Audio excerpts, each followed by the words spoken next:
Looks like the gang's all here! Yep, all ready. How about you two? Green and good to go? Paimon's ready! Great, let's get rolling then. Great. Well, first things first. Wait. Someone's here.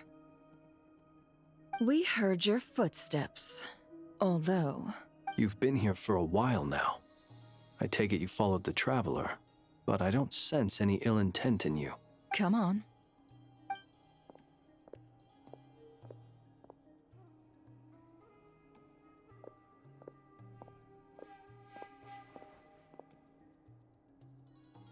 I figured it wouldn't take you long to notice me. I come bearing news from my lady, the Knave. Dottore went through the motions of returning to Snezhnaya, but it was obviously a facade. However, he has not returned to the Kuvaki Experimental Design Bureau, nor has he made an appearance in Nasha Town. Well, in that case, he'll be in his lab way up north. I always wondered why he applied for his own private pad. He was planning this all along. Tell them that Sandrone and I will go on ahead. If they still intend to pursue this matter, they should meet us at the research center in the northern tip of Notcry. Nice of Columbina's two best friends to think of us. We appreciate the heads up. Our sincere thanks to the VIII for your aid.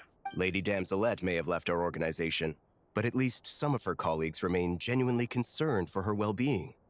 Not to mention that the doctor's increasingly cryptic conduct gives us great cause for alarm. We have crossed swords many times before, but it's not personal. We're just on different sides. We don't lack humanity.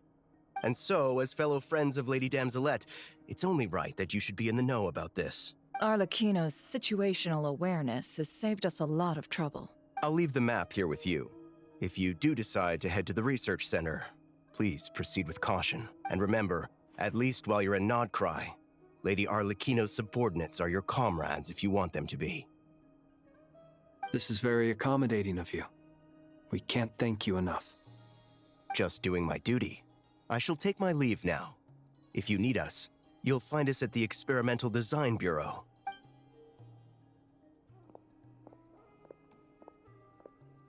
So, the doctors left the Experimental Design Bureau and headed to some research center up north. Marionette seems to think he's been planning this for a long time.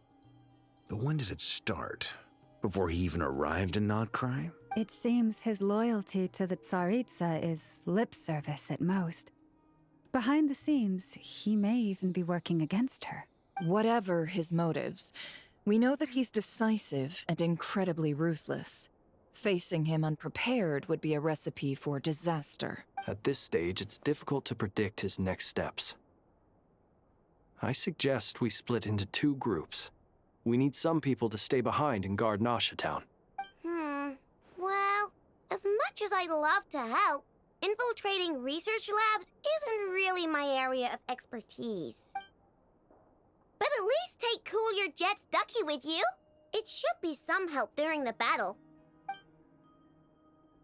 And as for Miss Inefa, I suppose you will stay to protect Miss Aino? Detecting operational logic. Protect Aino. Priority. High. Just in case, Servarka, I think it would be best if you stayed behind as well. You can leave the research center to us. I mean, I would have said the Knight of Berea should probably be out on the front line, but okay, fine. Leave Nasha Town to me. Be careful out there, okay? If things get out of hand, fall back right away. Yehoda will be on hand to assist you. In my absence, she can handle any intel gathering work. You got it, boss. You guys make sure to get back here in one piece, all right? We will. Things are moving fast. We'd better head off soon if we hope to keep pace. So, it's infiltrate a secret research facility, or... Yeah, all right. Paimon will help out here instead. Sounds like it's gonna be a pretty intense fight. We all have to bring our A game here.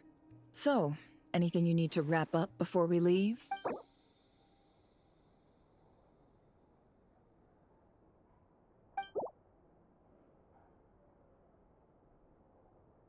Then you'd better get going. Very well.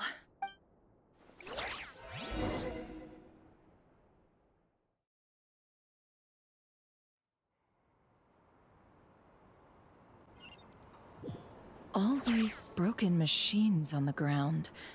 Someone got here before us. Could it be Arlecchino and Sandrone?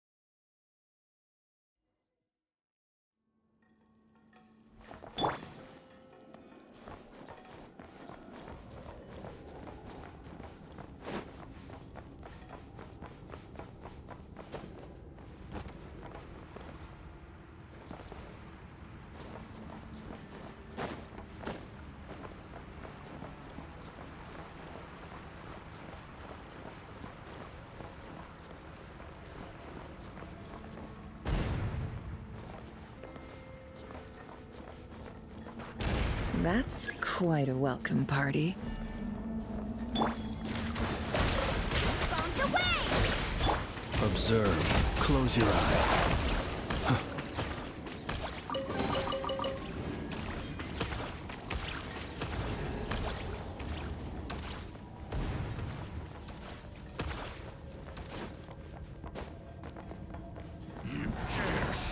Observe. Close your eyes. Poor last land.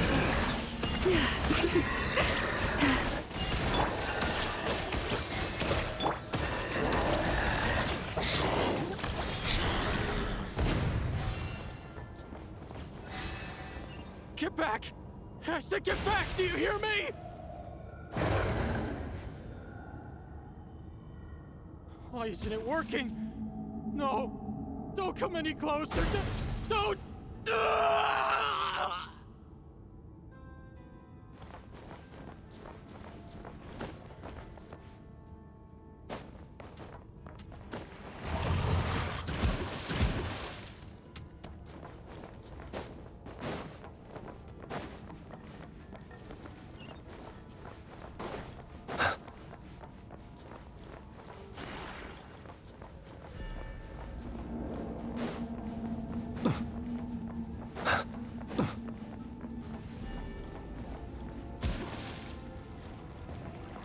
Be silent. Close your eyes.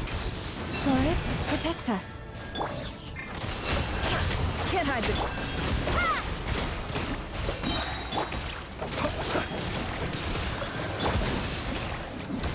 Wipe out!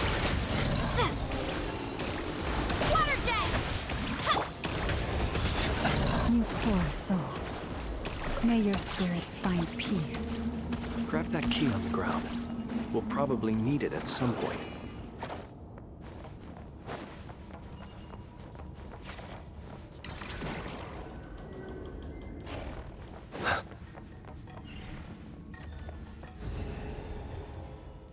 Watch out! Ugh, there's no way through. Let's go around.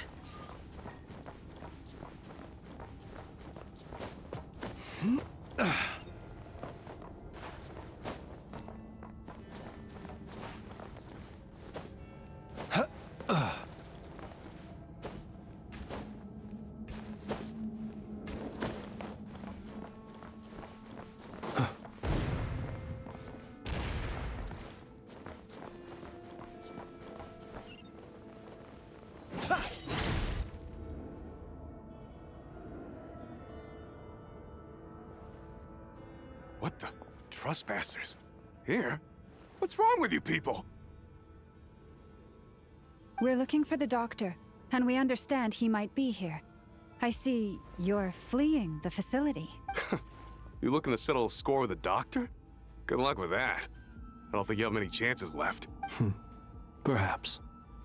But you might have a chance to live if you start talking. 2 other Harbingers had the same idea as you. They're already inside. But what good is it gonna do? The doctor wouldn't do something like this unprepared. Seems to me that you're not too thrilled about being his subordinate. Also, is it just me, or do I sense monsters nearby? If you'd prefer their company to ours, that can easily be arranged. We need to know what the doctor is up to.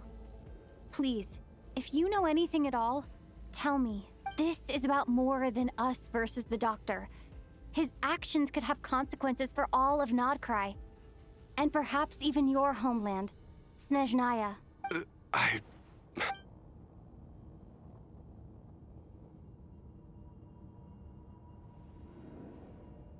He's building something. Ambitious doesn't even begin to describe it. Feels like this could be the big one. God knows how long he's been planning it. A while back, he told us he'd be returning to Snezhnaya. We weren't expecting him back so soon. This time he brought some gemstones with him, or something. 2 of them. The moon marrow spheres. He stole them from their rightful owner, Columbina. Oh, Lady Damselette? Last I heard, she left the Fatui. Before she went, she told us she'd finished what Her Majesty asked of her, and wished to focus on some personal matters. I remember thinking that leaving us might not be the best choice. I mean, I always looked up to the captain the most, and... Back when this all started, the higher-ups dispatched 3 units to Nodcry to execute their plan. They were led by the Doctor, Marionette, and the Damselette, respectively. I was a part of the Damselette's unit to begin with. She never really interacted with us much. In fact, she seemed sort of detached from everything. Not because she was distracted, just felt like she was indifferent to the world around her. Like she had no stake in anything that happened. She always seemed like she was staring off into the distance. Almost as if she didn't see anything worth living for in the present, so she had to look further afield. That's right. She always used to stare up at the sky. The Doctor used to stand nearby and watch her. Apparently they got along well at first, but somewhere along the way, she grew wary of him. Started avoiding him as much as possible. After she left, everyone in our unit merged with the Doctor's. He's similarly indifferent to the world, except when it comes to the moons. He seems to have big plans for them. Right now, obtaining the 3 moons is his #1 priority. He even said, if he can only get his hands on 2 of them, he'll create a 3rd one himself. How would he create an artificial moon marrow? Maybe the knowledge he gained from the Hyperborean phantoms has something to do with it. Thank you for cooperating. We appreciate the level of detail. I get the sense that you'd serve under Columbina again if you had the chance. Would that be fair? No, she's no longer a Harbinger. As a member of the Fatui, my loyalty will always belong to the Tsaritsa. I'm only telling you all this because I don't completely trust the Doctor. His actions do not align with the goals that first brought us to Nodcry. I understand. We'll do everything within our power to stop him. The Knaves unit is based at the Kuvaki Experimental Design Bureau. Maybe you can seek refuge with them. Well, now we know what's going on here. Artificial moon marrow. He's likely well on the way to completing it. Dottore's technological capabilities are far more advanced than I thought. I fear this could get ugly. Everyone, prepare yourselves.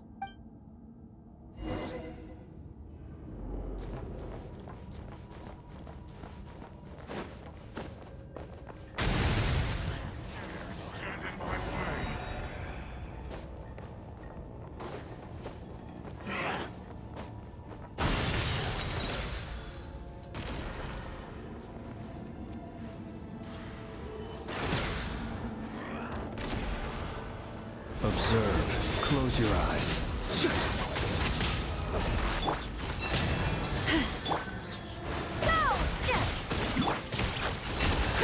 It all adds up. Seek within.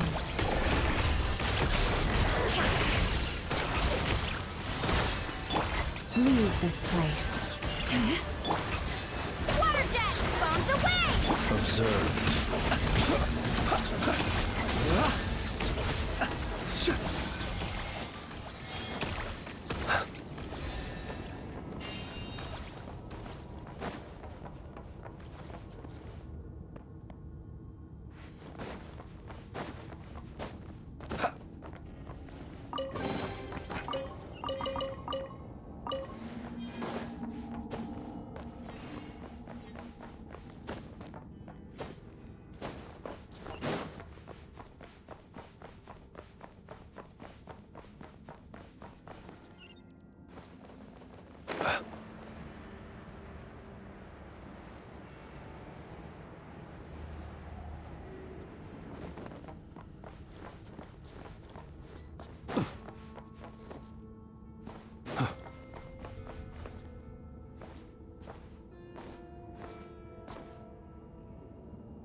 Welcome, one and all. I've been expecting you. I hope my humble research facility is to your liking. Yeah, we really appreciated fighting our way in through a horde of monsters. The gall. You expect us to believe you've just been patiently waiting for us? Of course I have. Should I be worried about something? Everything seems to be going quite smoothly so far, and you've shown up right on schedule. First Sandrone and Arlecchino, now you. Ah, quite a surfeit of guests I've had today. If you were looking for them, I should probably mention that Arlecchino disappeared as soon as she entered the facility. As for Sandrone, why, she stood right here only moments ago demanding answers from me at the top of her voice. Hardly out of character. She never was one for basic courtesy. But I have to admit, I was a little surprised to see her showing concern for someone besides herself. Does everyone you associate with undergo such a change in temperament? Speaking as a researcher, I have to say, it is not a change for the better. It threatens one's ability to remain objective. Well, since you ask... So you've got your hands on the moon marrow, and now you're claiming godhood. Don't you think that's a bit of a stretch, Dottore? I must protest what you are insinuating with that phrase, claiming godhood. I am not claiming anything. I am stating a fact. You're a researcher. I'm sure you appreciate the distinction between the two. Huh? Wait, you really think you're all that?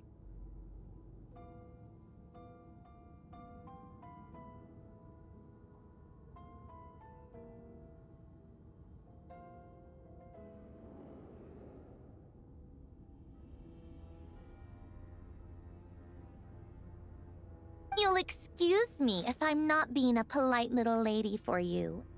We're colleagues. We both know what kind of person you are. By the same token, I knew you'd respond along those lines. You and I both understand that facts speak louder than words. To that end, I've had my people send you a small gift. It should go some way toward helping you understand my present position. What gift? Where have all your troops gone?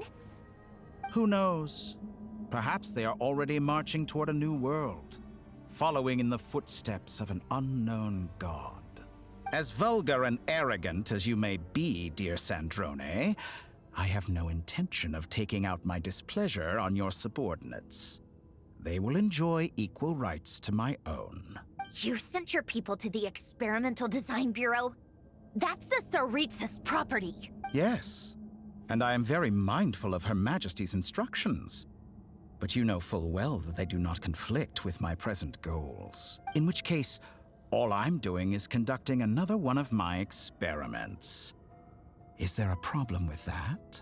Now then, you have a judgment call to make. Am I simply lying to stall you? Or is it possible that every word I am saying is the truth? In which case, your subordinates really are in danger. So now you've turned on fellow Fatui soldiers. You're completely insane. I have set a new rule for myself. Each person gets one chance. Naturally, that includes you, Sandrone. If you wish to leave, I won't stop you. We are colleagues, after all. Scumbag!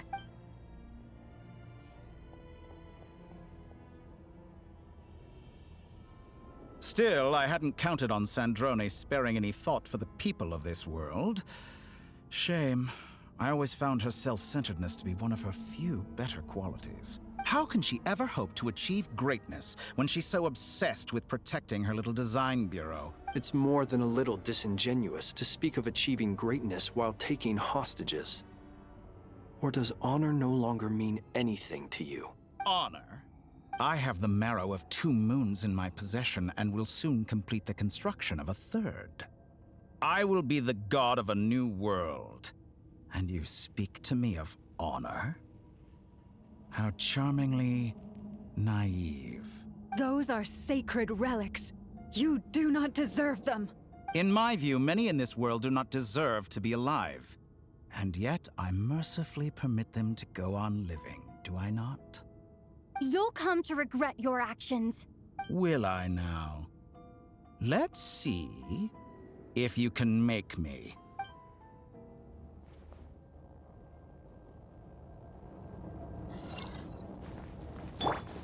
For the everlasting forest. An exact practice. To dust. You won't feel a thing.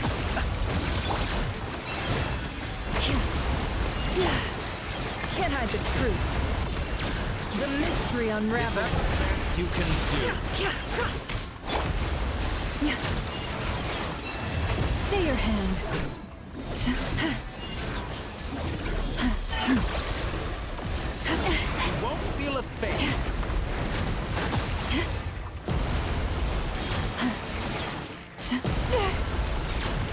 You poor lost lamb. Arlecchino. Thanks for the assistance. Arlecchino. They see you as an ally. What a farce. You're clearly here to destroy my research, not me. I say your research is more valuable than your life. Am I wrong? Scatter like a reflection. Is that the best you can do? Forest, protect us.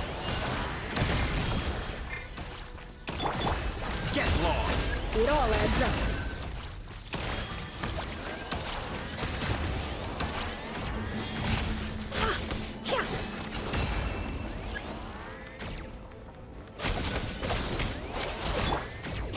Is this all it takes to tire you?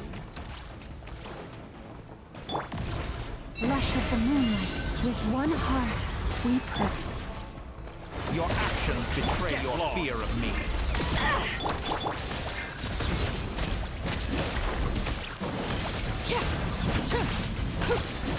Target acquired. Get lost! Witness my rise. You Be won't silent. feel a thing.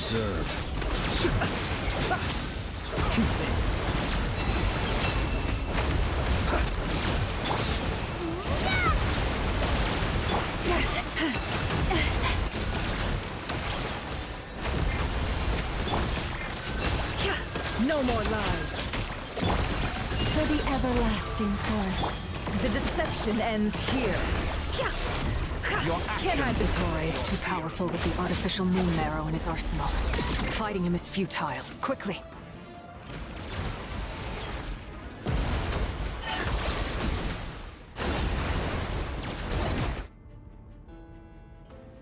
Let's go. I've always thought it is wiser to flee than surrender.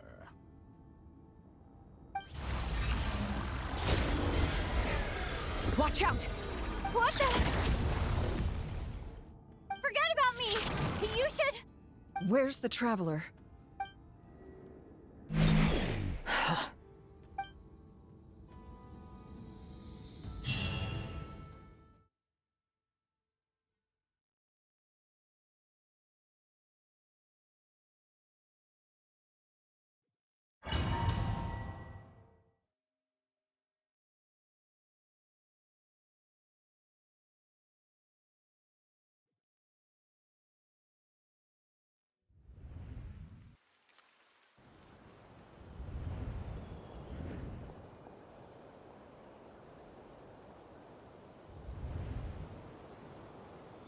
What just happened? Nasha Town? How did I get here? Strange. I remember being trapped by Dottore during the battle, and now, all of a sudden, I'm here. Something weird is going on.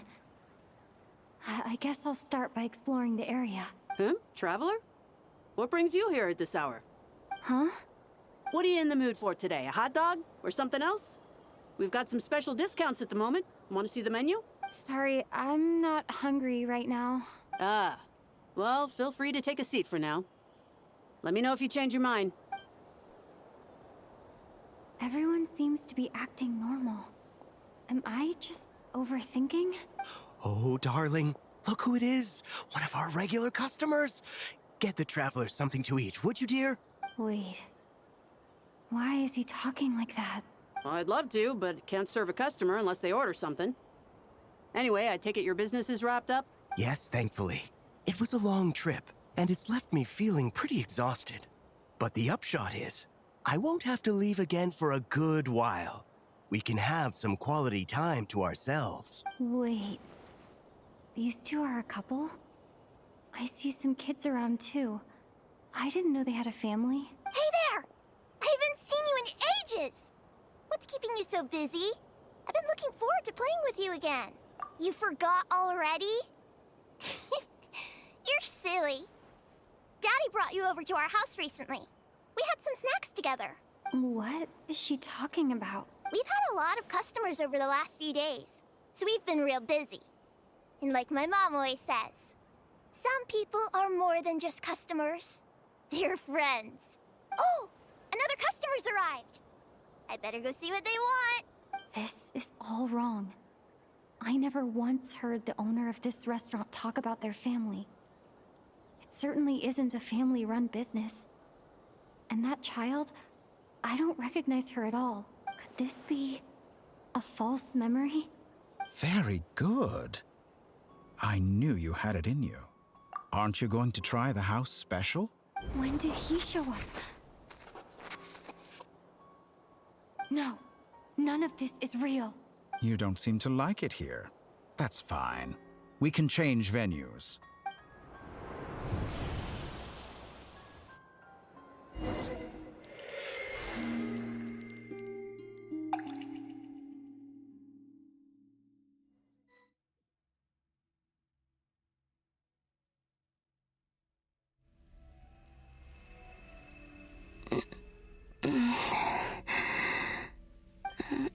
I'm still alive. Where is this place?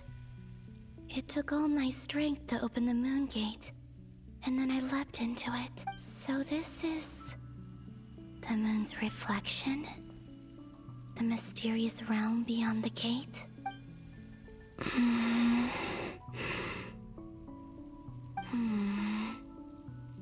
I can't sense anything. I guess I could try opening the gate once more. No response. Maybe this space can't be opened from inside.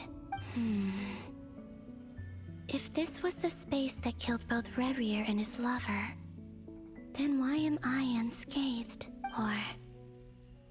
No, I'm not unscathed. Even the air here feels frozen in place. There is nothing here with which I can restore my power. I should conserve my strength and proceed with caution. I don't believe Dotori's scheming will stop just because I escaped. If there is any chance that I can get back to the others, any chance at all, I must return.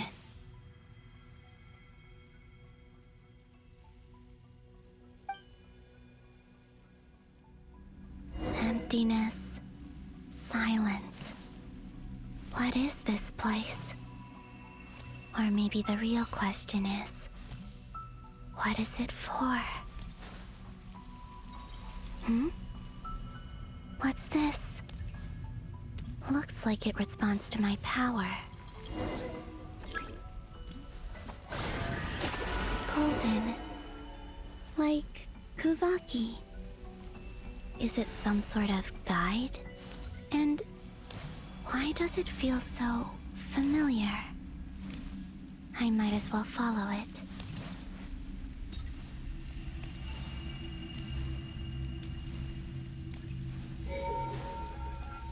Where does this lead? Could it be the exit?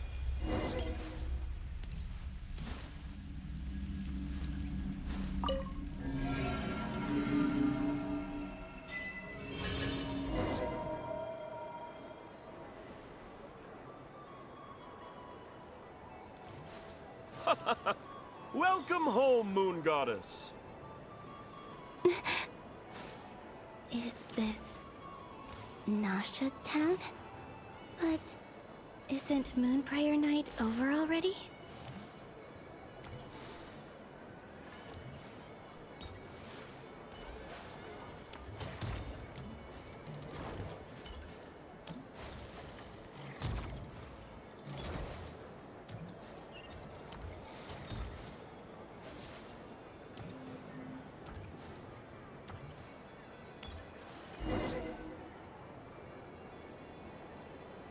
Goodbye for now, Columbina.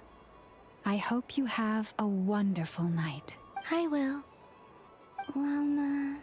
Everyone else. And me? Are these my memories?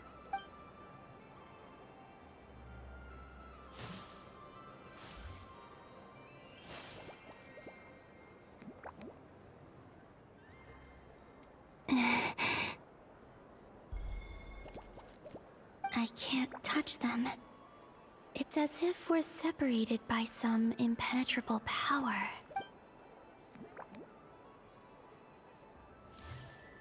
Over here! Over here!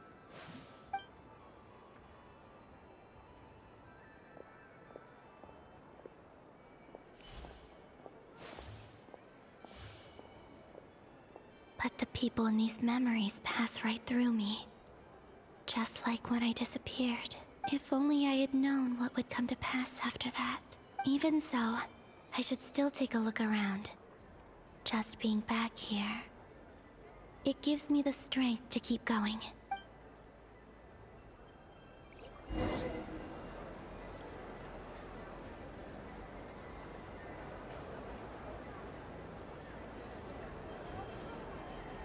Welcome home, Moon Goddess.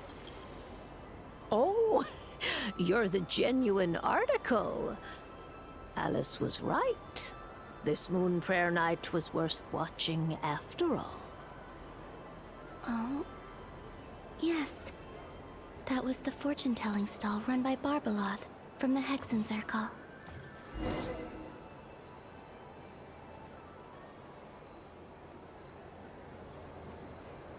Please, draw the first lunar arcana.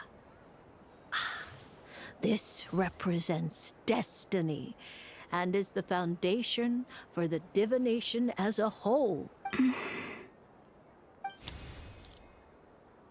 My destiny.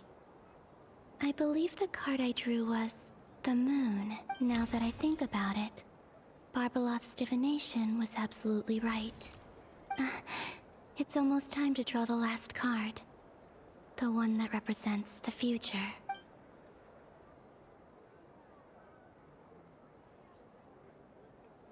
That was the card that popped out on its own. From here, I think.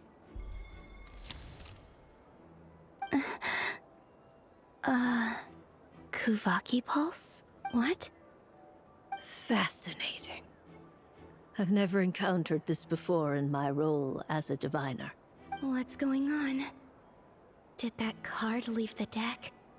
Because of my influence? All I did was try to touch it, and then... Maybe this memory space is not untouchable after all. Are there weak points in the barrier? Or... is it possible that there's more to this space than my memories alone? This card is death. I need to get to the bottom of this. I'll try touching something else. Is this... the wind? No, it's gravity. It's pulling me outwards. No, Traveler!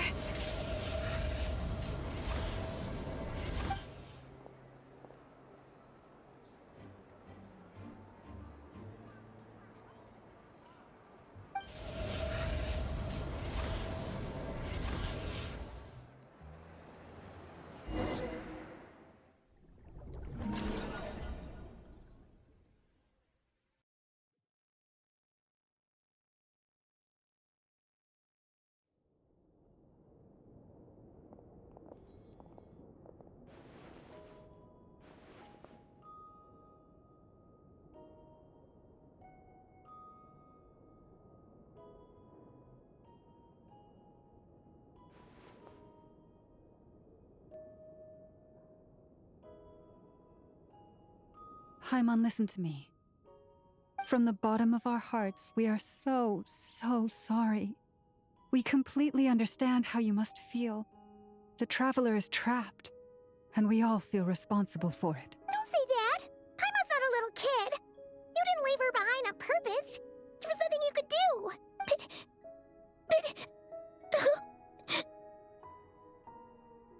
She's all alone in there! What if something happens to her? What are we gonna do then? We've barely spent any time apart since we met. Is she gonna die? We must find a way to rescue her. We were all involved in the operation where she was captured, and we do not abandon our comrades.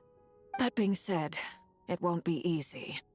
Through conversation with the others on our return, we've arrived at a basic idea of what we're up against. Dottore lab has clearly been in operation for a lot longer than we realized. We found many monster samples stored there. In all likelihood, they were materials he used to research his latest technology. We also know that through his contact with the phantoms of Hyperborea, he gained knowledge about the moons and certain Hyperborean technologies. Using this knowledge, he then fashioned an artificial moon marrow to serve as a replacement for the frost moon beyond the sky. Unlike Columbina, Dottore is not being rejected by Teyvat. And even with 2 of the 3 moon marrows, his power far exceeds all of ours combined. Once his 3rd moon marrow is complete, Dottore will have completely seized the authority of the 3 moons. Teyvat's most primordial powers will then be in his grasp. Does that mean... I'm afraid so. No one could have predicted this level of insanity. Not even from Dottore. And unfortunately, his insanity is coupled with an intellect and ambition that not even his peers in the VIII can match. This is dire. Sounds like the world is done for. The 3 moons' authority can influence the very fabric of time and space. I dare not imagine what a monster like him would do with that kind of power. The trouble's already begun, I'm afraid. On our way back, we discovered that part of Nodcry is being enveloped by an unknown energy. We cannot ascertain what is happening inside. I'm convinced this is Dottore's doing. Not that there's any way to prove it. The issue is, we have no idea what his intentions are. The only thing more frustrating than facing down evil is knowing that it will surely come, but not knowing when. The Doctor is guilty of numerous crimes in Mondstadt as well. One of our knights, well, former knights. His father was murdered by Dottore. His ideology and methodology are a danger to everything in his path, from individuals to entire nations. He does not feel guilt, even when he acts against his own people. He doesn't see them as his own people, that's why. People like him see everyone else as beneath them. Right. He views other people only in terms of how they can benefit him. That's the basis of all his social connections. Granted, he's hardly the only harbinger to pursue their own interests. We all do. And Her Majesty is gracious enough to permit it. Still, her mercy has its limits. Dottore's actions have gone beyond even what the VIII could have imagined. Usurping divine authority to become a god. For a servant of the Tsaritsa, that goes beyond being disloyal. It's treason of the highest order. We can't expect him to heed the Tsaritsa's will once he gains the 3 moons' authority. Even we harbingers consider him the most self-interested among us. Poor Traveler. Of all the people to get caught by... We have to go save her! Right now! Please! We gotta find a way! Paimon, I promise you, we are with you all the way. I get how you feel. I do. But it's gonna take more than strong emotions to take down an enemy like Dottore. What we need now is more information. Right. We can't even guarantee he's still at his research center. Before we can think about mounting a rescue operation, we need to confirm the Traveler's location. I'll find a way. Paimon knows, but... She's so scared. If anything happens to the Traveler... She might be the strongest person Paimon knows, but she's still human. She feels pain and bleeds just like anyone else. Then think things through before you stick your neck out. Unless you want to lose your head. Sandrone. Miss Sandrone, you're okay? Put the stuff over there. And be gentle with it. Am I okay? As you can see, I've had to move my whole livelihood out of the Experimental Design Bureau. It's been swallowed up by Dottores' energy field. If I'd left it any longer, I probably would have gotten stuck there. Ugh. Dottore always goes a little loco when he finds a shiny new toy. Not that he'd ever admit that. But this time, he's gone full psycho.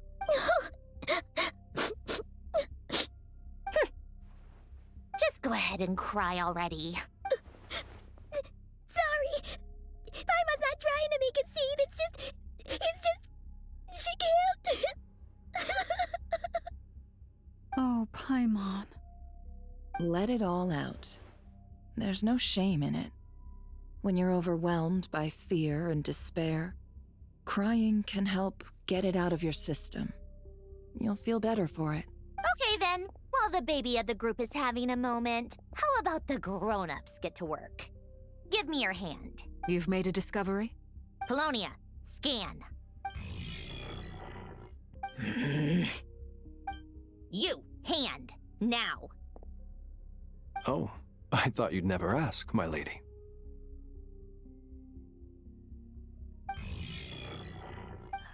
Curses! You're next, then you.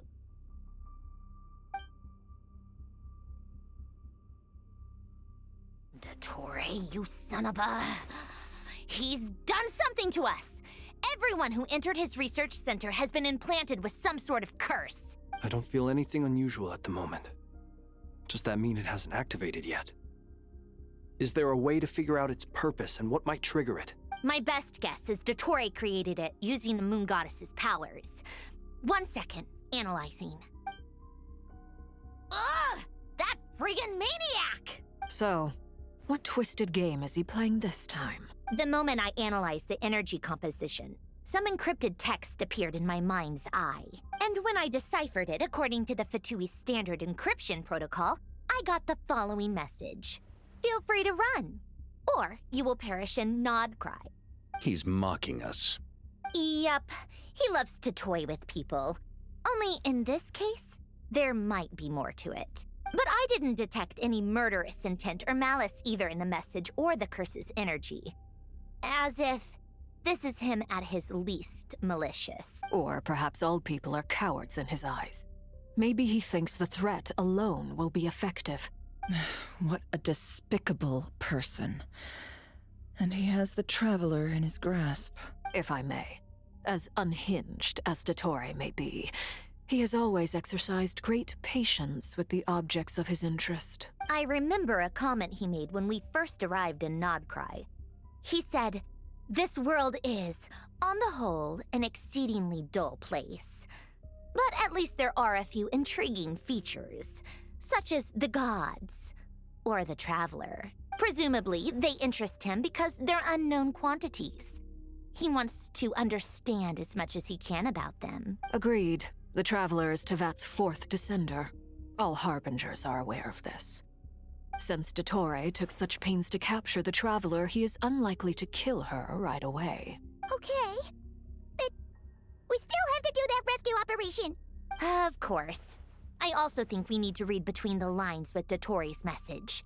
If he's encouraging us to run, that means we mustn't leave Nodcry under any circumstances. My guess is, his curse will only trigger if we leave.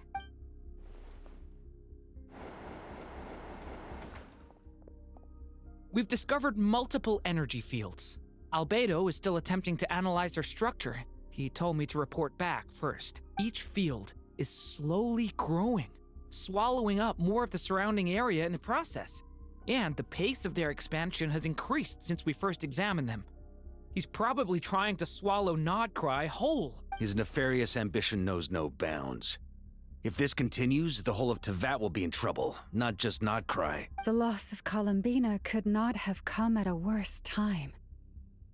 Do we Do we think she's truly gone for good? She entered the space beyond the Moon Gate, knowing what became of Rerir and Thalindus. I'm sorry, but I fear the odds aren't good. Don't be ridiculous. If I know her, she's busy finding a way back as we speak just so she can annoy me. She isn't dead. Whatever has become of her, the fact remains that we are two comrades short on the eve of a decisive battle. We need to find out the Traveler's location. But there is also other work to be done. Agreed. Whatever Dottore planning, we have to get the local populace somewhere safe. So, as well as a rescue mission, we have to organize a mass evacuation at the same time. It would be best if someone could approach leaders of neighboring nations and negotiate emergency asylum for Nodcry's inhabitants. Can anyone handle that? Snezhnaya is one option. I'll see what I can do. This would be so much easier if the Traveler was here. No! Stop thinking like that, Paimon. Paimon will join you. She's pretty well connected thanks to the Traveler. Maybe it'll come in handy. Either way, that's what the Traveler would do if she was here.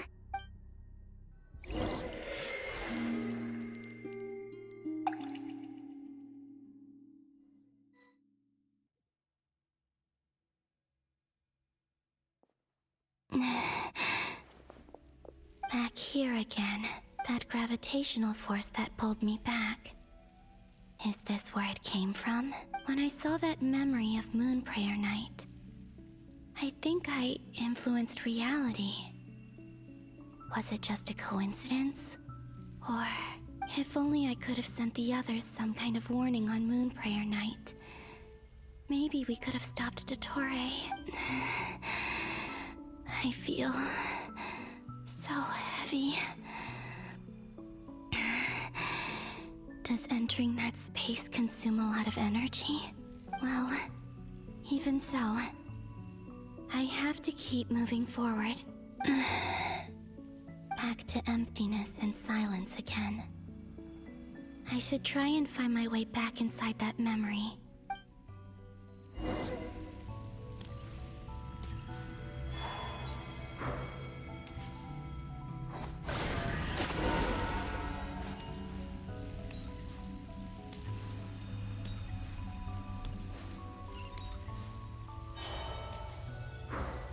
The entrance from last time isn't showing up. What am I missing?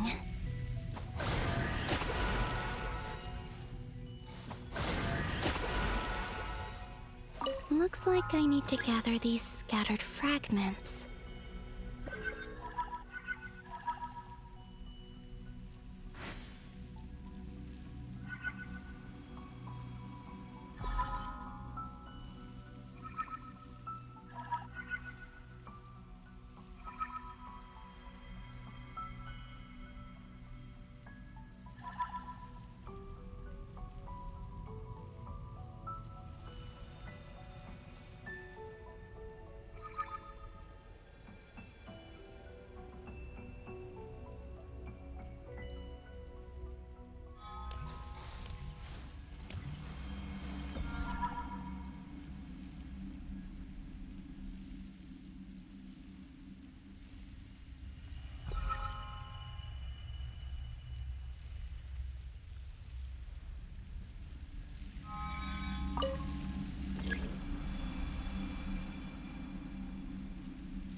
It worked. Hopefully I can stay inside for a bit longer this time.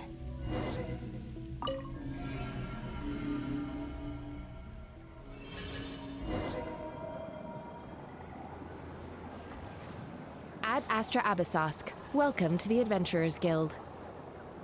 What? This doesn't look like Moon Prayer Night. Extra, extra! Latest issue of the Nasha Express! I don't think I've ever been here. Maybe this space isn't comprised of my memories after all. There aren't any festive decorations around. Is this Nasha Town after Moon Prayer Night ended? Did Dottoro's plan not affect the town? Or is no one aware of what happened because he used the Three Moons' authority? Let me see if I can influence anyone else.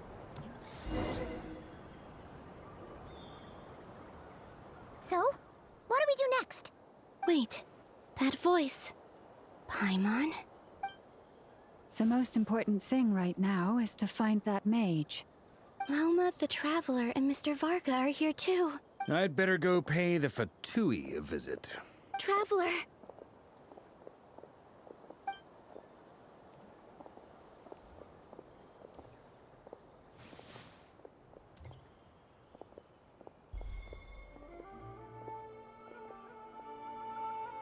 Huh? Columbina? I made contact. It's me, Columbina. Huh?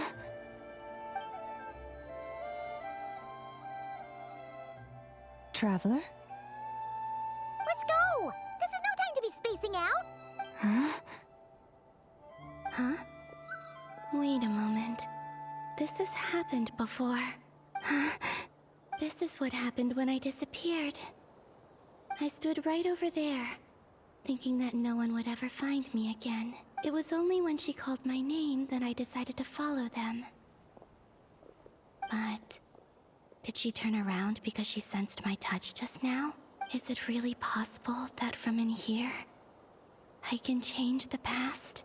If I keep following them, maybe... Huh? It's that gravity again.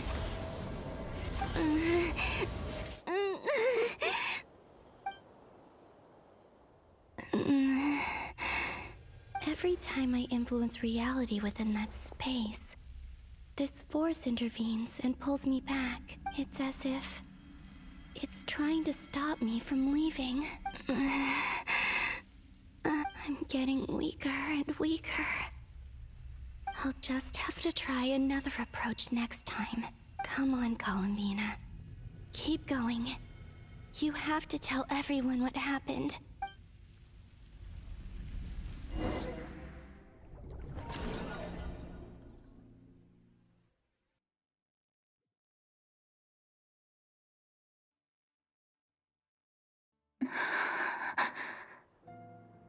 Suddenly, I've been plunged into darkness, alone.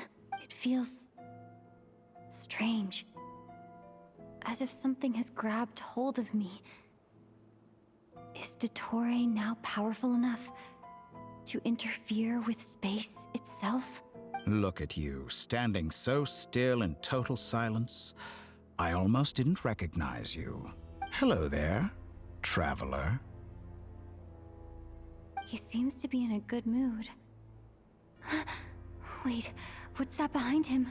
Ah, so you noticed. This is the completed Trilune. 2 primordial moon marrows and 1 artificial specimen. You are wary of it. Good. Maintain that reverence. You performed well in that recent battle. Brave and reckless as always. Courage is the sign of a true hero. And impulsiveness is the hallmark of those who strive to advance. I say this not to belittle you. Most creatures are far more timid by comparison. 3 moon marrows. Does that mean the artificial one is now complete too? Well spotted. What do you think? For a replica I built myself, I dare say it looks the part. Dottore, are you planting illusions in my mind? I have no interest in fooling your eyes. On the contrary, I hope to show you the true essence of all that you see before you. Is this not a beautiful city? People live in peace and find joy in their work. The streets are safe. People can even leave their doors unlocked at night. You might say it is the Elysium everyone dreams of. All available data indicates your values and worldview conform with the mainstream. This kind of society should be quite to your taste. False beauty is deceitful. Lies are to no one's taste. I wonder, is it your moral standards that are too high? Or your expectations of reality? Answer me this. If someone existed in a sweet dream from the moment they were born, a dream in which they never once felt pain, which do you think they would consider superior? The dream or the reality? That's pure sophistry. It has nothing to do with your actions. As I suspected. You have yet to understand all of this for what it really is. What do you want from me? You sound impatient. Do you think the only reason I'm keeping you is because I want something from you? If it's not, then why haven't you killed me yet? No one can stop you if you're as powerful as a god. I'm delighted you recognize that fact. I believe we last squared off in Sumeru. Ah, the memories. How time flies. You and I have both grown. I'm not surprised that Arlecchino and Sandrone worked with you. You've always a way of slowly but surely ingratiating yourself with all levels of society. People laud you as a hero, but I suspect there's more to it than that. Oh, but to be clear, I don't say that to flatter you. Do you always give your opponent an appraisal before you deal the final blow? Call it a long-time habit. I'm a researcher, and one of my duties is to give an objective assessment of my subjects. But you misunderstand. We are not opponents. Not at this moment. I just want to talk. Think back to Tartaglia, Arlecchino, Capitano, Colombina, and now even Sandrone.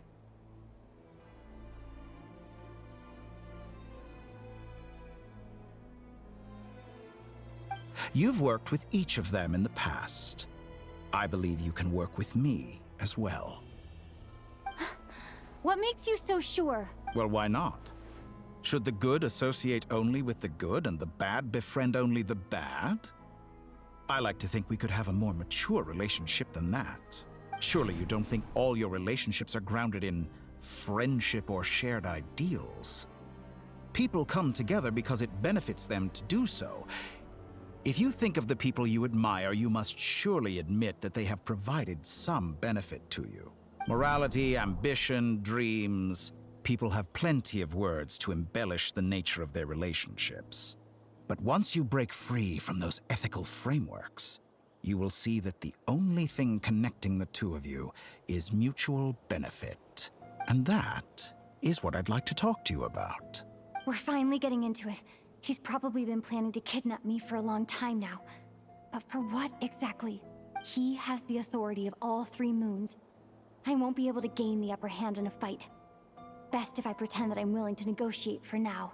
You say you're a god, but you also speak of mutual benefit. What could a god want that the three moons cannot provide? Excellent question. But before I answer, I would ask you the same thing.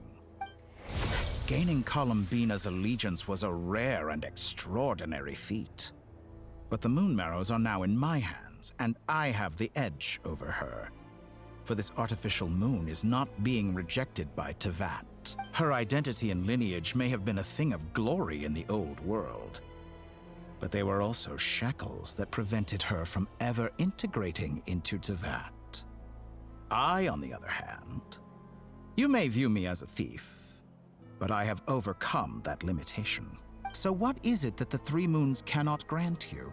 What stops you from negotiating with me to get what you want? I don't make deals with lying psychopaths. That's quite an accusation. Are you expecting me to get angry with you? Well, this is one aspect in which my personal growth has served me well. In the past, my less mature self might have been disappointed, perhaps even angry, over a small setback like this. Like when you and Lesser Lord Kusanali joined forces to oppose me, for example. But things are different now. Just as the rich do not quibble with the poor, I no longer find myself perturbed by these trivial affairs. Human relationships end with conflicts of emotions and interests. But relations between humans and gods are different.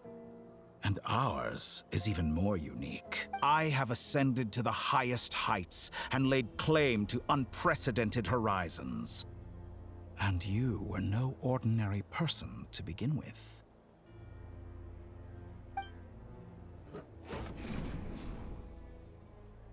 Allow me to show you the world, Descender.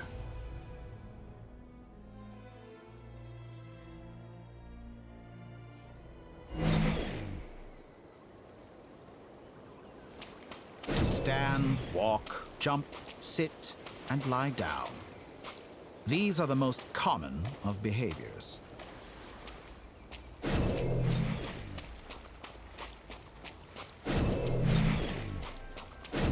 Have you ever wondered why we were born following such laws? Who stipulated that we could not fly instead of walk?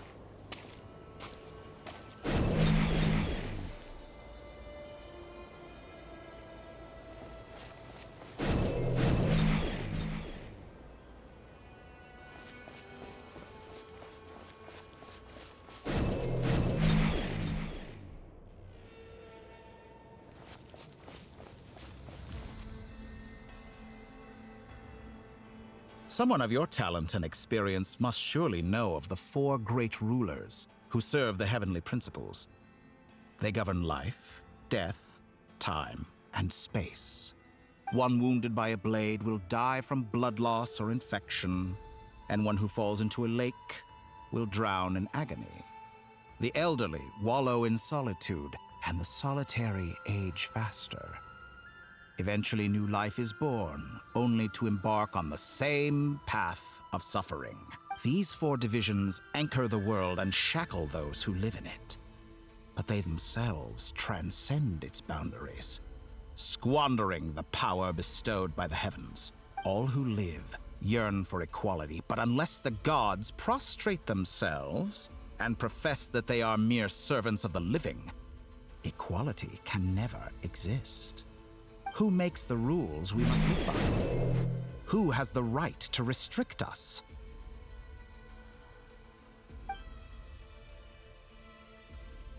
The limits of the body can be rejected.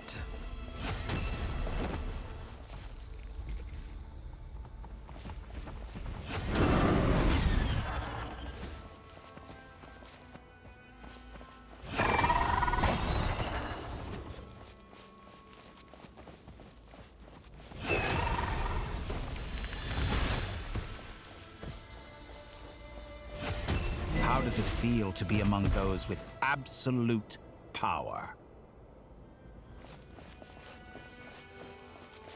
You cannot conceive the extent to which your flesh hinders your mind and spirit.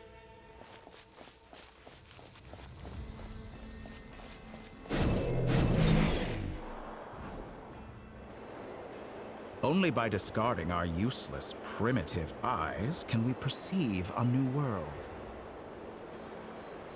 How narrow-minded we all were in the past. Why should the final answer of the world not be the power that predates those of life, death, time, and space? The power of the Trilune. Through it, I have glimpsed new experimental possibilities.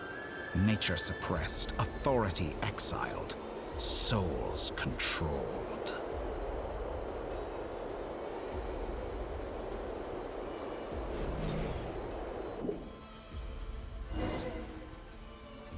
You know, I heard recently that a group of critics reviewed countless stories and drew an interesting conclusion. They found that it is more often than not the villains who strive tirelessly to push the boundaries of progress. In fact, long before this, someone voiced a similar idea in an academia editorial. I felt a great affinity with this perspective. I have never been afraid to step up and play the role of the villain. Fanatics are trampled down for their transgressions, and those who transcend are rebuked for their audacity. And so, the majority of creatures are too timid to follow my lead. But all sacrifices made during my experiments have been worthwhile, as you can now see. I can offer you something new, something unique, precisely because I am a villain. Think about it. We are eternally bound through mutual interest. Can you truly say you would never turn to malice if it could give you the life you dream of? After all, what value do perfection and purity really have? They are fragile and feeble things, utterly tedious. I say, better to be governed by a flawed humanity than a gnosis.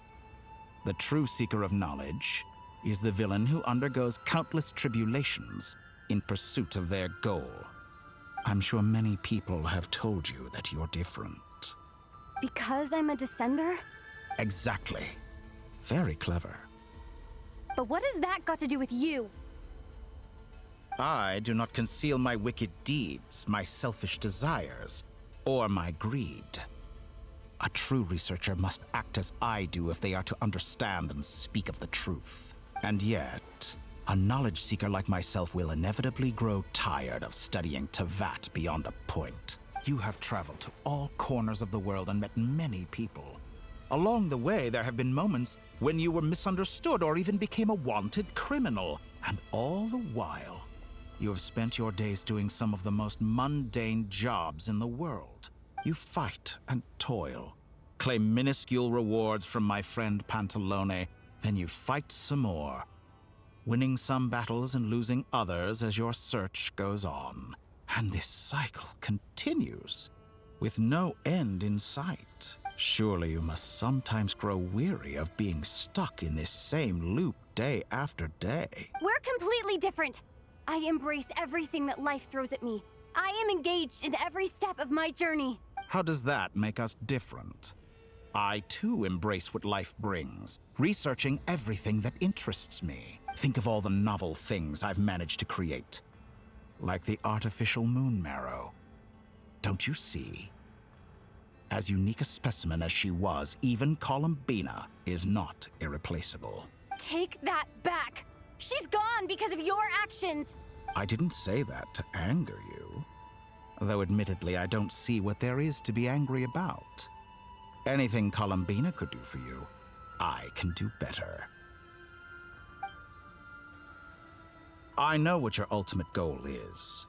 You wish to walk the path your brother walked and seek answers from him at the end of that journey, don't you? Someone like you could never understand what it feels like to care about another person the way I care about him. Perhaps not. But that doesn't mean I can't help. I could find your brother right now, bring him before you, and make him give you the answers you seek. Don't be so presumptuous. You'll never begin to understand the situation between us. Oh, no. This is no presumption. I'm only offering what I know is possible with the power of the Trilune. But it seems like you would sooner continue with your journey through this world. Why? Do you truly desire this journey? Or is it simply a necessary process from which you cannot escape? Think of all the time and energy you have spent, everything you've had to endure just to make it this far. Is this really what you want?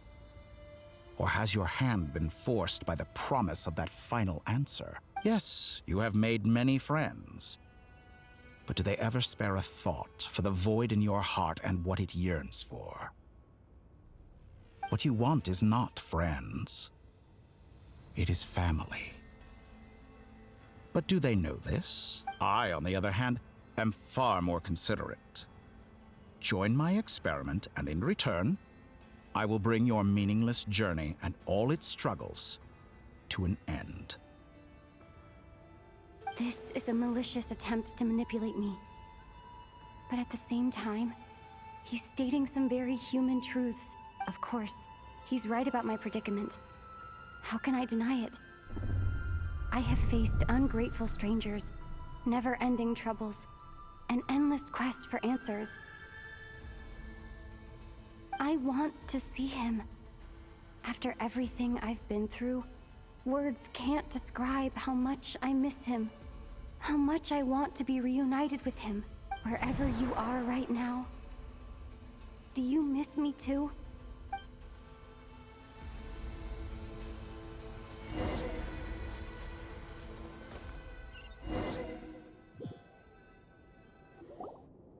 All right, everyone. Our next mission is clear. We need to contact all the major organizations, explain the situation to the public, and then begin the evacuation. The residents of Notcry are quite dispersed. The two most populated areas are the Southern Isles and Pyramida. Miss Lauma, I will leave Hisi Island and Nasha Town in your hands. I will liaise with the Fatui and Pyramida. Agreed. We will reach out to Natlan and Snezhnaya. Anyone found north of the Experimental Design Bureau should follow the Fatui to Snezhnaya. As for those dwelling south of that line, I will ask the Voynich Guild to help persuade them to leave. Then I, Mr. Varka, and the Frostmoon Scions will escort them to Natlan. The Voynich Guild has dealings with the Curatorium of Secrets. I will send them a letter vouching for your credibility. Yehoda, you should help Lauma. This is too big of a task for one person. My wish has come true. You're willingly lending me your most capable employee for the day. Well, good for you if all this only takes a day. Of course, if it takes any longer, I'll be charging a fee. Boss, wait! Don't I get a say in this? Oh, I'm sorry. Something to add, Yehoda? Well, no one's more important to me than you, boss. And remember how Lauma healed your eyes after that big battle? I think that's worth at least 2 or 3 days' work for the Frostmoon Scions. Are you completely incapable of acting in your own self-interest? Or do you simply devalue your own labor? Are you sure you don't want to come with us? Who will see to our other work if we're all busy evacuating residents? Sandrone insists that Columbina is still alive, and we have a traveler to rescue. There's much to be done. But boss, I'm just worried that... Well, Nefer, I'll link up with you once my tasks are complete. What makes you think I'd need you to do that? I'll need it. And considering the way you approach certain matters, I think you'll be better off with me present. That's quite enough.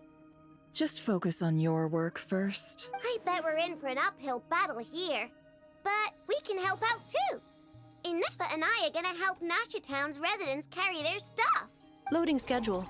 Store essential local research data and technology samples, then escort the people to Natlan. Understood. I will execute this to the best of my abilities. Great stuff. Thank you, ladies.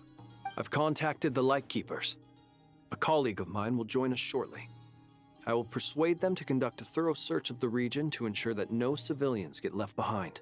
As for me, I guess I'll be making an early return to Sumeru. I think it's important that someone informs the Dendro Archon of what's going on in Notcry. Roger that. Someone should inform Mondstadt, too. Mr. Duran, can I trust you to handle that? I think you fly faster than any of us can run. As an added incentive, get there fast enough and I'll see about getting your gliding exam waived. Really? Ha! Mission accepted, sir. I intend to stay behind and help Miss Sandrone with her research. She has some alchemy-related questions that she'd like me to explore. She recognizes your expertise, then. I wish you a fruitful collaboration. Thank you. In truth, I was surprised to hear her express an interest in subject matter outside of machines. I believe she has been investigating some Fontanian technology recently. She made a point of bringing the relevant materials with her when she left the Experimental Design Bureau. She's sorting through everything in her room as we speak. I should mention that we have one other friend who isn't present. He hasn't made his position in all of this clear. But if we know anything about him, he's likely investigating on his own. Paimon's been very quiet today. But I know how close she and the Traveler are with the Natlanese. She should come with us to the border. Okay. Paimon will do her best. Make sure to heed Sandrone's warning. Many of us have been cursed by Dottore. As such, under no circumstances should anyone cross national borders. Remain within Notcry. That aside, personally, I have faith in Columbina. Things look grim, sure, but who knows how it'll play out. Same goes for rescuing the Traveler. Both of them are important allies and friends. We'll be counting on you to gather intel on them, Miss Nefer. Oh, wonderful. You're all here. That voice again. Nicole? Whoa, that was loud. And it came out of nowhere. So mysterious. Sorry, this is the only way I can speak to you all right now. Please accept my apology. Anyway, time is short. I'll cut to the chase. We're still facing quite a catastrophe here at the world's borders. Alice has roped in every Hexen Circle member she can get a hold of. Except for me. She told me I had to come and help you all out as a matter of urgency. I quote, "You love talking, don't you? Well, now it's finally your time to shine.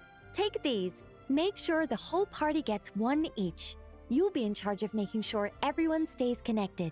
Huh? Is this a Dodo communication device? Scanning. Unknown device.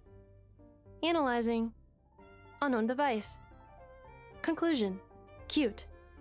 Affirmative. It is cute and good. I believe that I quite like it. This is no ordinary Dodo communication device. It's my very own special modified version, specifically... sorry. I almost went off on another tangent there. Anyway, help yourselves. It will allow us to communicate over long distances within Nodcry. No more worrying about shuttling messages back and forth. What astounding technology. Am I right in assuming that it relies on your personal abilities to function, Miss Nicole? Yes, exactly. Right on cue, Albedo. I'd love to brag to you all about how it all works. But no, next time. Anyway, I'll be right with you all, serving as a communication hub. That's all from me. Head off as soon as you're ready. I'll be staying here to keep watch, and I'll be sending you my blessings.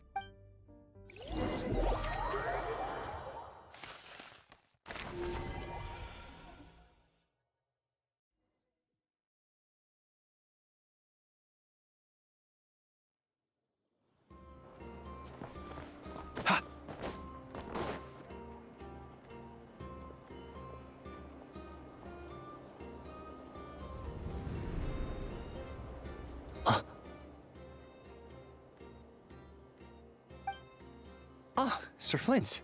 Perfect timing. I just arrived myself. You are most considerate, Master Ilua. But in fact, I know you have been sitting here for quite some time. If you saw me, why didn't you say something? I was curious to see how long you could sit still for. Also, shouldn't you have managed to sense me approaching? That would be a first. You always seem to appear out of thin air without making a peep. Also, how many times do I have to tell you not to address me as master? I don't qualify. I beg to differ. Why should a young man so well-versed in social graces as yourself not be worthy of that title? Please, Lord Flint's... Sir Flint's. I'm begging you, don't flatter me into complacency like you do with everyone else. You understand me better than most. My newest acquaintances tell me I love complimenting others. What do you think? I think they don't understand why you do it. You just love puffing people up till they're a big, happy ball of hot air that floats away into the sky. In all sincerity, I can only hope that they bring good tidings when they come back down to Earth. Is the situation that bad? We just held a strategy meeting. Let me fill you in.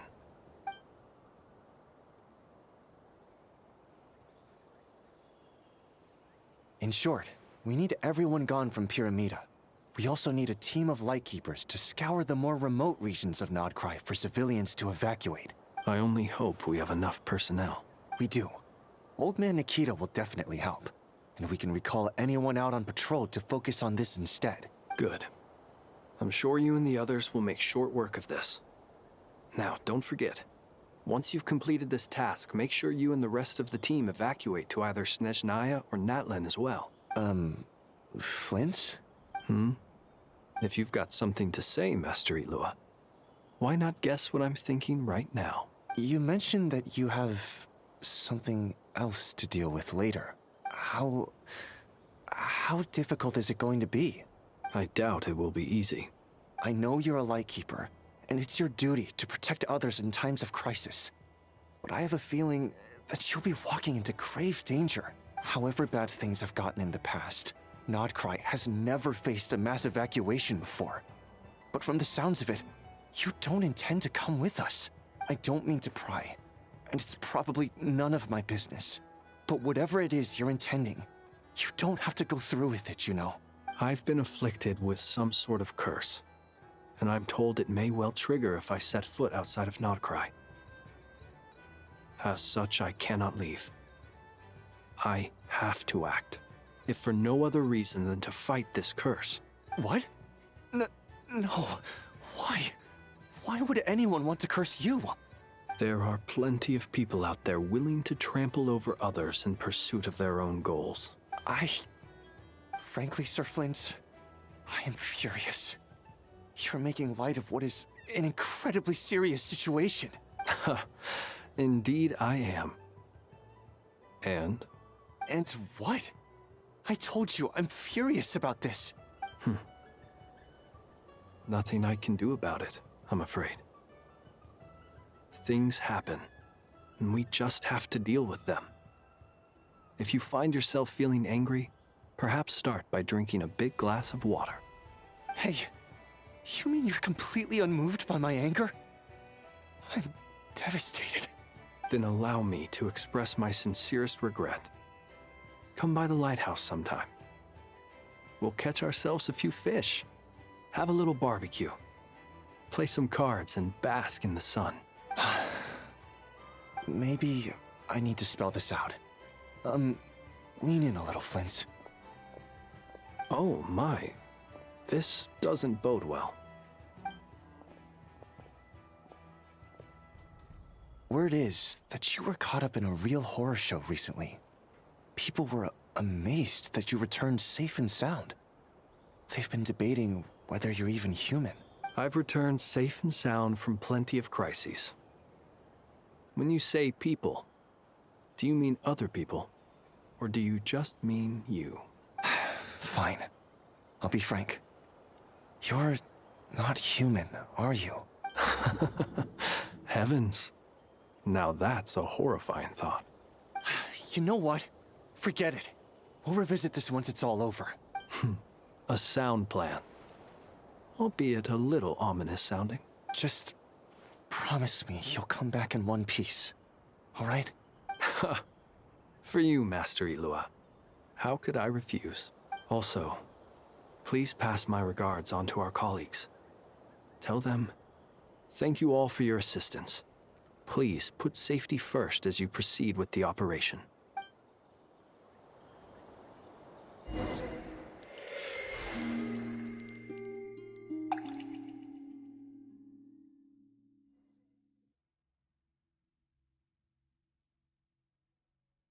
I have to keep searching for a path toward reality.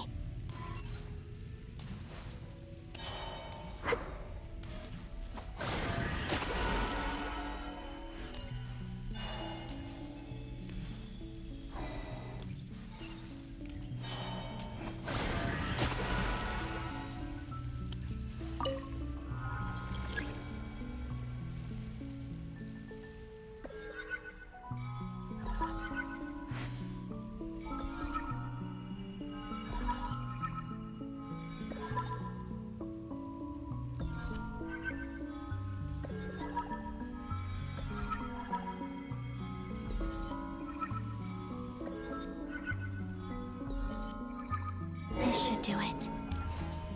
The last 2 times I tried to influence reality in this space, it consumed a lot of Kuvaki. I'll try and be more careful this time. I need to leave key clues behind using less power. I hope everyone still remembers what I said on Moon Prayer Night.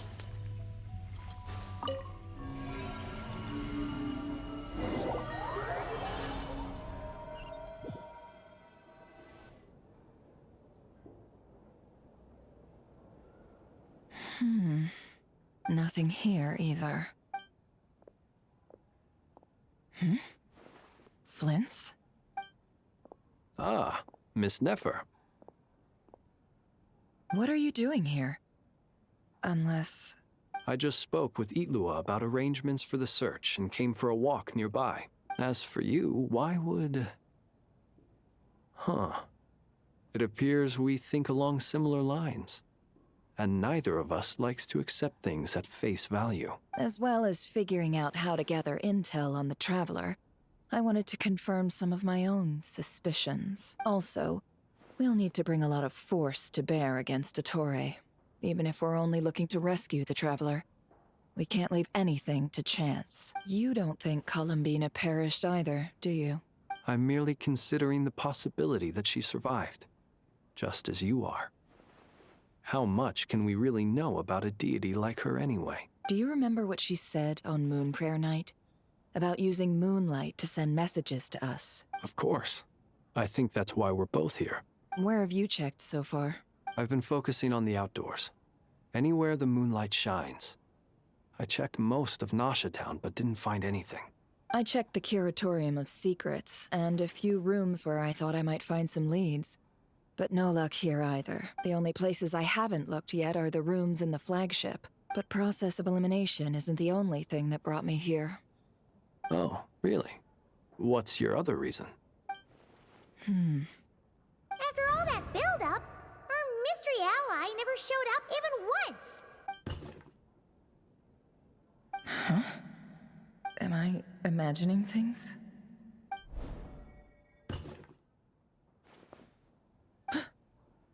Come on, let's see what's going on.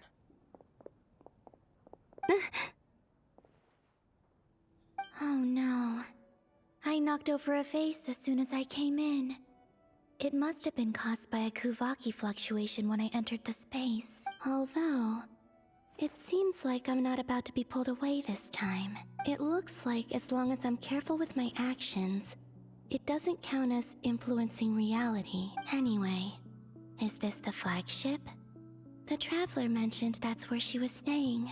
I only went into the lobby last time, so I've never actually been here before. How does this space work? If nothing else, I can now be sure that it is not simply memory. She mentioned where her room was. I think it's this one.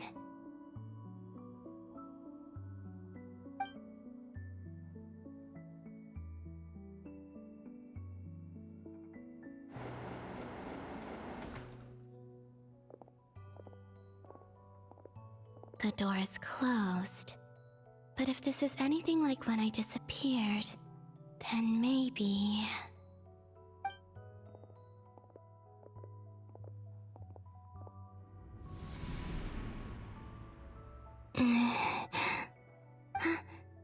I'm in.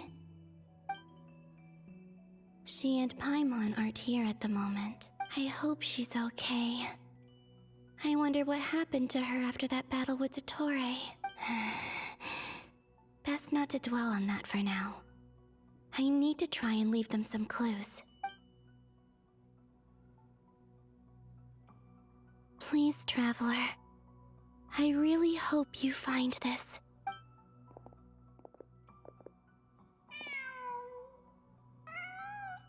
Huh.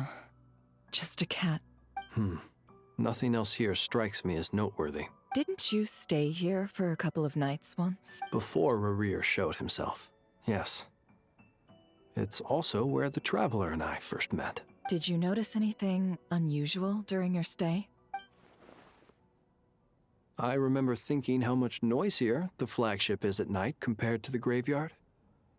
Other than that, no. The Traveler and Paimon were most congenial neighbors. This is where they've been staying, yes? Over here? That's right. I wouldn't usually condone breaking and entering, but we can make it up to them later. Focus now. I have to write a message on the wall using Kuvaki, just like I said on Moon Prayer Night. Simply open your windows on nights when the moon shines bright, and the moonlight will naturally flow towards the words I have written. Here goes. I'll need to carefully control my strength.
There's a noise outside the door. Is she back? Please, you have to see these words.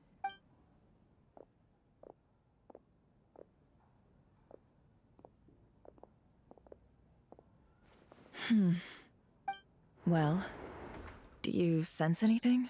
Unfortunately, no. And this place was our last chance. Not necessarily. We've only looked in Nasha Town so far. Miss Columbina said she would leave messages at her friends' dwellings.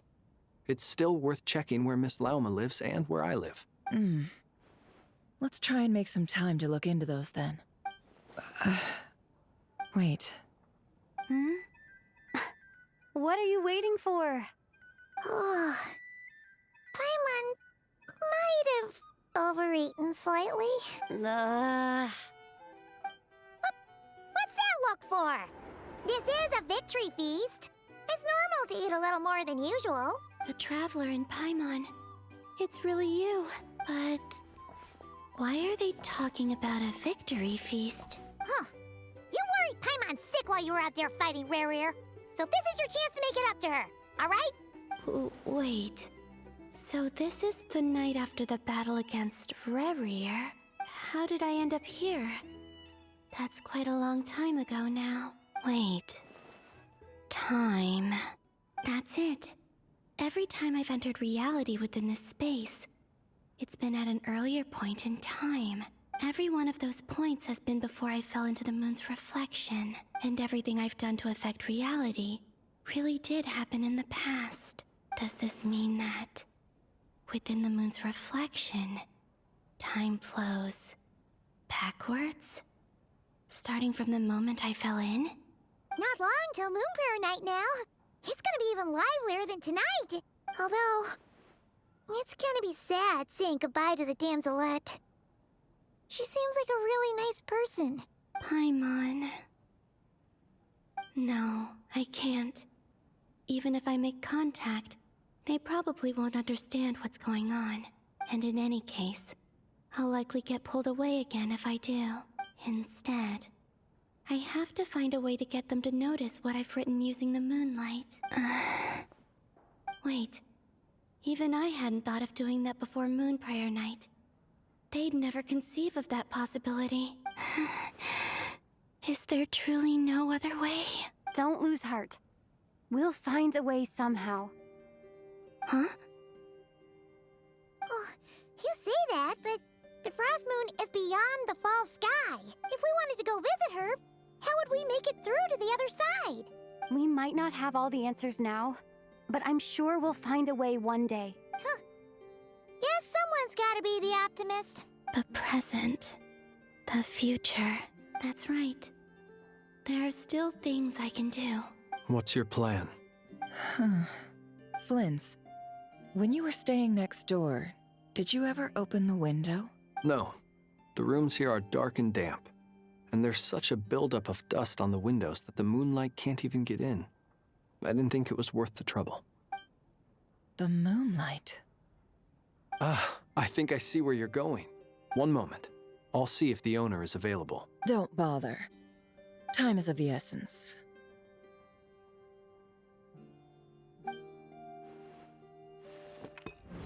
Time. Even if no one sees what I've written at this moment, maybe someone will remember what I said after Moon Prayer Night. I need to write down as much information as I can. And maybe one day... Huh? What's up with you? You can't even hold your cup steady. Are you getting tired? A little. Well, you should probably hit the hay then. You've had a really tough couple of days for you.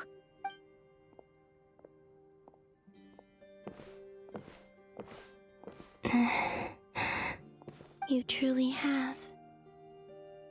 You helped defeat Rare, helped me reclaim my name, and you helped the others organize Moon Prayer Night. Wherever you are right now, I'm sure you're still fighting against the injustices of fate. This is all I can leave for them. How I wish I could stay here, but it's time for me to go. I hope to see you again in the next time, and if the opportunity presents itself. I will surely return to your side. Huh. Columbina. She's alive. Not only that, but she's left us an entire wall's worth of clues. She even wrote down what would happen on Moon Prayer Night. It's just a shame we found it too late. I am here. Time in this place flows backwards. I am constantly moving forward. It sounds like she's found a way to influence the past using Kuvaki, but her future is our past. So, these words have been here ever since we defeated the Ray Hero Solnari. We just never discovered them. Which came first, the chicken or the egg? Do you ever mull over questions like that? Only when I'm in a good mood, and at leisure. Well, I never do. Everything that has happened already belongs to the realm of fact. As a business person, and especially an intel broker, what I do is extrapolate from those facts to try and read the future. An admirable philosophy. It's a means of survival. Let's go. We have a wall's worth of clues to share with the others.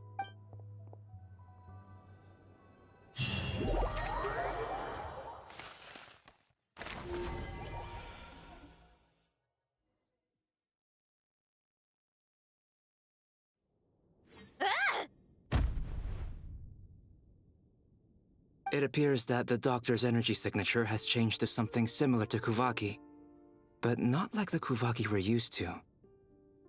Nodcry's Kuvaki devices will only have a limited effect on it. I can see why you've chosen to place your hopes in alchemy instead. Also, I must say these books are rather profound. My subordinates just shipped them in from Fontaine. Some of them are from the Narcissenkreuz Ordo. Some are incident reports from Petrichor, and then there's a few test reports for these junk machines. Additionally, after some further scanning, I've discovered something extremely annoying. What's that? Tevat's skies contain multiple moons. A long time ago, when I did my first scan, I detected 3, just as the legends say. But when I checked again just now, I detected 4 moons. So there's one extra? Yeah. Originally, I thought that if I could still find 3 moons, that would at least mean Columbina's still alive. But then it occurred to me that apart from the frost moon, Tevat's moons are just husks. And husks surely shouldn't show up in the scan, since they're not alive. It's weird, isn't it? If we can't even distinguish between a dead and a living moon, how are we supposed to know whether a moon goddess is still alive? Or does this mean that the moon marrows are equivalent to the moons themselves? It's certainly possible. In which case, the 4th moon you detected may be Dottores' artificial creation. So he wasn't bluffing. He really built his own moon marrow. Ugh! I'm so mad right now! It's easy to get overwhelmed when you have too much on your plate. Maybe you need to relax. Perhaps try going for a walk. Or simply take a few deep breaths. Nothing can calm me down at a time like this. I need more time, and I need progress.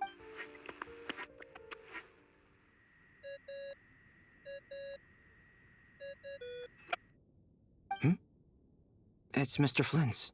I really hate that ringing tone. Ugh. First the 4 orthants of the Narcissenkreuz, then moon marrows. Now what? Oh, sorry if we're disturbing you. Might I ask what's troubling you? What do you want? We're busy. Are you still at the Curatorium of Secrets? Yeah. Look, everyone else is still out, so there's no hurry. Plus, I'm busy, so I would appreciate if you gave me some space. Even though we have crucial intel to share? Fine. I'm listening. Do you intend to share it via the Dodo communication device? Ordinarily, I would, but this is a unique situation. I think it's best that we discuss it in person. See you at the Curatorium.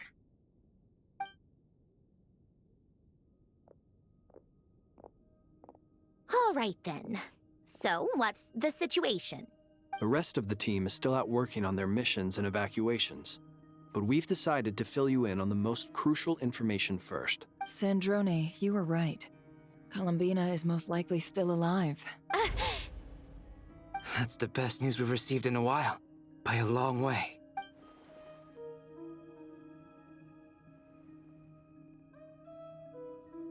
Random locations. Appearing in reverse order? Are you serious?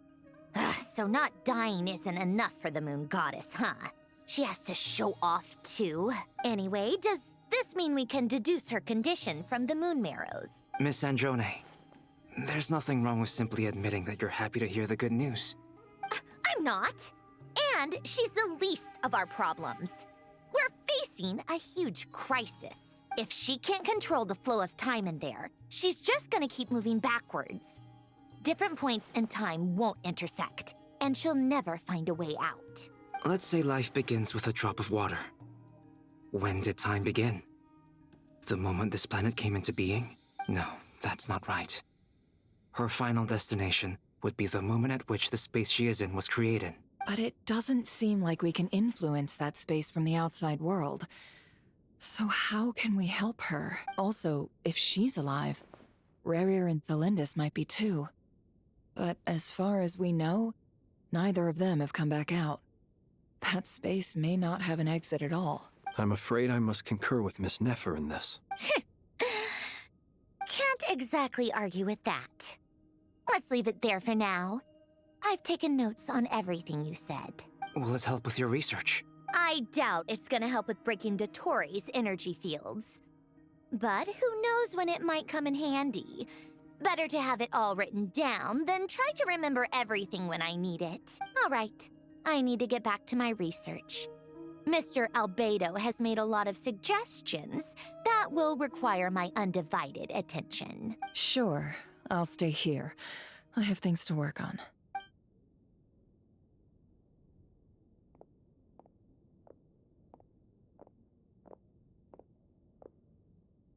Paimon, are you there? Oh, right. She went with Varka to Natlan, didn't she? Good thing we've moved her and the Traveler's luggage in here. Speaking of the Traveler, where could they be? There's a note. From Paimon. Paimon here. Not in at the moment, but if anyone needs to borrow her stuff or the Travelers, go ahead and help yourself. Paimon won't be mad. Also, Traveler, if you get back before Paimon, make sure to get some rest. Paimon misses you a lot, but put your health first, all right? How sweet.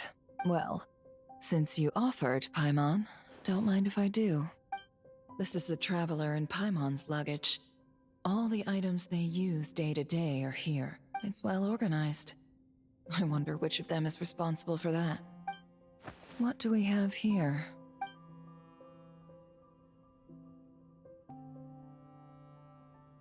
The camera captured a special moment that can only occur between people who are close to one another. You can really sense how the photographer feels about their subject. I wonder why this picture was placed outside. Is it because Paimon recently looked at it?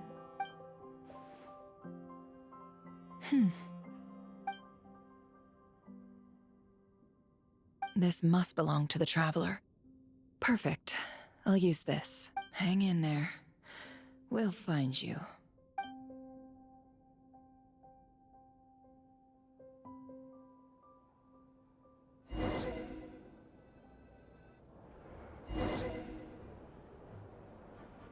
Paulownia. Search keyword world formula and bring me all relevant books.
Let's see.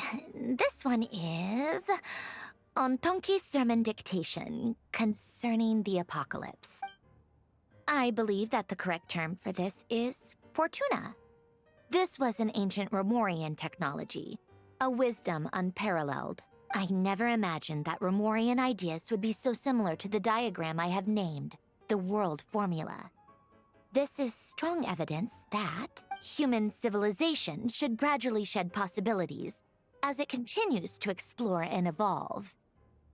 The end of humankind may well be upon us right now. The sparks of civilization shall run out, unless we consider introducing variables from outside the system. Variables. Surely that can only mean one thing. Descenders? Dottore likely captured the Traveler because of her descender status. But the Three Moons' authority comes from the world itself. Why would Dottore need anything beyond that? Where does this variable factor in? The world formula calculates the fate of an entire world. Introducing a variable would therefore give us...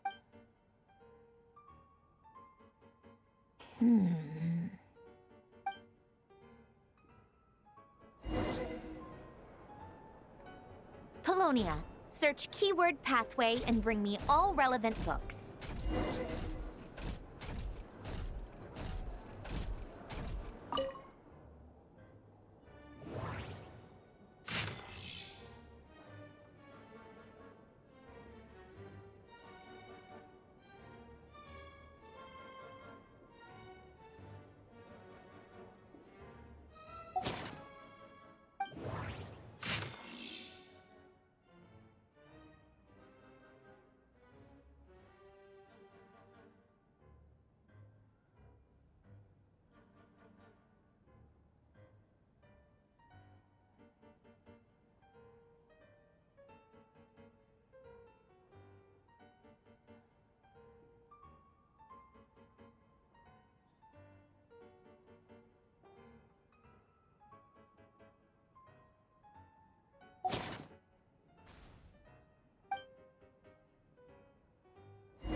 Otonki Sermon Dictation. Explications on the Chemical Marriage. These titles are pretty esoteric.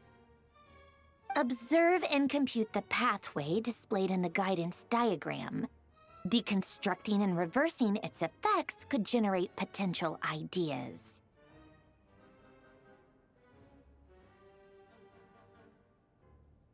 So, it's one of Renee's draft lectures. Deconstructing the pathway. I suppose that could lead to a breakthrough.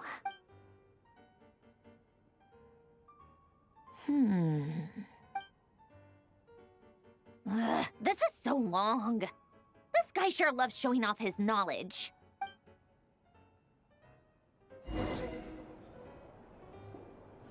Polonia, search keyword tree model and bring me all relevant books.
Most of the experimental devices proposed by the Lilia Crucis Ordo are built based on the simple and basic logical structure of a tree model. Lilia Crucis.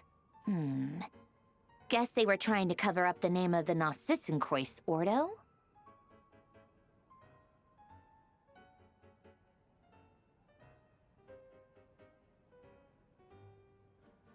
When Duke St. Germanus departed, he said, "It seems that there's no going back." Alas, he is only a genius when it comes to machines. In all other things, he is but ordinary. Excuse me? I'm sorry. That's just ridiculous. What kind of book is this? Great Detective Herlock, the Alchemist and the Clockwork Saint? Isn't this a novel? Come on. Still, the author swears that they knew Renee well. Whatever. I guess it's not beyond the realms of possibility that Renee would say nonsense like that on occasion. Memory, wishes, souls, and persona. Frankly, this sounds more like occultism, but if Albedo vouches for it, I suppose there must be some alchemical basis to these techniques. The way Alain Guillotin saw it, the world was comprised of machines. The universe needed machines, and thus his technologies were created. That's why I was born. René, his full name was René de Petrichor, if I recall correctly. Sounds like he and the town must be intricately connected. That place was also the source of most of our information regarding Remurian civilization. Seems like some of his projects were based on their technology. The cutting of souls and storing them in vessels. These seemingly unrelated techniques underpinned René's research. Assuming that the 4 orthants correspond to alchemical categories. The chemical marriage model? Alain would have scoffed at that. He never would have let those theories or parameters anywhere near his mathematical formulas.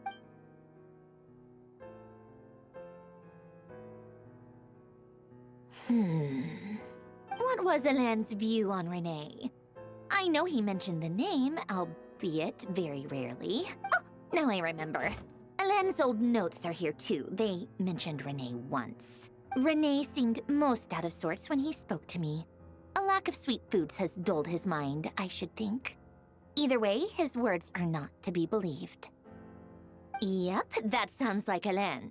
My subordinates actually did a half-decent job digging out all these materials. Makes a change. Good for them. Some of Alain's old files are completely consistent with these records. He must have gotten them from the Tower of Gestalt. I never knew he got his hands on René's records that early. He may have kept them, but he never even attempted to use them. Didn't believe a word they said. Come to think of it, René's world formula was filled with calculations of constants.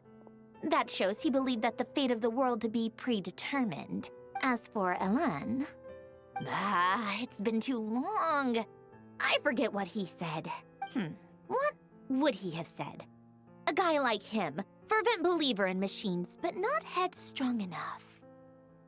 The world can be changed. It is worth persevering. Yes, that's how he used to think at least. He created that procedure to save this world. Yet the scale of the world's fate proved too enormous. The result was beyond his ability to calculate. He died having never seen the outcome. And there I was, left behind in the ashes of his dreams. Did you really never take a close look at René's research? Or did you read it, but deem his philosophy incompatible with your model? The very thought of trying to incorporate his ideas probably made you feel sick to the stomach. Well, don't worry, because there's a whole new category of lunatic in town. Next to Dottore, every other madman looks sane. You once asked me what I wished for. Should have asked him instead. He's the one pining for things you'd sooner die than witness.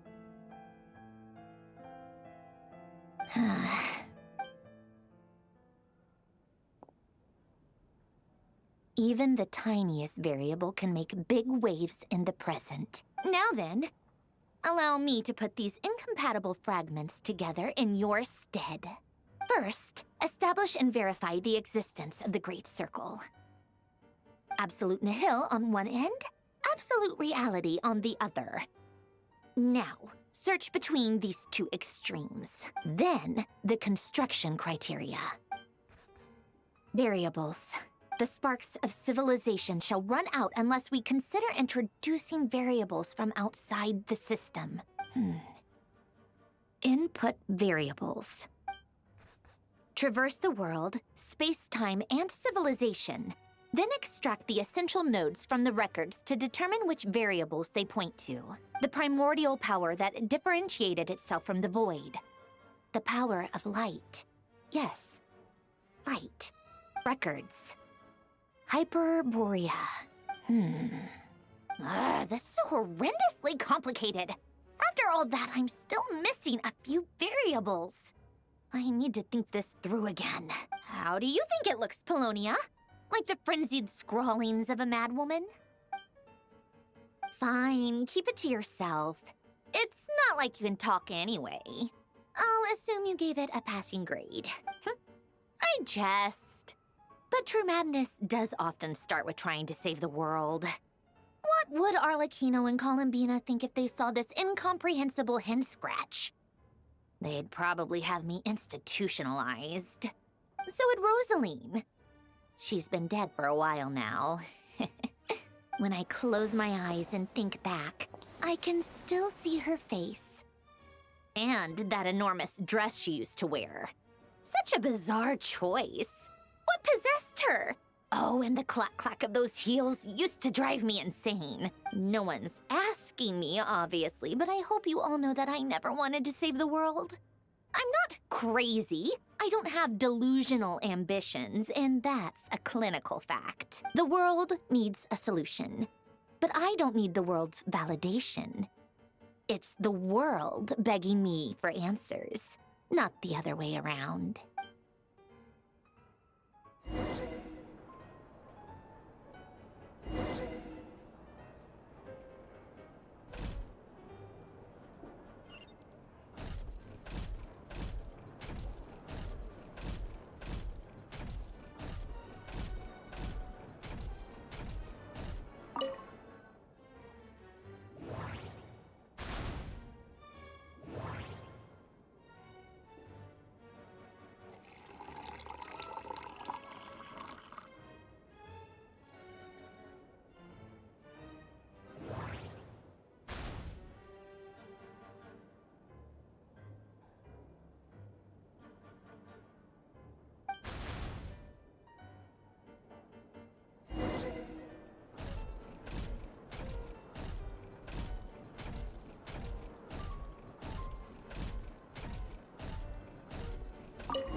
Oh, cookies to go with the tea. Let's see. They must be from that person who brought those documents. I see they're from Hotel de Boer. Something's written on the box. We are proud to present this homage to the Fortress of Meropede's fun-filled meal collection system. Fortune cookies. Have a lucky start to your day. Sounds like a dumb gimmick to me. Be early to bed and early to rise. Get plenty of sun and drink plenty of water. Then things will surely go well for you. What? Are you kidding me? Somehow I doubt that an early night and a glass of water is magically gonna save a world on the brink of existential peril.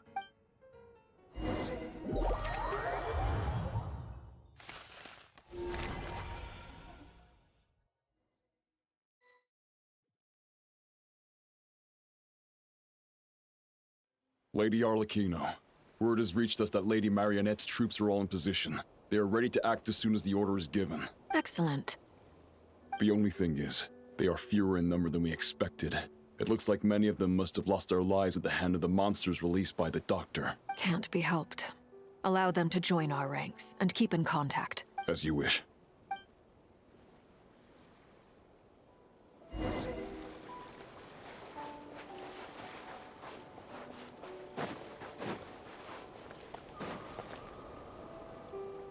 It's been a while, Arlecchino. You look well. Did Dottore really have to build his lab right on the sole path between Snezhnaya and Nodcry? Had to go on a huge detour to stay out of its line of sight. Sounds like an arduous journey. I assume you've brought word from Her Majesty? Of course, all part of the job. Firstly, the Tsaritsa has authorized VIII Internal Affairs to review Dottore's case. They will reach a formal verdict on whether he has turned traitor and whether he poses a threat to Snezhnaya. While they're working on that, I've been ordered to come and receive the refugees from Nodcry. They are nearby. My team will escort you to them shortly. Great. Aside from that, Her Majesty has a message for you and Sandrone personally. Huh? Where is Sandrone? She stayed behind to work since I was making the trip anyway. It seemed sensible to have one person on standby at base while the other came out to meet you. All right, guess that's just how she rolls. In that case, tell her that the Tsaritsa's decree this time is pretty awesome sounding. I think she'll like this one. Still, I wonder what... Wait, what's that? Did one of our troops turn into a monster? Take him out.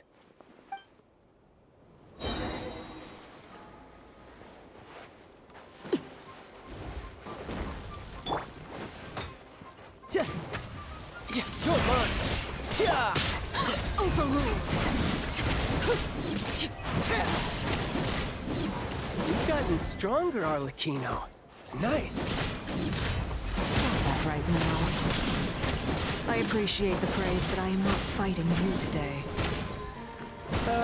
I knew it.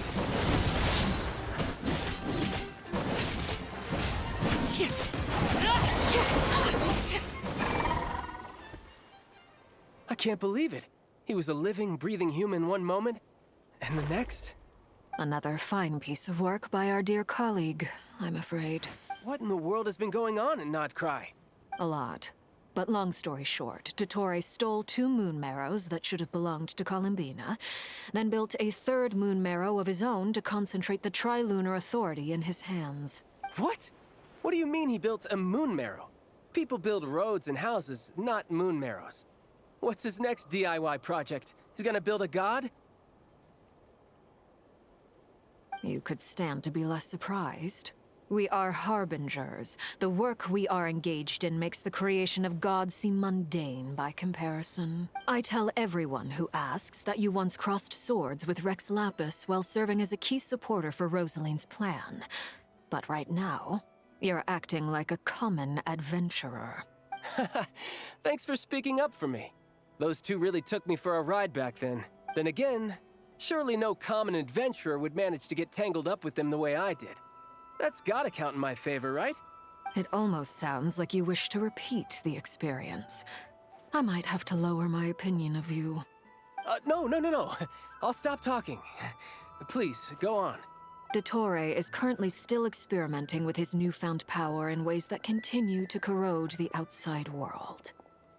As for the human mutation, I believe this is simply a consequence of his experiments, and not a strategic move. That radiant beast was once a subordinate of Sandrone's. I suspect he was only allowed to live so that he could become an experimental subject. Also, those of us who fought Dottore have been afflicted with a curse. As such, I cannot leave Nodcry. This is so much worse than I thought. No wonder Her Majesty's decree is so extreme. While these exceptional circumstances persist, the Harbingers are hereby authorized to use unilateral executive powers. Should Dottore pose a threat, Arlecchino and Sandrone are permitted to eliminate him. My thanks to Her Majesty. I will pass these good tidings on to Sandrone. Her Majesty has also declared that she will refrain from launching an attack on the now evacuated Nodcry due to the presence of unretrieved research material. A wise decision. By the way, how's my old partner doing? I'm assuming they're with you? Partner? You mean the Traveler? I'm afraid I have bad news. She was captured after our failed assault on Dottore's lab. Her whereabouts are currently unknown. What? Why? Since when does Dottore have a bone to pick with her? That is indeed the question. I'm not sure he does. He must have some other goal in mind. This won't do. I have to rescue her. You can't. We have no idea where the Traveler is. What am I supposed to do then? Stand here twiddling my thumbs? Sandrone is working on it. The best thing you can do right now is complete your mission. Fine. I guess I'll leave this to you then. One last thing. Tell the Rooster to get the message out to the gods and citizens of every nation in Teyvat. Beware. An uncontrollable pollution is spreading forth from Nodcry. The source of that pollution is a madman drunk on the success of his experiments.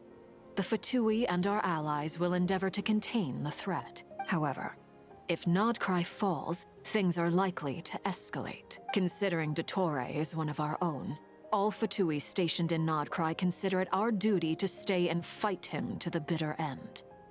Whatever the cost. Hey, don't be too pessimistic. If it comes to it, I'm sure Her Majesty won't stand by and do nothing. I hope you're right.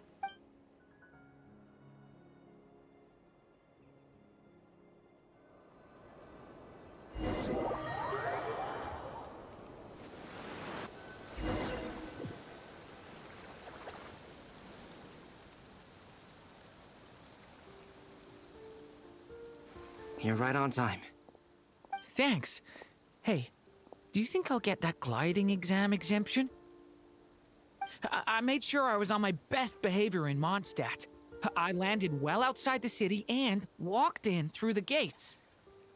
I'll help you apply, don't worry. For now, let's see what we have here. What are the Doctor's energy fields even made from? The usual attract and repel principles that govern Kuvaki don't seem to apply to them. They are very mysterious. But ultimately, they appear to be comprised of energies from the three realms. Thanks to research by Master and the Hexen Circle, we know that Teyvat's 7 elements are derived from the more primordial power of the Light Realm, which is antagonistic with the power of the Void Realm. Since you have the power of the Dragon Durin within you, I'm sure you can already tell that this energy field contains no abyssal energy. That's true. It's not abyssal energy. It's something pure, wild, and untamed. I've been thinking about something. Do you still remember the device that Dory supplied from the Academia when you and Miss Columbina fought Raria? That was one of the most marvelous feats of ingenuity I've ever seen. The design, the craftsmanship, the material selection. I couldn't fault any of it. Not to mention the operating principles.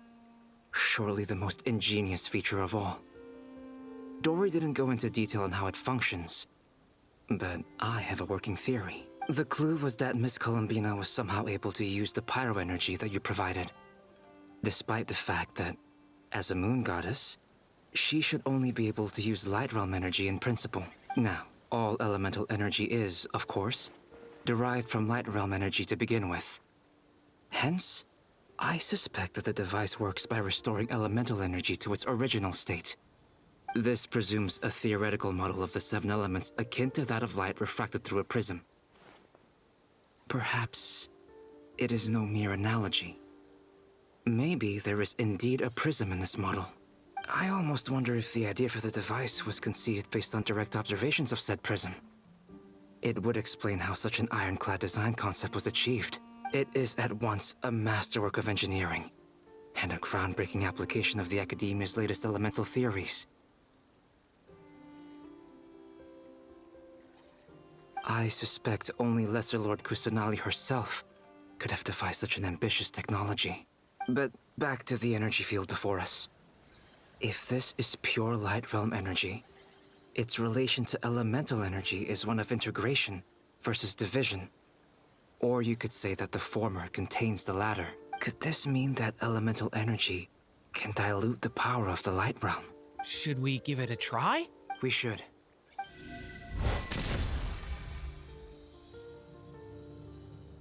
Ha! It works! Clear signs of disruption were detected at the periphery of the energy field. This indicates that elemental energy can disturb or even negate the field. Now you try. All right, here goes. It's working! Switch to abyssal energy and attack again.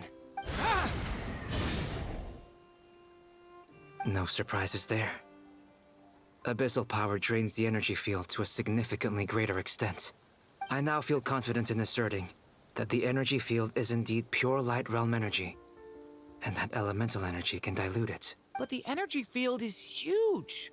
How much elemental energy will it take to neutralize it? We don't have to neutralize it completely. We can try other approaches. That's all for theory. Would you like to continue watching? So you knew I was here. Huh? When did you get here?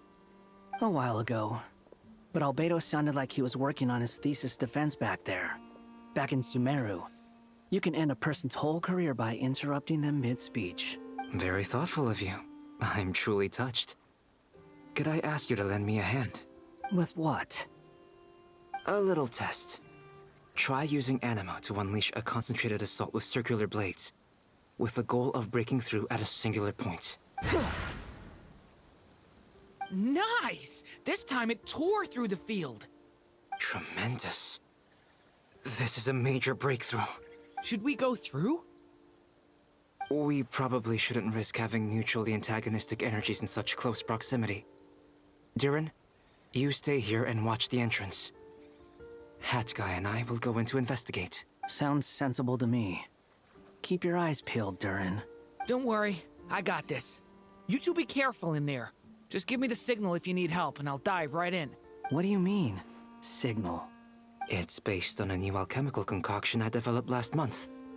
When 2 bottles of it are smashed on the ground together, they emit a blinding burst of light. If it comes to that, remember to shield your eyes with your hat. Glad I asked. Thanks for the heads up.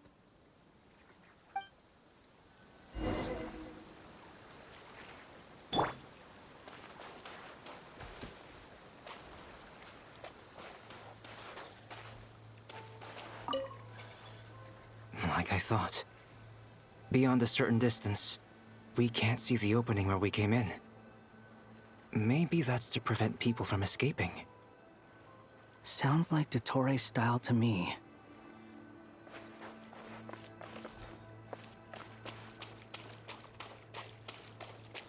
Not much has changed.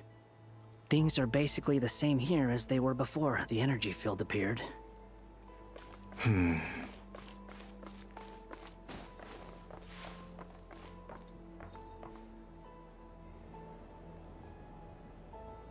They have no heartbeat and they're not breathing. We can only assume they're dead. But there are no visible wounds. Also, there's an animal squatting next to each body. It's watching us. That's not an animal's gaze. What are you trying to tell us? Doesn't seem eager to talk. I guess maybe it's just an animal after all. Let's keep looking around.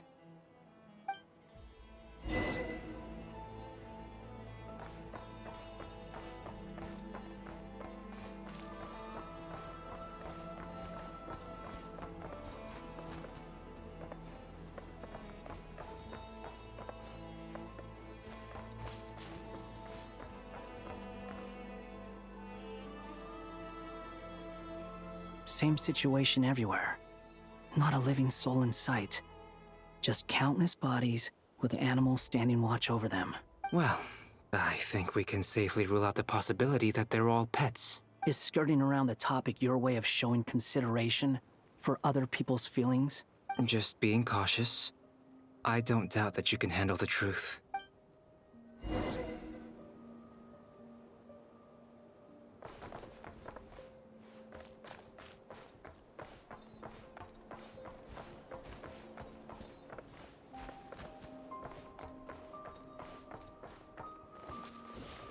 Careful.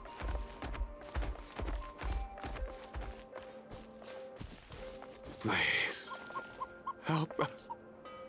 Please. Over there. I hear a voice.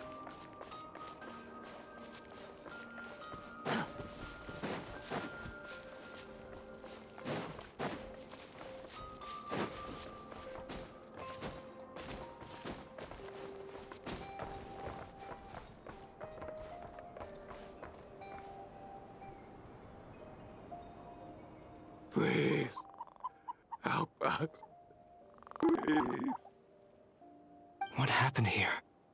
I don't know.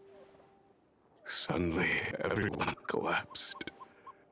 Then my line of sight got lower.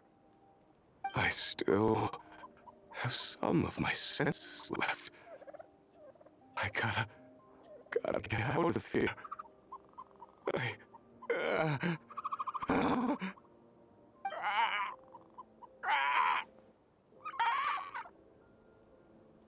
It looks like there's a huge experiment going on inside this energy field. Maybe each energy field is its own giant experiment. Vile. He's swapping human minds with those of animals. Even without the other circumstances, this would be an extremely radical experiment. Those people may have lost their sense of selves, but they are not fully animals either. If they were, they would have left. But instead, their instincts are driving them to remain by their dead bodies. We should go. No sense in sticking around here longer than we need to. Agreed.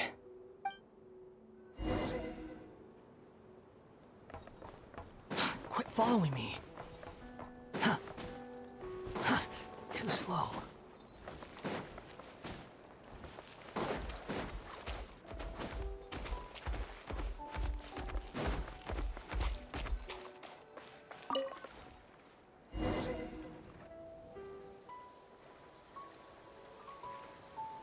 You're back! Everything okay? We saw some things that take a strong stomach. Otherwise, we're fine. We should share our findings with the others.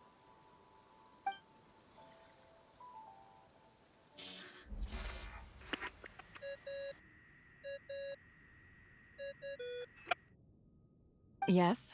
Who is it? Miss Nefer, it's me, Albedo. We found a way to break through the energy fields. With enough control, it's possible to tear them open using elemental energy. Also, we managed to take a look inside. Dottore is carrying out his cruel experiments on an immense scale. Any residents who have failed to evacuate in time will likely meet a grisly end. Sounds like he's living down to our expectations. Might I ask how things are proceeding on your end? I'm just about to get started. I'll be in touch once I have a result. Understood. Stay safe. I will.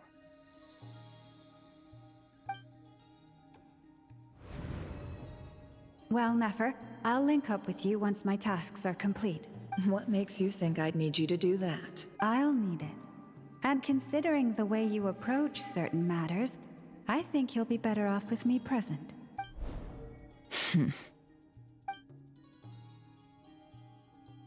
Let's begin. Entering simulation mode.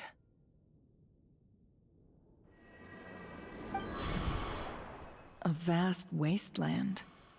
Is this the Traveler's inner world? I was expecting something more vibrant, to be honest. Wait, someone's there. What are you looking at? In that case, I'll look at it with you. I want to know all about everything you've seen and experienced. Is there somewhere I should return to? Or should I stay here and be the hero everyone says I am? I don't dislike my current life. Roaming the land, fighting battles, accomplishing missions, earning a living, looking after Paimon. It's not so bad. I guess the only thing that's missing is that you're not here with me. This is the conscious layer, which contains a person's true feelings. It is filled with both longing and kindness. I suppose anyone who lives long enough ends up wishing for someone who can't be there. Maybe it's the only way we can feel truly alive. Time to delve a little deeper.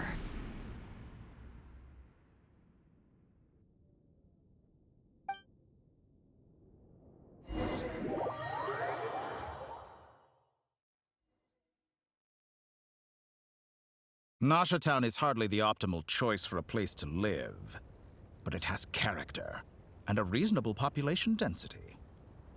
What are you trying to say? Oh, don't be nervous. I was just thinking where might make a good starting point for your journey.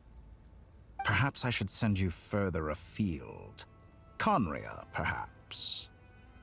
Conria ceased to exist long ago. Once again, you fail to understand the possibilities that the Tri-Lune creates.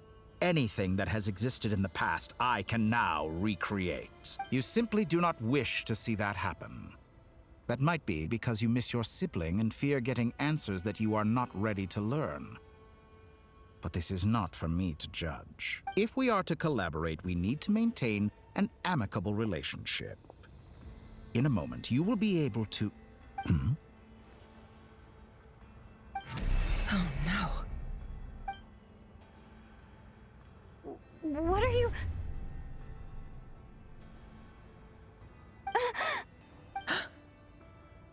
What are you gonna do? Don't move. Something unwanted has crept into... Oh? Gone as quickly as it came.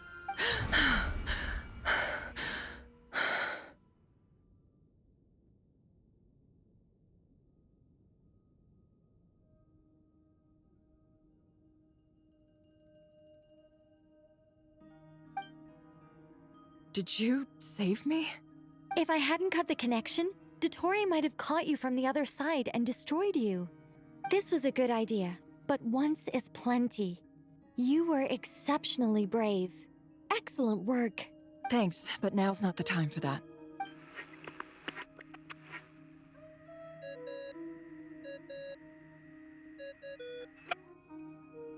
Albedo speaking.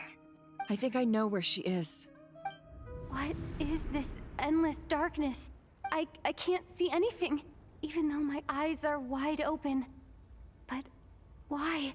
What happened?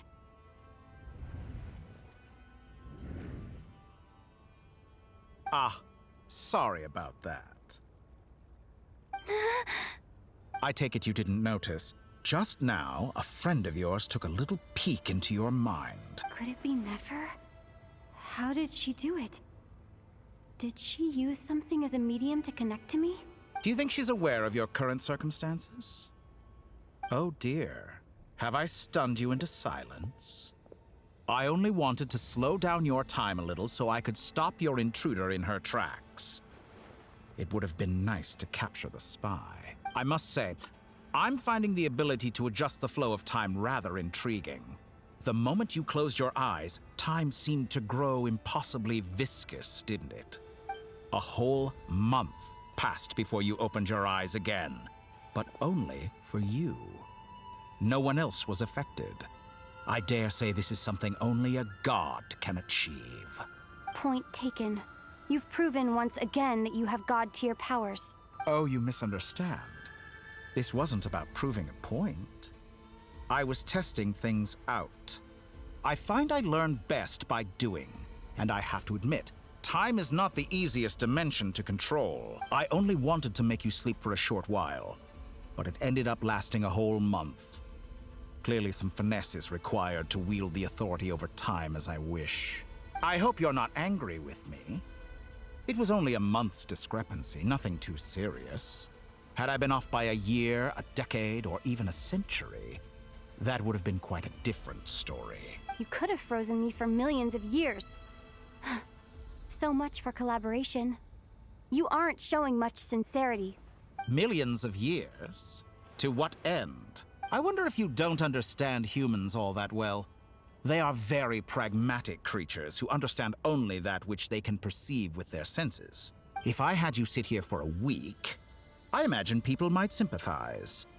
But if I left you here for 100, 1,000, or 10,000 years, the sheer size of that number would cause it to lose all meaning to them. They would not have the capacity to comprehend your suffering, and thus they could not empathize. Unfortunately, while gods do exist in Tevat, it is ordinary humans that account for most of the population. Their lifespans are so limited, their bodies so fragile. Did you ever really hope that they could begin to understand someone like you? Your long life and unique origins make you fundamentally different from them. How long will it be before they start to treat you like the alien you are?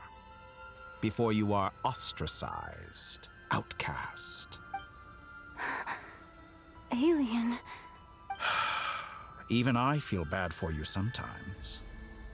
This world has made you into a slave.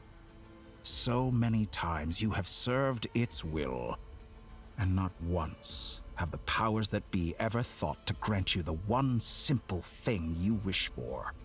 You have been treated most unfairly. I can change that.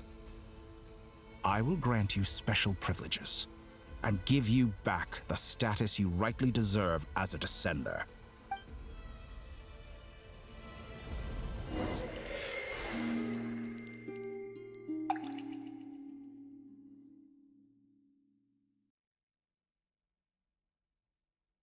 I've entered the past 3 times at this point, but I still have so many questions.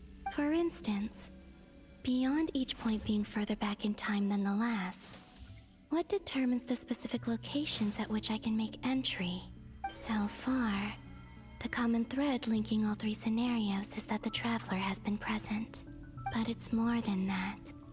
I know I sensed something familiar around her. What was it? I'll keep this question in mind as I carry on.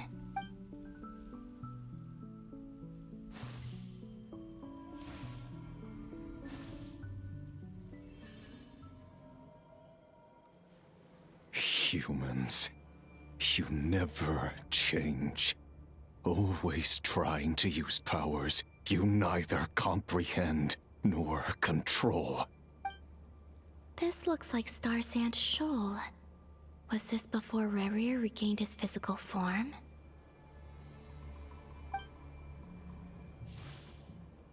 You've messed with the cannon again, huh?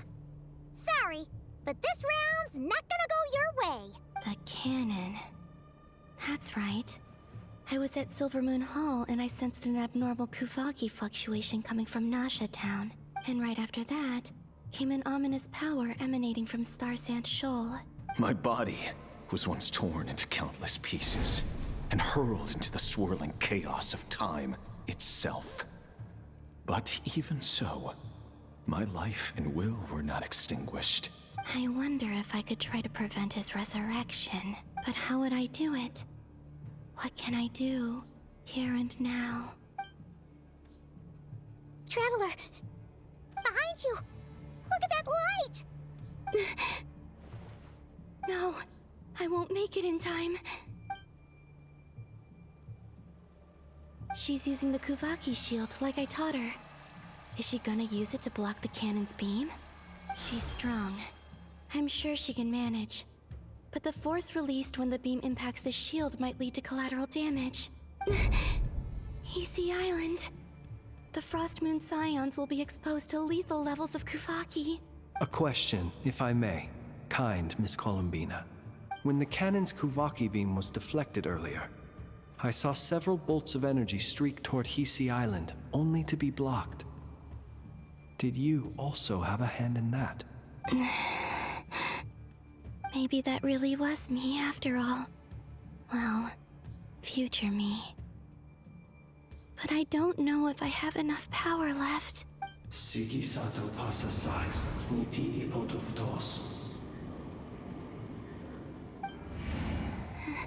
There's no time.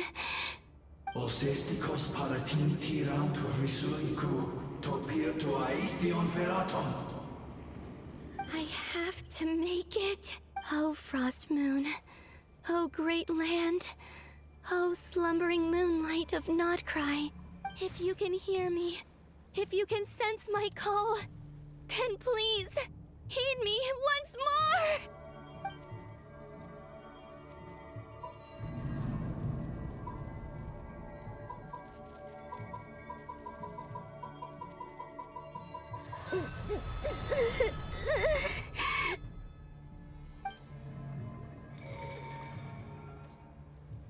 Did it work?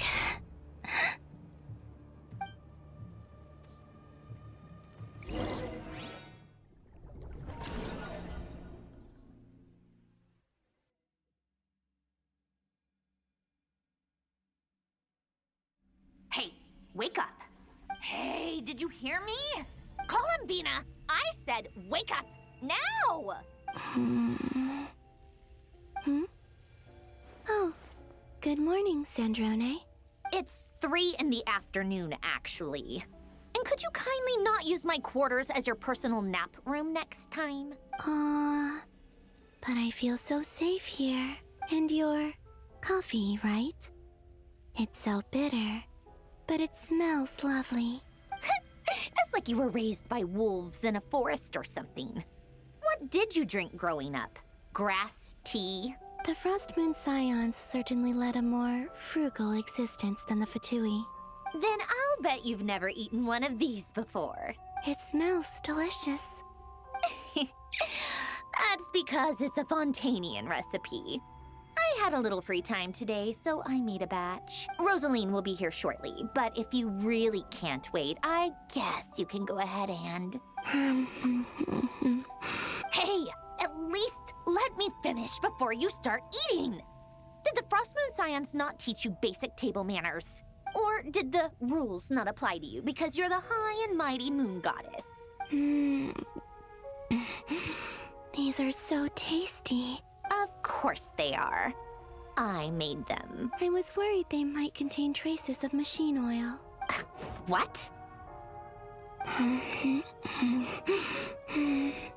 You know, there's something I've always wanted to ask you.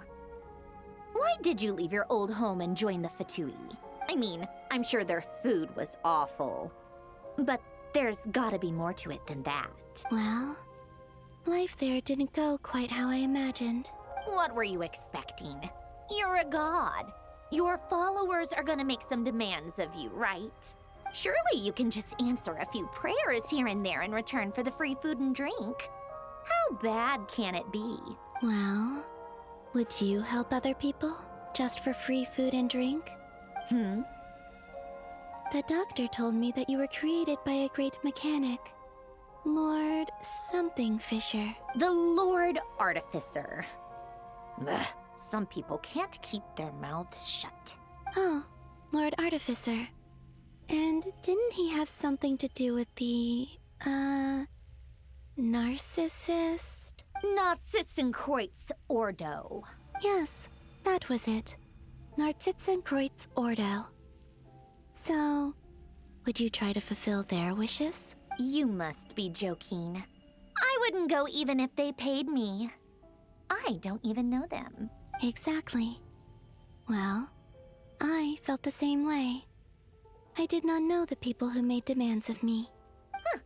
What do you know? We're on the same page for once. In his later years, Alan did ask me if there was anything I wanted to do. If I had any wishes of my own. Well, I don't. And I'm not in any mood to fulfill someone else's either. Who's Alain?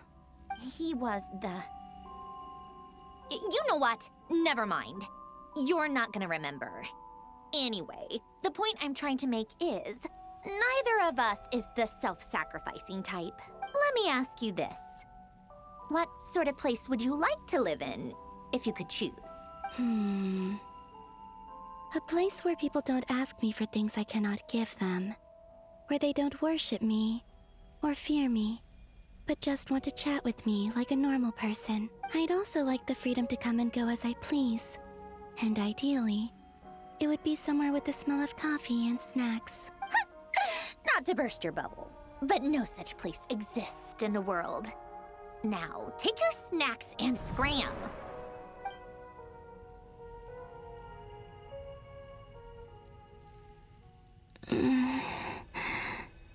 Did I pass out? Of course. I'm back here again. I dreamed of events from my past. Sandrone. Traveler. I miss you all so much. Back there. I guess I managed to harness all the Kuvaki energy on Hisi Island. But how did I do it? Time is flowing backwards here. And I can use that familiar power to enter the world of the past. That mystery ally everyone talked about. It was me all along. I can sense that there isn't much more power remaining up ahead. What lies at the end of all of this? Will time keep flowing into the past? And will I ever find my way back?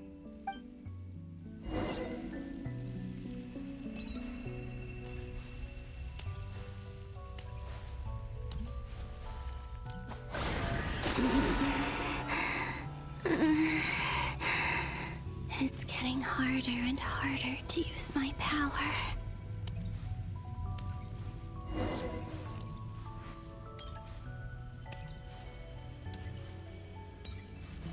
I'm no match for the Abyss in this state. I need to avoid the contaminated fragments.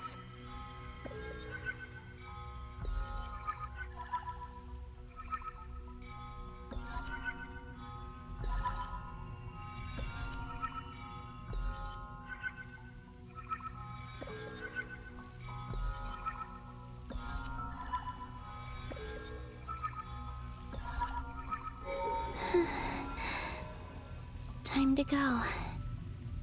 I wonder where I'll find myself this time.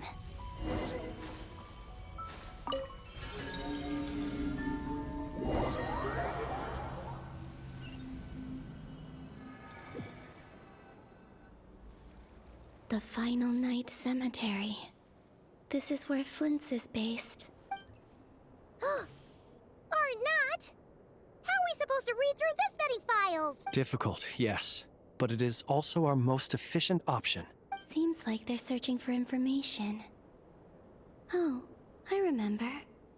Flint's and Varka talked about some files on the Wild Hunt. Was this my doing too? To expose the true intentions of this Rerir, we need to dive into Notcry's history. Are my actions changing the past? Or are they simply completing a process? Is all of this inevitable? Or am I the one making these decisions? If I choose not to help them now, will it change how things turn out? Hope we don't land on our heads then. They're my friends. I can't not help them.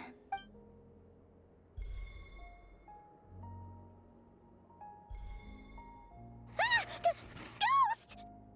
And the other one was... here. Hey!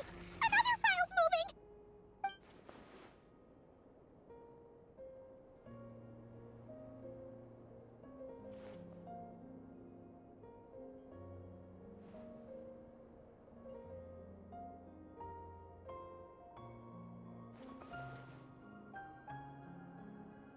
That should do it.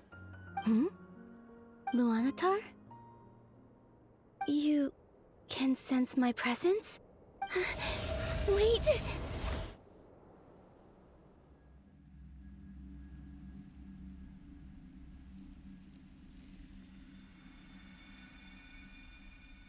Luanatar. So she's that familiar presence I've been sensing all along. She's always been by the Traveler's side. That explains why the Traveler has been there each time I've entered the past. But why Luanatar? Is it because she has a connection to me as the Moon Goddess's familiar? If so, why not any other Kuhenki? That's...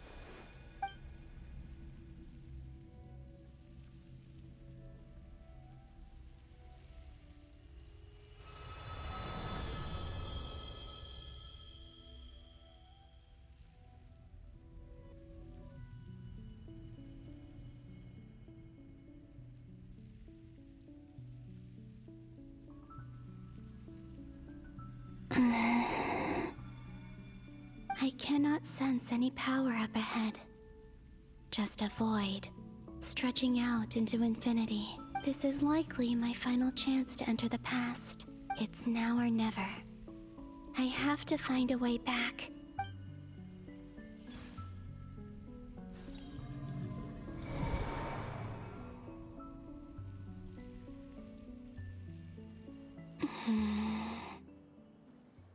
Easy Island? How far back in time is this? Where's Luanatar? I can't sense her presence this time. Seeing enough and Aino reunited like that sure was heartwarming. Traveler, Paimon. No. Stay calm. I don't have much power left to change things. I don't even have that much time left here. Think, Columbina. How do I find a way back? A way back... to where? Do I go back to Moonprayer Night? Or to the future that followed? And if I return in my current state, what will become of me then? Dottoro's actions that day proved that he'd been planning that for a long time. He had already seized the power of 2 Moon Marrows before capturing me. Even if I managed to get back, how can I fight against him when he wields the Tri-Lune Authority? I can't. If I go back like this, I'll be playing right into his hands. I have to find some way of rivaling the power he has usurped. Wait. Time flowing backwards. The Tri-Lune Authority. Does that mean...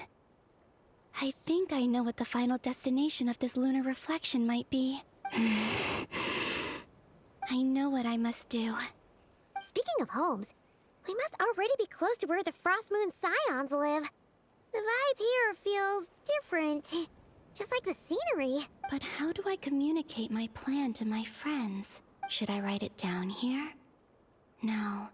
Someone else will see it. I need something with a close connection to me. Something I can use as a medium to tell them what's happened to me in here. Now it makes sense.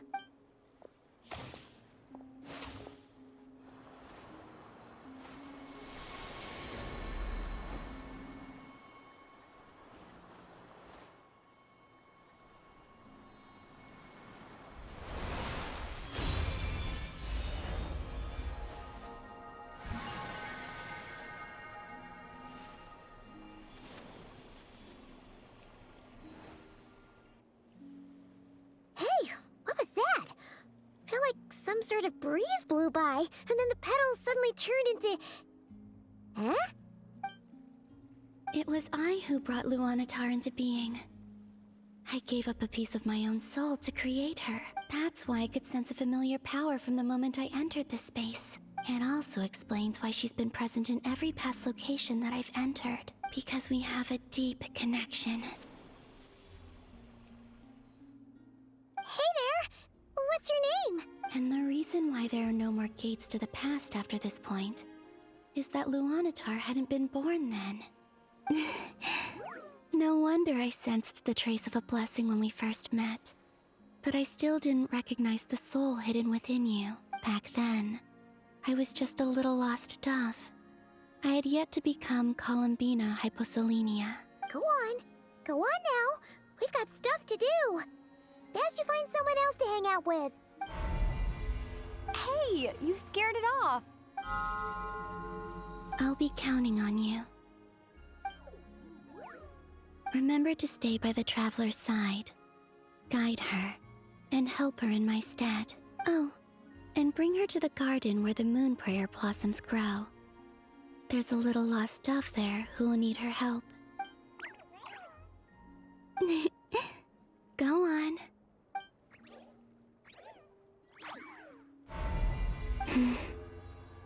You too. Go and live your story. As for mine must go in a different direction.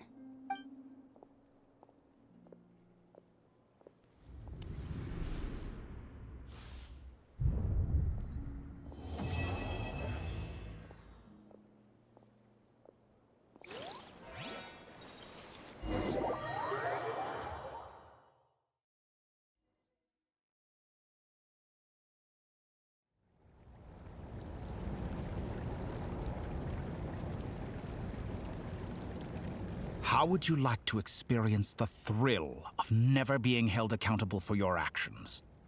You could crush people like ants without consequence, or tear off their heads or limbs as you please. Believe me, such a life is but one small step away. What point is he trying to make? Freedom? But the freedom to kill? To do evil and get away with it? Why would you offer me that? The creation of a world is the ultimate scientific experiment. I have taken my research to the highest level, where I shall be not just a god, but also a servant to many sacred spirits. I shall heed the truth and perform holy deeds. A god's laboratory is the perfect playground, but it needs the right occupant to explore its full potential. Mortals are found everywhere one looks. Not so with Descenders. I'd prefer my first guest to be a distinguished individual such as yourself. And I know you could make the most of the opportunities it offers. So the condition for entering the new world is to take innocent lives. The same dilemma that Rerir once faced. Could I really bring myself to kill others for my own benefit? Rerir did. And look where it got him. Have you made up your mind? I can't do it. Your playground is no place for me. You're putting your hopes in the wrong person. But we both know I'm not quite the hero you say I am either. I have my own reasons for the journey I'm on, and they aren't all selfless. You've grown a lot since we last met, but there are still things you are unwilling to compromise on. This will only hinder you. Why don't I lower my requirements a little as a gesture of goodwill? I'll give you a little time to learn to be a less noble soul. That'll make things much easier for you. I really doubt I could live that sort of life. And yet you already sound less defiant than a moment ago.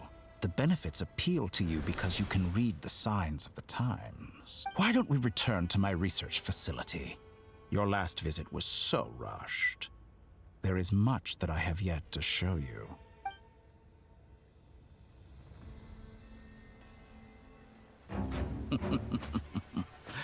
Now to that question,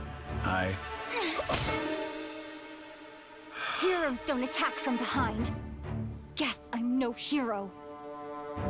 This is most disappointing.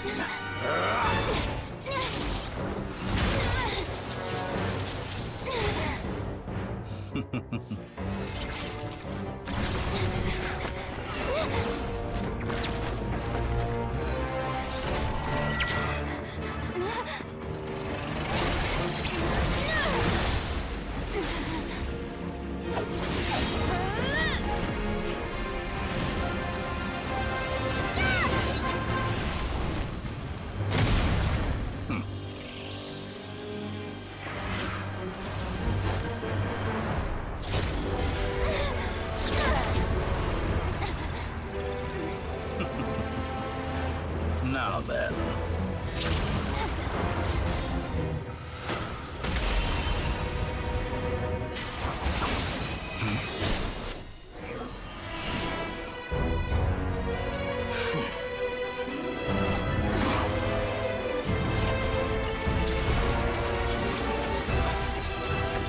A new face.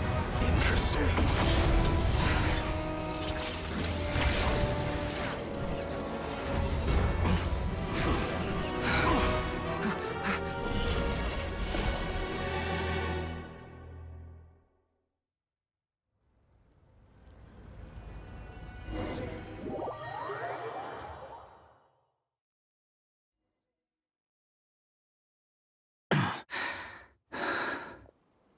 You're still gonna call me Hack Guy after that, huh?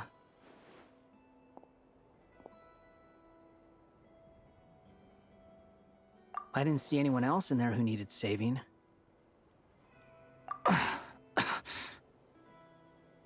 It's nothing. I'll be fine. Why are you looking at me like that? Is it that shocking that I'd come to your rescue?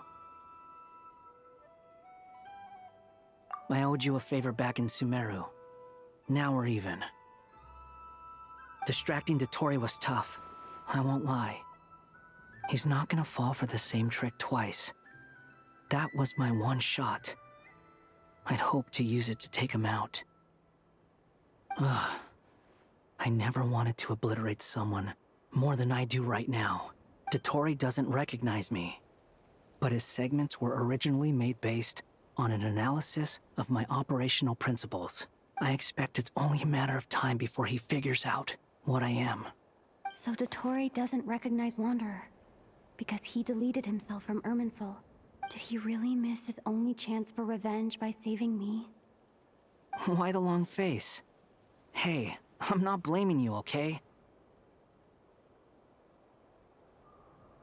And I'm not complaining either. Rescuing you and killing Dottore are equally important goals. Everyone would be pretty stuck without you. It's best you live to fight another day. How are you holding up? Are you all right? Hat Guy said to put safety first, so we agreed to run as far away as we could after leaving the energy field, and only meet up once it was safe. You don't look injured. It seems that Dottore didn't do anything to you. All right. Rescue operation complete. Let's head back. There's a lot more work to be done before this is over.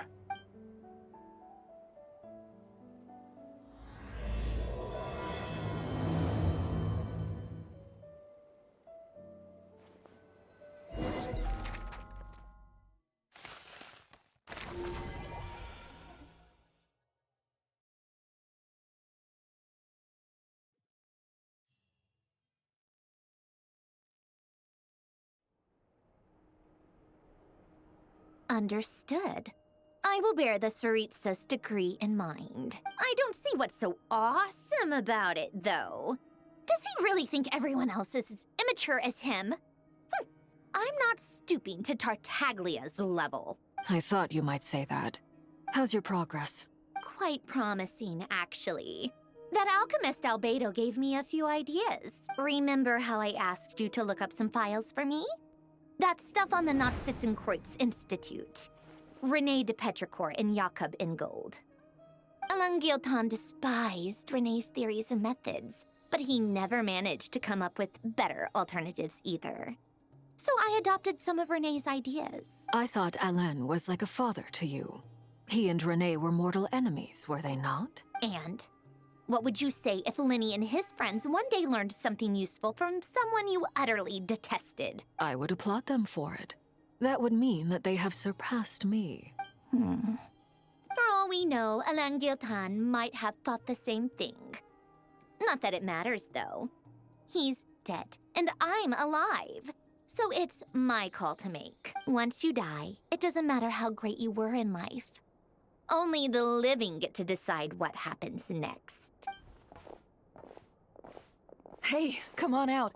They're back. Huh?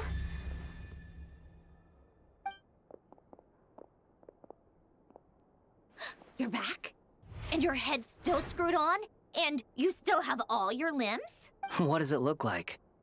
Way to keep your composure, madam. Excuse you. I am perfectly composed. Glad you're okay.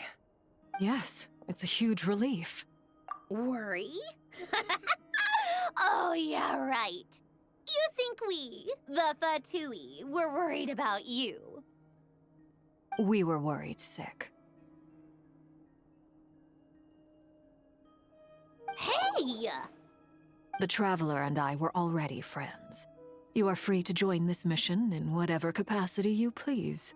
Much like your tea parties. It's a laugh a minute with you guys. I must say, I was quite surprised when Mr. Albedo told me he would need no additional aid. We discussed this on our way back as well. I am rarely so unequivocal, but in this case, we had full confidence in Hat Guy. He said he knew what he was doing. Albedo and I pretty much had to just wait outside on standby. Meanwhile, Hat Guy broke into the energy field and rescued the Traveler solo. You didn't have to mention that. Well, I'm thoroughly impressed. You are a force to be reckoned with, Hat Guy. Is she back? Is she really back? Traveler! It's really you! Oh, thank goodness! Paimon missed you so much! You can finally breathe easy, Paimon. It's great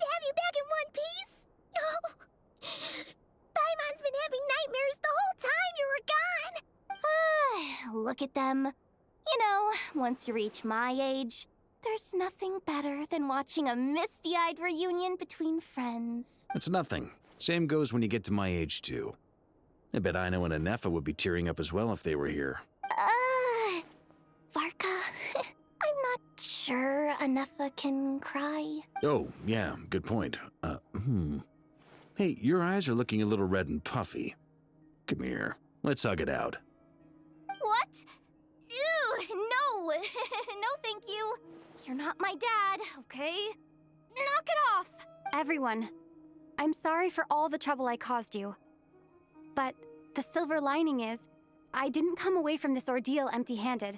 While I was being held captive, I learned a lot about Dottoro's current capabilities and what he plans to do with them. Allow me to explain.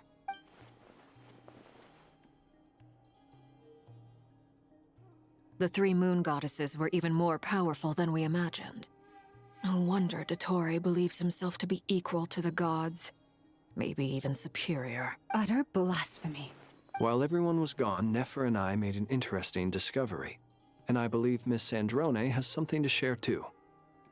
Ma'am, perhaps you could do the honors? Called it. Getting rid of a pesky troublemaker like her is like trying to clean up after a crumbly cake. It always comes back to haunt you. Our next step is to find a way to bring her back. A place where time flows backwards, with no destination in sight. Surely it must have been created for a specific purpose. But I fear the answers are buried deep into VIII's history, held by great powers beyond our reach. It sounds like she's on a specific path through time, just traveling in the opposite direction to us. The question is, where does that path lead? Or will it keep going to infinity? We considered that question as well. Strictly speaking, time is not infinite. Indeed not. Every road has an end. Nicole! You sure loved quietly sneaking in mid-conversation. I do, in fact. It's something I've always done at our mages' tea parties. Quiet, mysterious, and persuasive. You wonder what lies at the end of her road. Well, just as the world has a beginning and an end, so too does time. And so, the end of the road is the moment that Tevat was born. But where Miss Columbina will end up along this road, that depends on where this particular river of reverse time began. What about the original moons and the moon goddesses? Do they have a beginning too? All things do. In the beginning, no moons adorned the sky. It was the Dragon King Nibelung who raised the 3 moons into the heavens, and thus were the moon goddesses born. They were shadows of the planet, born to wield Nibelung's authority and oversee the world on his behalf. They were extensions of his will, manifestations of his majesty. But then one day, they disappeared just as suddenly as they had once been brought into being. Nobody knew where they had gone.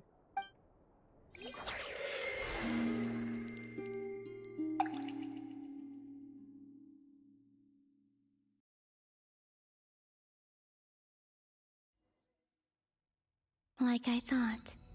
No more paths back to reality have emerged since. But how can I be sure that I'm going the right way without scenes from reality to keep me on track? I can't even be sure of how long I've been walking for.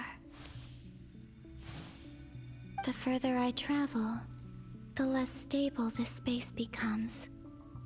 There are even moments where I can sense something that feels like abyssal energy. They can just materialize out of thin air. I have to keep my wits about me.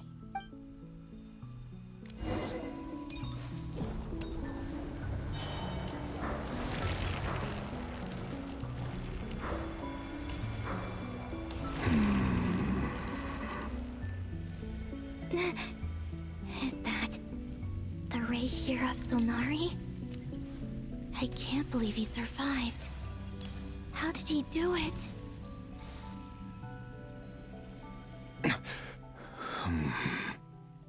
You are the moon goddess. But how? Please, there's no need. I'm not interested in fighting anymore. I find that a little difficult to believe. Yeah. Honestly, so do I. The way you used my own power against me was... It was a brilliant strategy. And then, in the final moment before I was thrown into this space, I got to see an old friend. Mr. Dainsleif. Right. It was so long ago now. But we were friends once. When I first got here, I was filled with hatred, remorse, and rage. How I cursed and devoured. I tore everything here apart. I was consumed by the desire to leave this place and have my vengeance, but to no avail.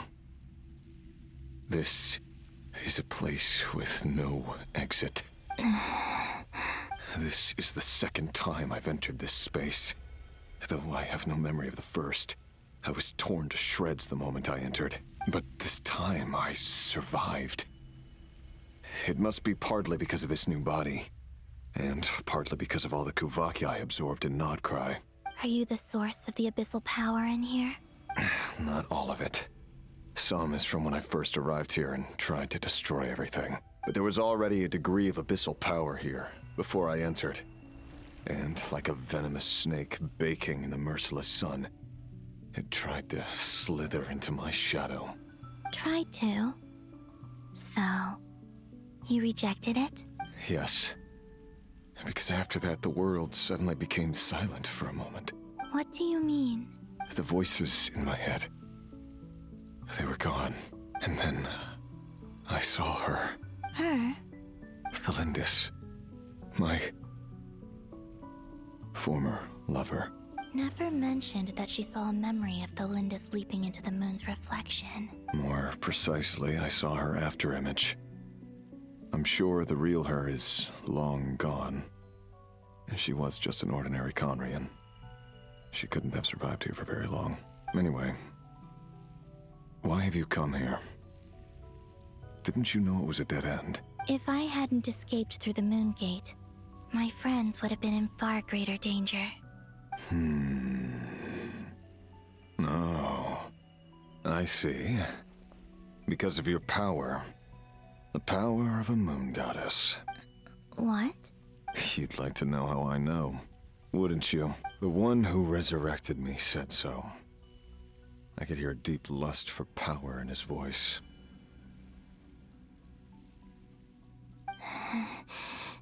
Do you mean... Dottore? Dottore. So that's what he's called. He'd been collecting fragments of my body for a long time. All so that he could resurrect me at the moment of his choosing. I had no interest in his research. But being as corroded by the abyss as I was, we were aligned as far as hunting the moons and recovering my strength were concerned. So that's why the Wild Hunt suddenly became so active in Nodcry. When I left the VIII in my weakened state, Dottore must have felt that his time had come. Moon Goddess? Could I ask a favor of you? What? I know this is a lot to ask, especially from someone who tried to kill you. If you refuse, I won't fight it. But this is the only thing I desire now. Nothing else matters. What do you want? I'd like you to take a message to Thelindis for me. Thelindis? But... Yes, she's dead. But like I said, I saw her afterimage. I can sense that some part of her soul remains here. Far, far ahead. Why don't you go and speak to her yourself? I can't. I don't know why, but I can't move freely in this space as you can. All I can see is a glimpse of her, walking away. Just like the moment when I last saw her in life. In return, I will clear these abyssal obstacles for you. No, not in return. I'll clear them for you. Whether you want to help me or not. It feels like something I ought to do. Why? Indeed. I've been asking myself that question a lot recently. Why did I do the things I did? I'm tired of it all. Tired of the person I became. People used me. And then I turned around and started using others. I hurt a lot of people. I think I grew tired of it long ago. But I wouldn't admit it to myself. And ultimately, that's how I ended up here. What do you wish to tell her? All of it. My past. My mistakes. Everything that happened after we were separated. Is it okay if I give her the abridged version? Yeah, I'm sure there's plenty you can skip over. Just tell her the important parts. Whatever you think that means. Like the part where you relentlessly tried to kill us? It's up to you. Love demands honesty. But my relationship with Thelindis was built on lies. We hid too much from each other. But after living my whole life in the shadows, I don't want to hide anything anymore. I will do my best.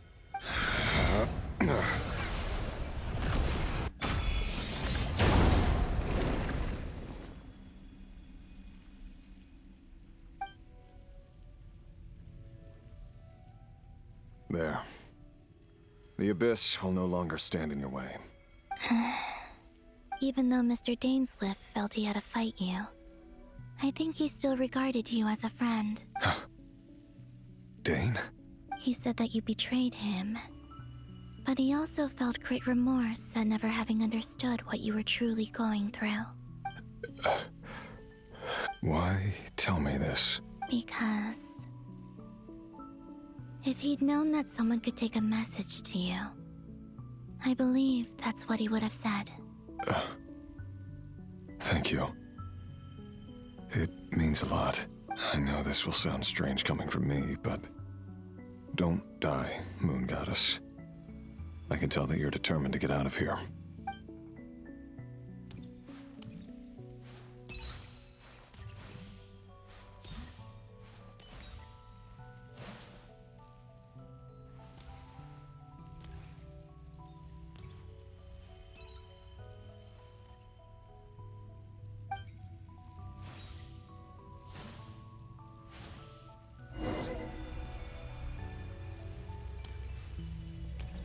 He kept his word. The Abyss is no longer obstructing my path.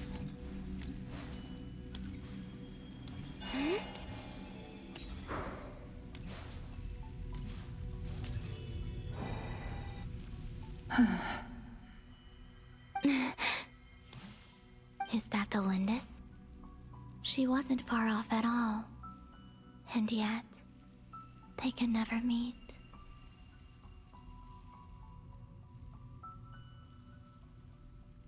Hello, Miss Thelindis.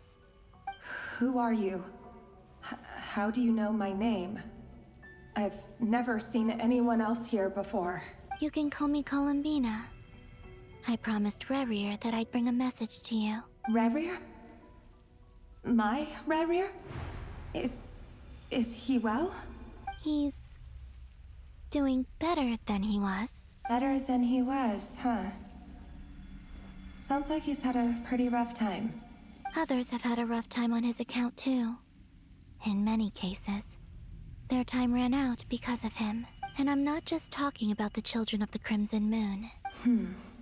So, things got worse before they got better. Could you tell me what happened, Miss Columbina? Are you sure you wish to know? Yes. This is my opportunity to learn the truth. No matter how hard it is to hear, I have to know. I admire your courage. However, time is short. I cannot stay here for long.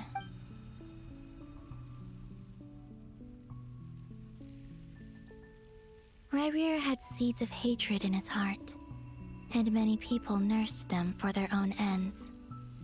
On some level, Everything he did was to try and find a way to see you again. But in the end, he came to regret his mistakes. He wanted to apologize for hiding his past from you. Beyond that, he did not say specifically what it was he wished to convey to you, but I'm sure that you've always been on his mind. You are what has kept him going over all these years. I'm sorry, Miss Columbina. This is so upsetting. I'm not sure how to put my feelings into words. It's all right. I understand. Well, that's everything from me. So, I guess I'll be... Wait. One moment. Time flows backwards here. The road ahead only leads further and further into the past. I know. I intend to reach the end of that road. Without a moon marrow, without the 3 moons' power, you won't make it far. Wait, unless... Are you one of the moon goddesses? You could say that. I see. I often think to myself, if life is like a train ride, why haven't I reached the terminus? Where am I even going? And it's not just me. It's this whole place. Wherever it is, it seems like it's existed forever. It's such a mystery. Where is it going? I must seem so ridiculous. I can't answer these basic questions, and yet I jumped right in here without hesitating, only to be torn apart the moment I entered by powerful energy currents. Only my soul remains now. Thinking back, I was suddenly overcome with fear and terror in that moment. Perhaps I too became bewitched by the abyss. I may have been the leverage it needed to control Rayrir. I used to be a researcher at the Universitas Magistrorum in Conria, researching the iridescent moon's marrow. Eventually, I came to the conclusion that time in here flows in reverse. Rayrir was one of the Finster King's retainers. With me, he was in an impossible position. It plagued him constantly. I wanted to help him escape his lot in life. I wanted him to be happy. So I thought I'd use this place to return to the past. At the time, I thought I could just go back to the day that the Finster King first found the prince. It was only after meeting the prince that the Finster King started going too far with his research into the abyss. That was the day all of our woes began. I thought I could stop the king from ever meeting him and solve everything. I couldn't kill the Finster King himself, so I had to find another way to save Rayrir. That's why I wanted to go back, to kill the person who had brought new possibilities to our realm. I'm sure it was a futile endeavor, but the abyss probably enhances the basest human desires. So I naively hoped I could change everything, but I was simply too weak. Like a speck of dust against the whole universe. Look at me. I didn't even survive the journey here. Not physically, at least. I know I'm never getting out of here. But you're different. You can make it, and I want to help you. I owe you that much. How do you plan to help me? Have you noticed the golden energy that exists here? Based on my past research and my observations since coming here, I believe they carry you forward faster. I can share what I've learned, and help you understand the pattern in which this energy appears. I think you just might... Now, I know you will be able to change the past. Also, I've been speculating about where this space ends. The documentation was scanned, but from what I know of the legends about the moons, the oldest ones seem to begin with Nibelung, king of dragonkind. I have no way of verifying any of it by this point. But if it's true, you might be able to reach that era if you keep walking. Understood. Thank you, Miss Thelindis. I'm the one who should be thanking you. If you hadn't entered this realm of everlasting death, what use would my deductions be? Thanks to you, they have some meaning. About Rayrir, I'm so sorry. For everything. It wasn't your fault. That's not true. Because we both feared bringing trouble upon each other, neither of us ever told the truth. And that dishonesty sealed our fates. But enough about that. I wish you a safe journey, Miss Columbina.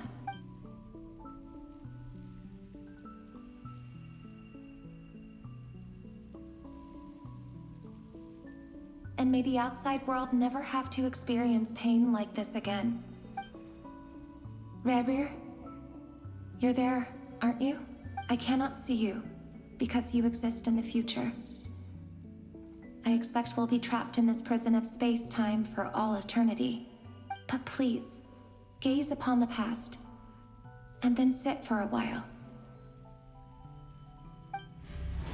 Let's find a place to sit down together, just like we did when we first met.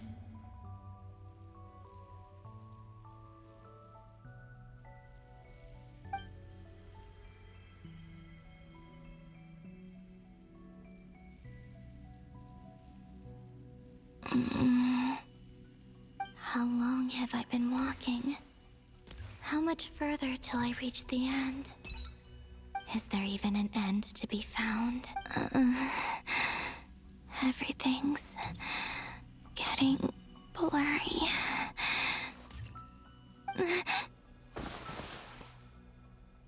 Huh? Are you all right, little sister? Have you come from the distant future?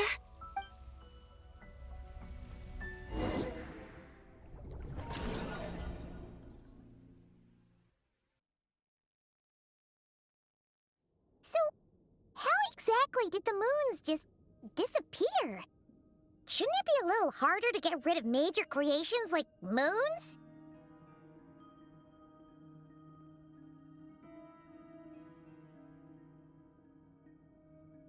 The world is a vast and ancient place.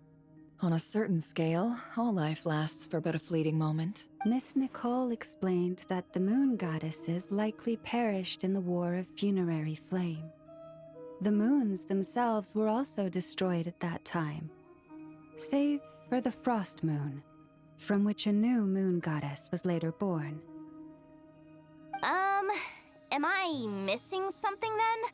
'Cause the stories say that the moon goddesses were born on the moon, but doesn't Columbina say she was born in Nodcry?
Huh.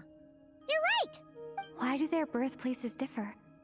What's the difference between the two generations of moon goddesses? Also, remember what Sandrone said? Her scans detected 4 moons.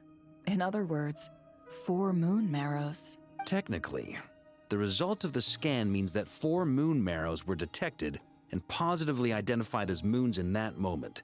In other words, this piece of information alone isn't enough for us to know how Miss Columbina is doing right now.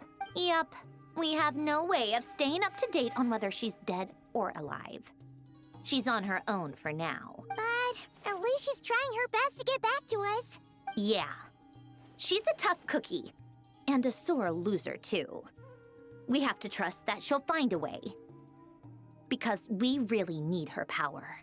As much as it pains me to say it, We've got no chance of beating Dottore in a straight-up fight. He's much too powerful.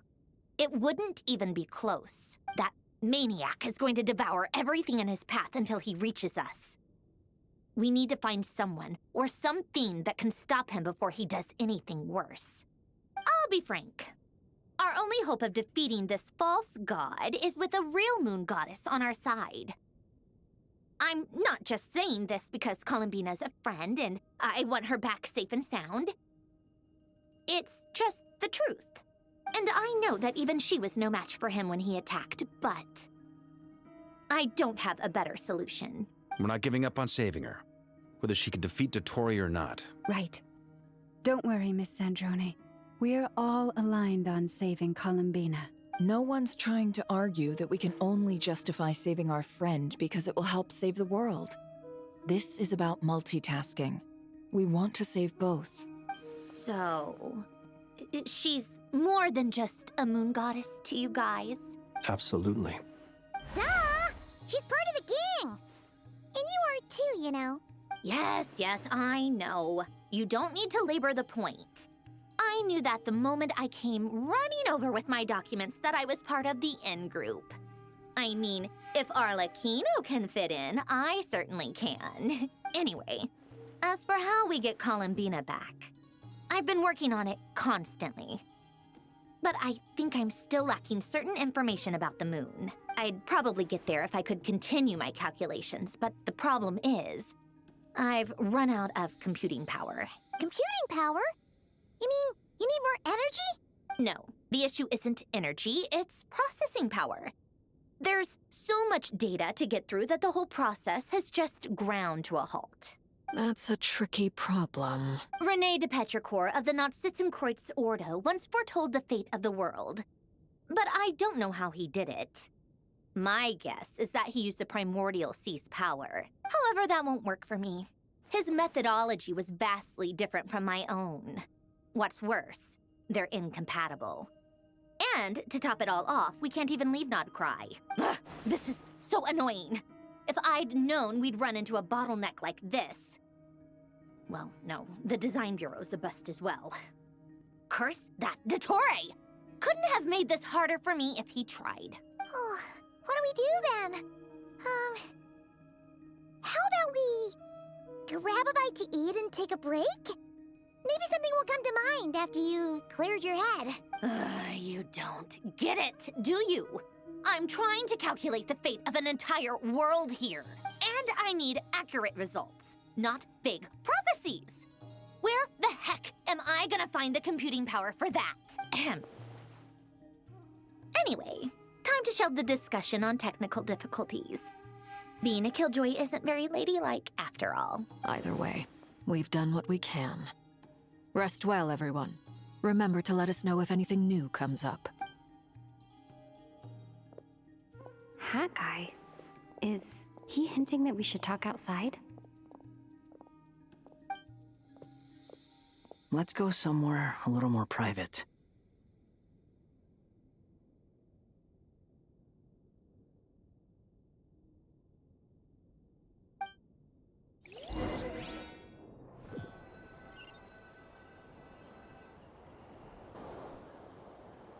You know that Dory went back to Sumeru, right? Yeah. She mentioned she was planning to head back. Things aren't looking good for Nodcry. She's gone to spread the word so that Sumeru has a chance to prepare for the worst. From what I know of Dottore, there are two possible reasons why he hasn't made a move yet. One is that he's still working through some kinks in his new powers. The other is, he wants to see how we're going to react. He'll easily devour everything eventually, so I guess he's in no rush to make it happen. The first false god he made was me. Now it's his turn. Even though my records were erased from Irminsul, Dottore's ideas haven't changed one bit. He once told me that becoming a god was like turning yourself into a hungry wolf or giant serpent to devour the moon. Clearly, he began studying the moon goddess's powers long before he even tried making a god. He's always wanted to get his greedy hands on divine authority one way or another. And in the end, he devoured the moon where I failed. In the desert of Sumeru, there is a chessboard built by King Deshret, also known as Al-Ahmar. I don't know if it was a real game, or if he was just trying to challenge his servants and citizens in some way. But creating games and setting rules, gods do that as a matter of course. That's the kind of power Dottore craves. Now he has the Trilunar Authority. His power is leagues beyond the common people. I don't think there's any point in other nations rushing to the front line. They're better off focusing on defense and hoping they can fend off any threats that spill out from Nodcry. Either way, Dori will inform Lesser Lord Kusanali, and she will contact the other gods in turn. The Seven will have some recourse available. If nothing else, their protection should keep the rest of the world from descending into chaos as quickly as Nodcry has. So on the bright side, even if Nodcry is doomed, your friends in other nations won't be in any immediate peril. That's good to know. But I'm not ready to give up on Nodcry yet. There's a word for people who refuse to let anything go. It's called being greedy. Maybe it sounds greedy to you, and probably naive too. But whatever you call it, that's what gives me the determination to keep fighting. Battles are fleeting, but the will to fight is a long-term commitment. Give up for even a moment, and your resolve will shatter. Why do you always feel the need to do the right thing? No one is born to be a savior. I mean, who's gonna criticize you if you fail or give up? Don't take this the wrong way, but Dottore said something similar to me. I guess the VIII attracts people who don't believe in saviors. Not necessarily. It's less about belief for me. I just want to know how determined you really are.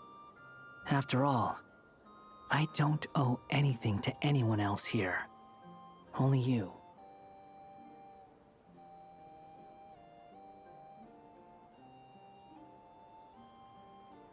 You look kinda worried. If your arch-nemesis was about to achieve their ultimate goal, I think you might feel a little worried too. That's true. Dottore is about to become an omniscient, omnipotent deity. That's gotta be a bitter pill to swallow. Still, you're calmer than I expected. Obviously. I have to admit that my past self was a reckless fool who misunderstood not only the point of revenge, but how to achieve it. And as much as I want my vengeance, I know I'm not gonna get it by acting alone. If the world's taught me anything, it's to think before I act. Too bad it never taught me any other virtues, though. So, I am going to destroy Dottore, no matter what it takes. So, what's your plan? I'll get to that. First, tell me, what do you think of Sandrone? Just like Paimon said, she's a friend, part of the gang. How much do you trust her? This is a serious question. Think carefully before you answer.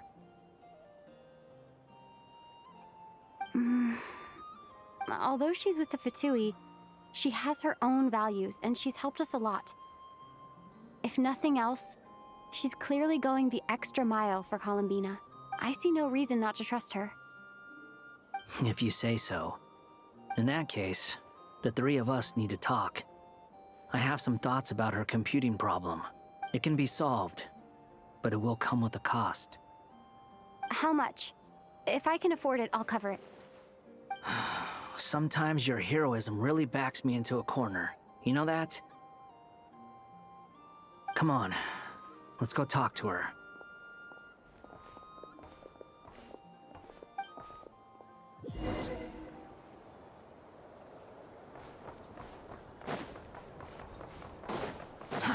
Too slow.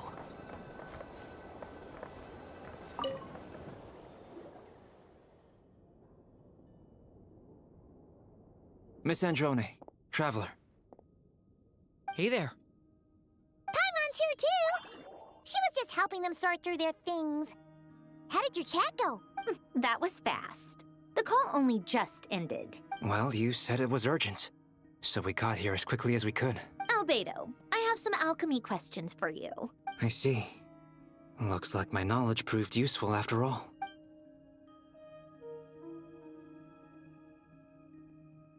If I might ask, what is the end goal for the modified formula you'll be using? I needed to predict the future of the entire world.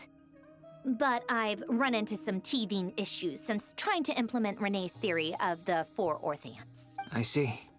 I'll have a look at it. Still, computing power is the real issue here. How do you plan to solve it? About that, it's been sorted. Oh, with the Traveler's help? Actually, you're not wrong. She found the person with the solution. Was it Hat Guy? Yeah, it was him. Wow! Go Hat Guy! Seems like all that time studying at the academia is paying off big time. But where is he? Wasn't he the one who asked Albedo and I to come here? Come with me.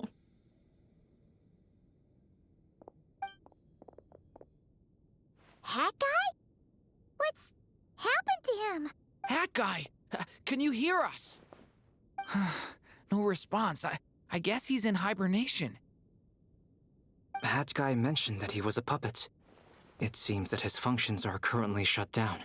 I presume this has something to do with the solution to your computing problem. That's right. He and the Traveler came to see me.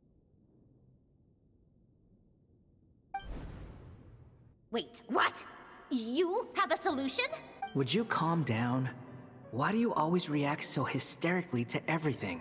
Excuse me? How would you know?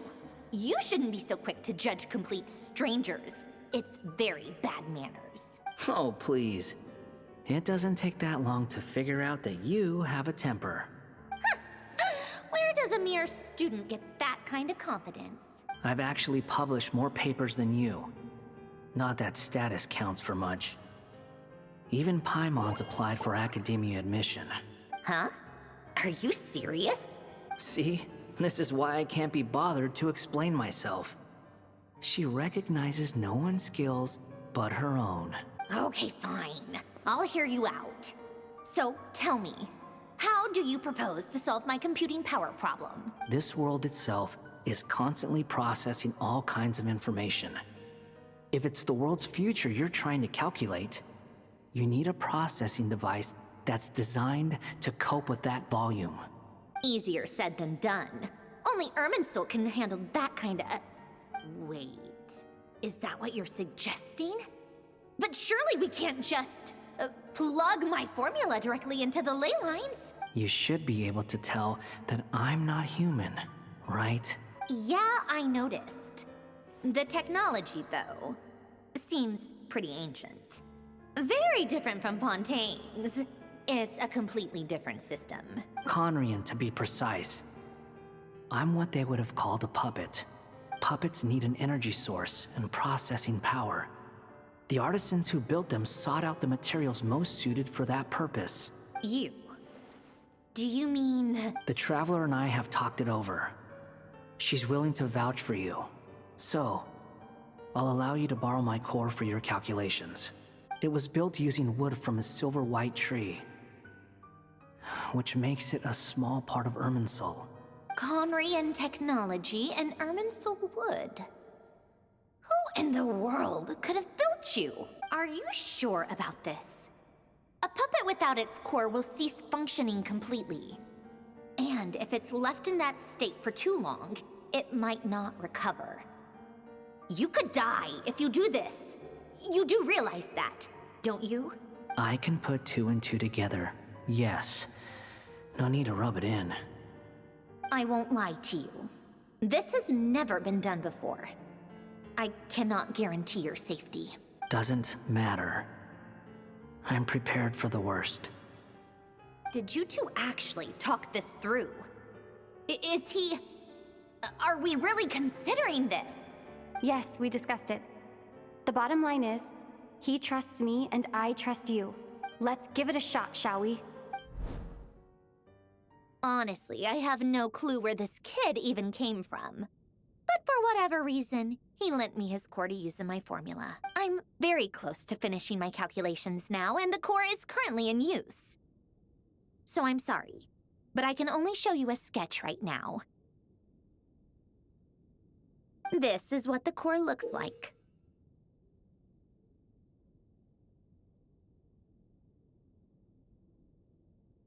A silver-white branch.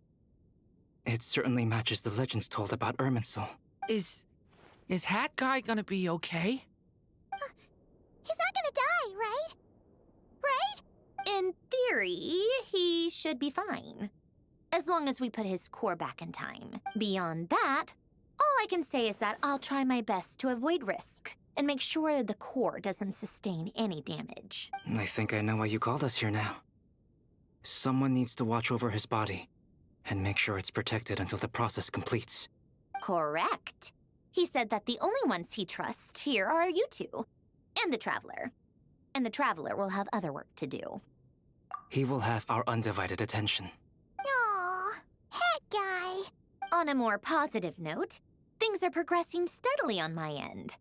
I'll call everyone in for a meeting once the results are out.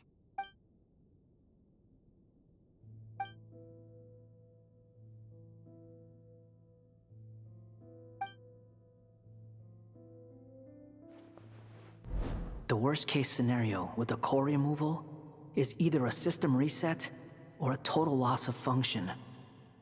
But I'm not afraid. A quiet death should have been my fate long ago. A core is completely different from a heart. It's like another vital organ entirely. I never believed it could be a true replacement for what I sought. But in the end, it turns out the core was more useful to me.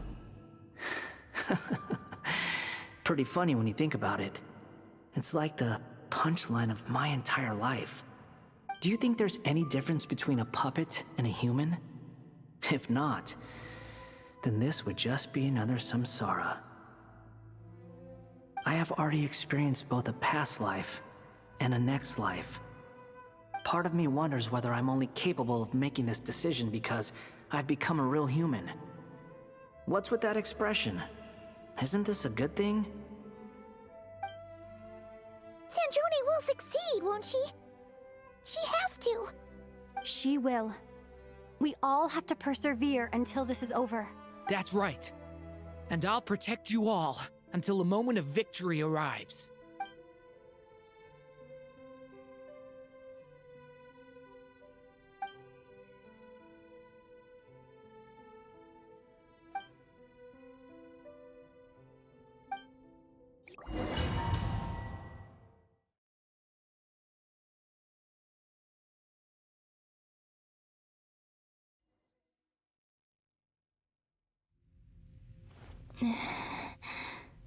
Who are you? Call me Sonnet. You have the same power as Canon.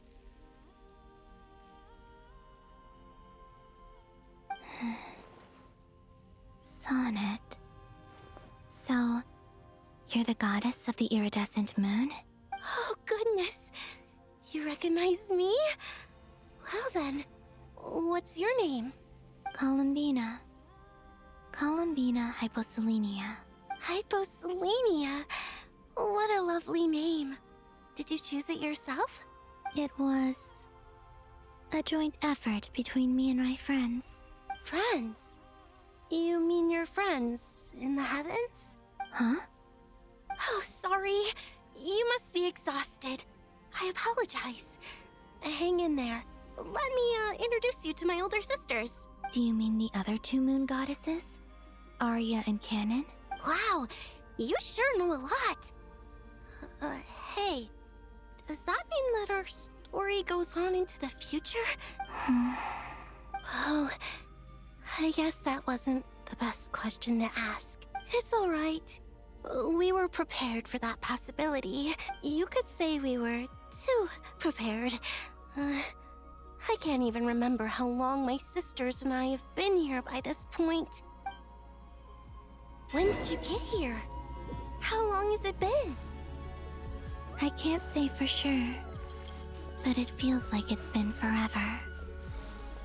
I see. Are you feeling alright? You look a little unwell. I can hold out a while longer.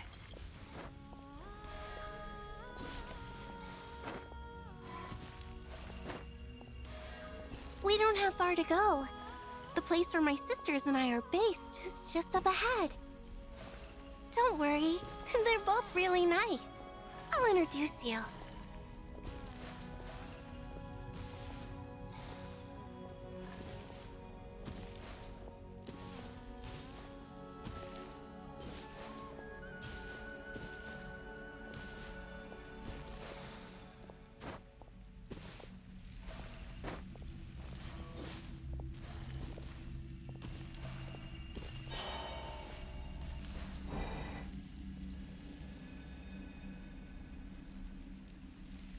Sisters! I'm back!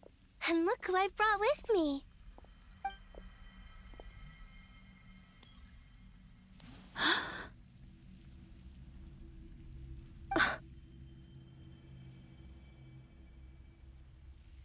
It's our lovely little sister, born in the far future. The pleasure is all mine. Allow me to introduce you to Columbina Hyposelenia. This is Arya, the goddess of the eternal moon. And this is Canon, goddess of the frost moon. Canon, don't you think Hyposelenia's power is similar to yours? Hello, Columbina. I apologize for our startled reaction just now. And please, forgive our little sister if she's been annoying you. She tends to talk a lot. It's fine. You seem shy. Don't worry, Columbina Hyposelenia. No one can hurt you here. Could you tell me where here is? Please. I must know. My dear sister, this is where Tevat's original ruler, the Dragon King Nibelung, imprisoned the moon goddesses. What? You're scaring her, Canon. No, I'm fine. Please, continue. Nibelung, our original master, created us in the distant past to maintain Tevat. But he left this world and traveled into the dark universe beyond, to explore worlds vaster still. Day and night, we fulfilled our duty in the heavens, until the day that the first Descender arrived. The great ruler of the firmament. The heavenly principles. Is that what later generations call them? I see. But we did not reject them at first, nor did they seem to harbor ill intent towards this world. We coexisted in peace. They were like a guest in our home. Slowly, however, we came to realize that our guest had a growing desire to change and dominate the world. And you didn't stop it? No. There was an order to the rules they set up that Nibelung never taught us. We wanted to know if this order would bode good or ill for Tevat. All right. Canon and I wanted to know. Sonnet was against it from the outset.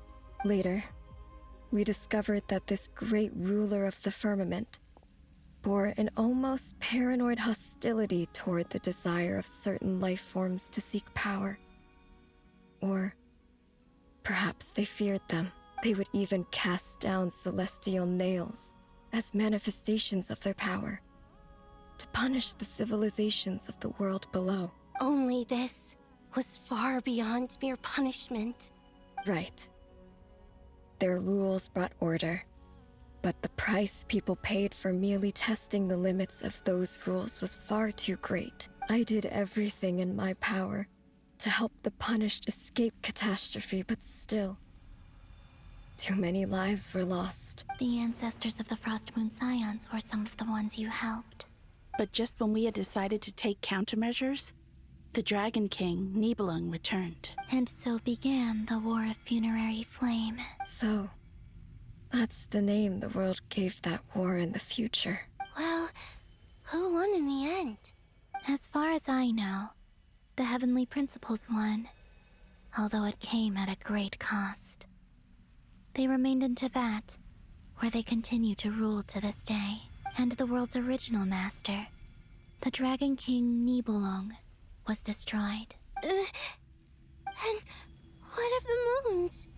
Are there still 3 moons in Tevat's skies? You can tell us the truth, Columbina. We know we are but remnants of a bygone age. We are prepared for the answer. Only the frost moon remains. But it has been cast beyond the false firmament by the heavenly principles. The eternal and iridescent moons were both shattered during the war. So death finally came for us in the end. Sonnet. But you're still here, aren't you? A moon goddess cannot live without her moon, Columbina. She's right. That's why I began to disappear.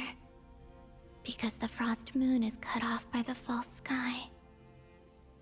How much worse it would have been if it were outright destroyed. Our souls may endure within this lunar palace, but if our moons are destroyed, then we shall disappear the moment we depart from it. I'm sorry. There's no need to apologize to us, dear sister. If anything, we owe the world an apology. If only we'd decided to act sooner, rather than arguing amongst ourselves. All the more reason not to spend this time in regret and repentance. Instead, we should focus our efforts on how we might help our future sister. Sorry? Don't you see, Columbina, your story is not yet over. Is that not why you are here?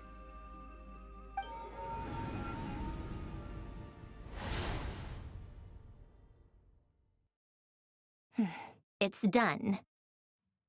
Initiate numerological array. Continue running primary process. Calculate the world's fate through extrapolation. And identify nodes of potential change. Secondary process? Scan for moons. Still 4. The number of moon marrows hasn't changed. Wait, let me think. Is it possible that there's something I've been misunderstanding about the moons all along? Variables. Variables in the world. I know where potential variables within the world come from. So what about the moons? Are there any variables there? Like their life or death, for instance. What if being alive or dead makes no difference to a moon? But that's so strange. Even immortal gods can die. Why would the moons alone be... Wait! I've got it! I've got it! If alive or dead is considered a variable, we might have had this wrong the whole time. No one ever said that a moon marrow equals a living moon. We just made that assumption ourselves. Initiate secondary process. Scan again. This time filtering out interfering perimeter. Moon marrow. I don't care if they're natural or artificial. Get them out of my search results! Why? It says 3 moons still exist in Tevat, even after excluding the moon marrows. But we know for a fact that 2 of them are dead. Redo the scan. Narrow the results to living moons and real moons. No, scrap that. Narrow it down to moons that have lunar authority and remain alive. Why? Why is it still 3? What is this, Columbina? Has the world lied to us? Or are you the one pulling the wool over our eyes?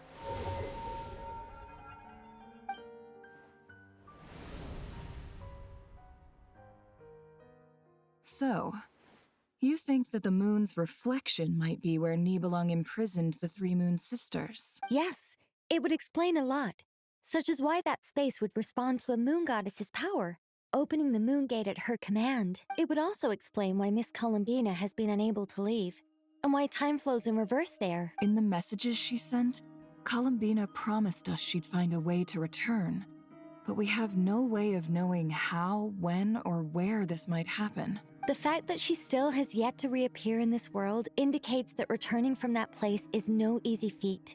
We cannot afford to simply wait for her. So you're saying, if she could return by her own power alone, she would have done so long ago? Yes. She certainly wouldn't leave it to this late stage when it's so touch and go. I've been giving this some thought. And I've come to believe that Luanatar might be an anchor that she left behind, as a sort of future waypoint. This could also explain why Luanatar is always by the Traveler's side. Sounds like a plausible theory. If that's the case, there must be some criteria we need to fulfill to allow Columbina to return to the present. The question is, what could they be? Hello? Listen up! This is extremely important!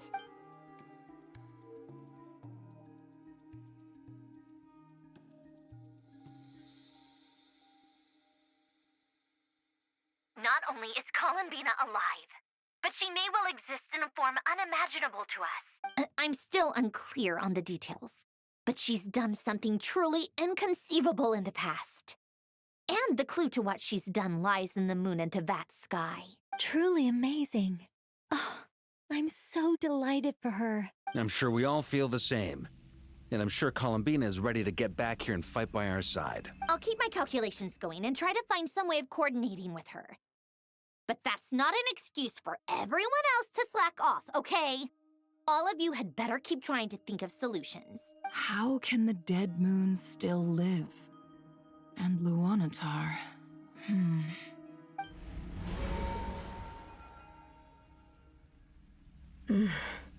It's hard to believe that's what will happen in the distant future. Our authority is linked to the most fundamental rules of Tevat. I suppose it's no wonder that many would covet that power. I didn't realize that when you said friends, you meant people who live down in Tevat. That's so lovely. I always wanted to go down there and have some fun.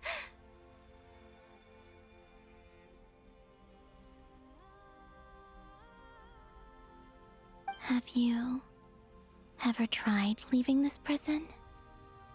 Of course. Between us, we've tried everything. But no matter where we go, this space will eventually bring us back here. It's like the center of a whirlpool. Everything ultimately converges here, at the moment when Nibelung imprisoned us. In that case, have you tried using any of those pathways that connect this space to the real world? Sorry? What are those? They're passages through which you can make small-scale changes to reality by using Kuvaki. Or am I the only one who can use those passages? Because part of my soul remains in reality. Kuvaki. What is that? You don't know? It's a unique kind of elemental energy found only in Nodcry, the land from which the moons arose. Oh. Well, it's true that the moons first rose up from the part of Tevat you say is called Nodcry. But there is no difference in the elemental energy between there and anywhere else. What? Could you show us some of this Kuvaki? Hyposelenia? Maybe if we see it, it'll make more sense. Okay.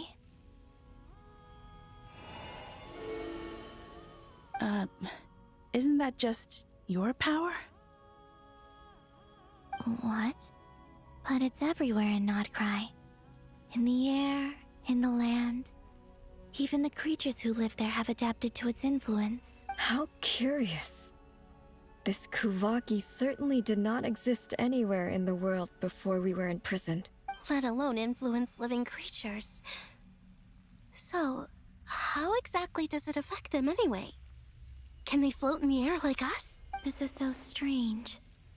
Why would their reality differ so much from mine? Columbina, you're looking for more than just a way out of here, aren't you? Yes.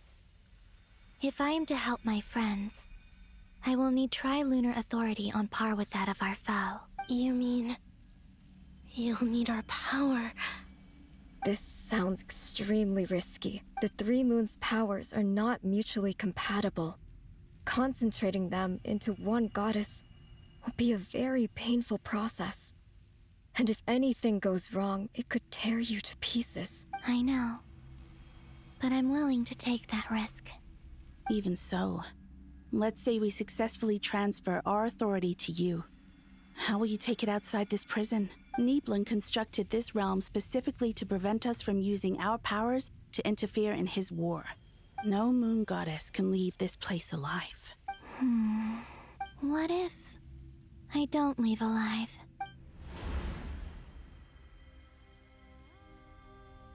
Where do we even start?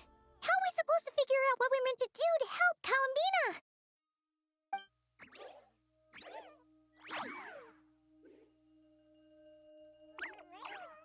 Columbina, what do you need from us?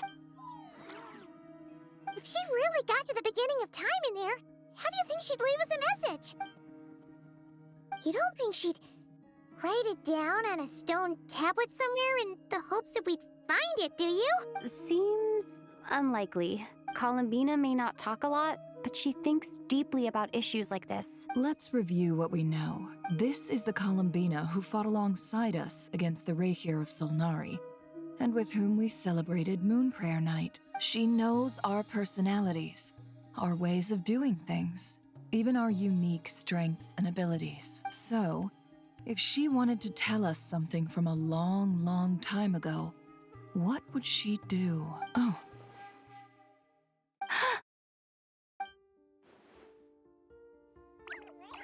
Traveler, you once said that those golden ripples also appeared when Luanatar was born. What if Columbina left Luanatar here, not just as an anchor to the real world, but for some other purpose? If she is part of Columbina, and Columbina knows that I can see past events through her. Oh yeah! Like when you peeked into Rarer's past through his heart!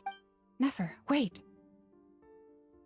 If you're right about this, and you can really see past events through Luanatar, your eyes, they'll... Oh, I know. Looking at Rarier's past in Conria was already enough of a strain on my eyes.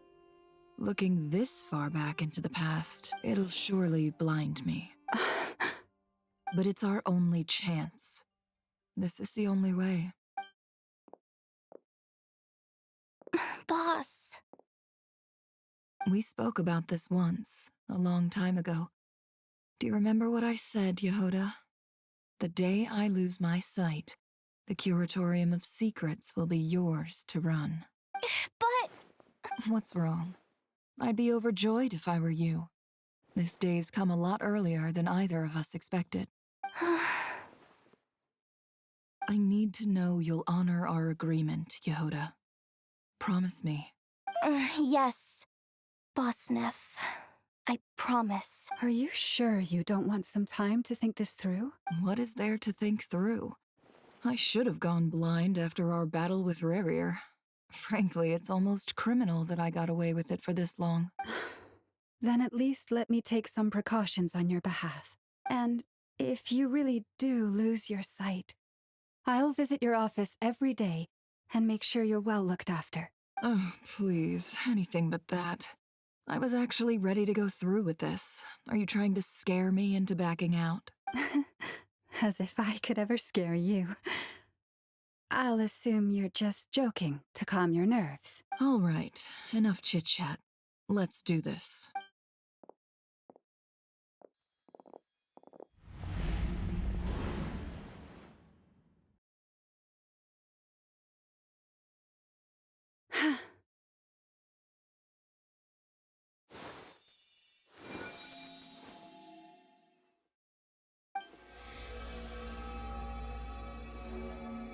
All done.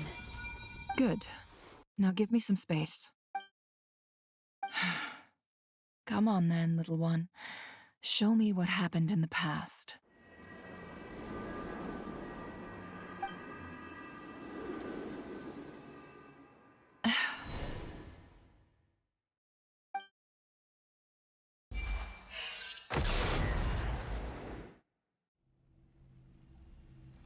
Between the Trilunar Authority, Kuvaki, and the sole surviving moon, the Frost Moon, I think I might know how to get back. But I will need my sister's help. Time to go talk it over with them.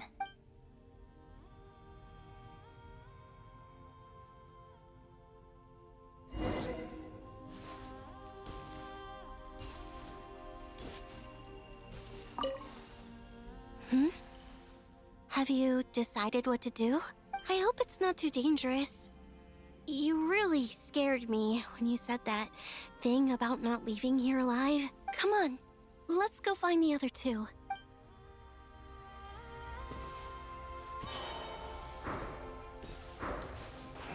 It seems you have reached a decision. I'm all ears. What do you propose?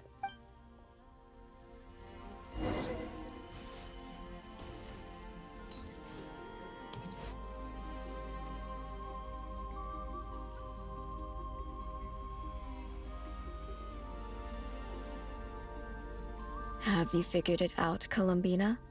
Tell us, how do you plan to leave this place? I intend to die here, in this moment, and then be reborn in the future with the help of my friends. What? What are you saying? How can the dead be reborn? And how will you inform these future friends of your plans? You can't exactly leave oracles. Nothing can escape this place. Not a single ray of moonlight. And even if you found a way, what if they never find the message you left for them? You'll... No, that won't happen. Come again? They will find my message. I'm sure of it. I'm not following. How exactly will you achieve this? It's quite simple, really. First, I will leave my soul here.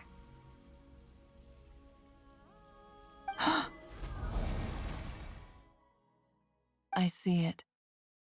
Your soul? You mean you're a divinity? Yes.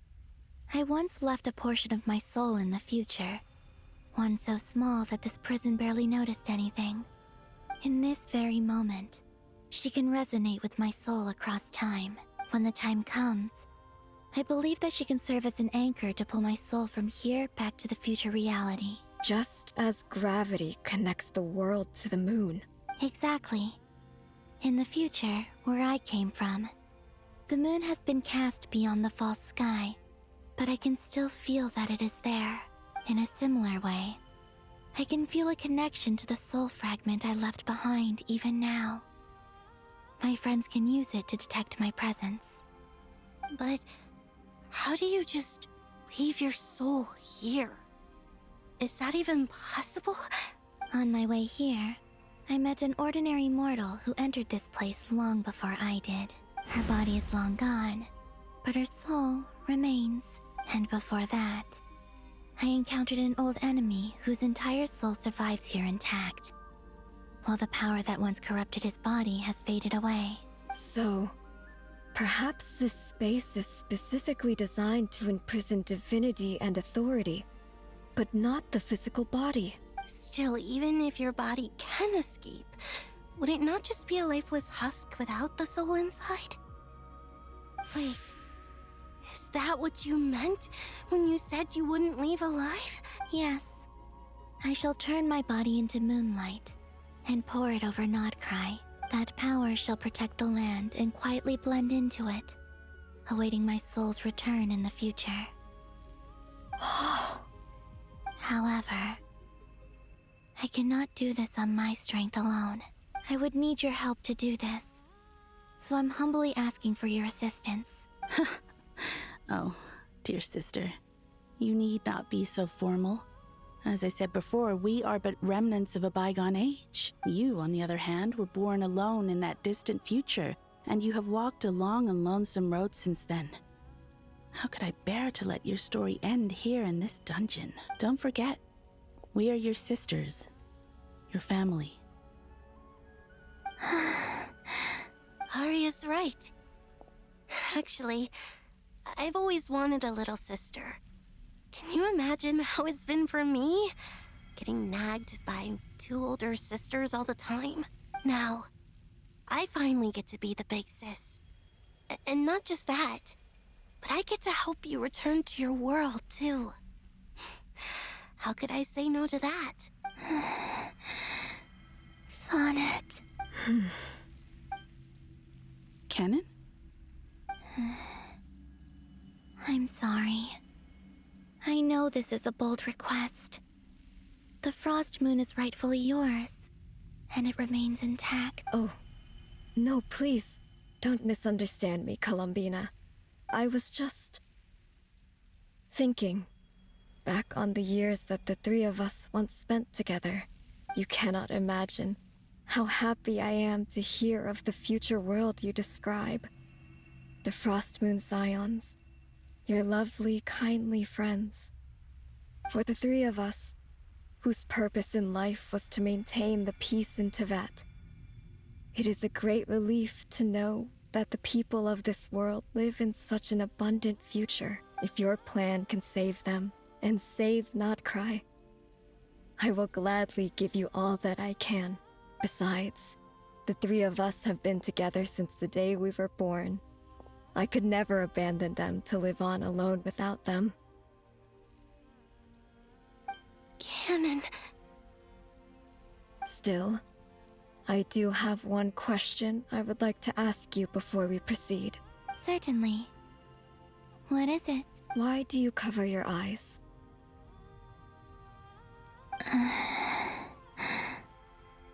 Yeah, I was curious about that too. But it seemed personal, so I didn't want to intrude. There was a time when I refused to look upon the world. I believed it was full of nothing but lies and falsehoods. I wished to hide my feelings, seal my heart, until I could return to my true home.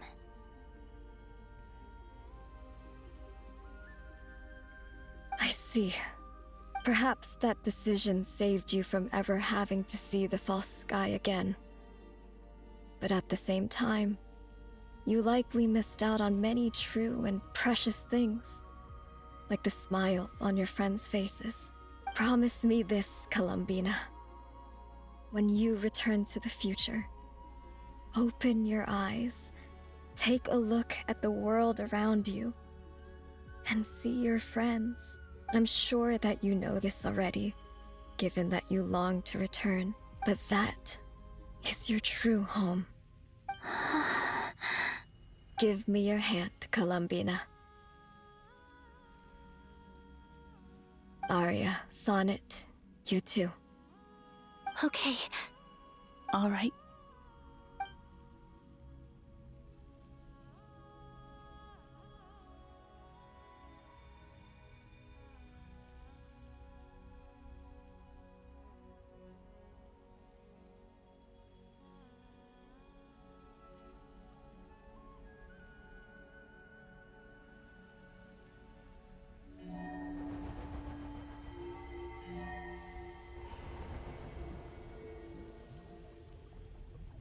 We once were the songs sung for eternity, but now it is you who must continue to sing.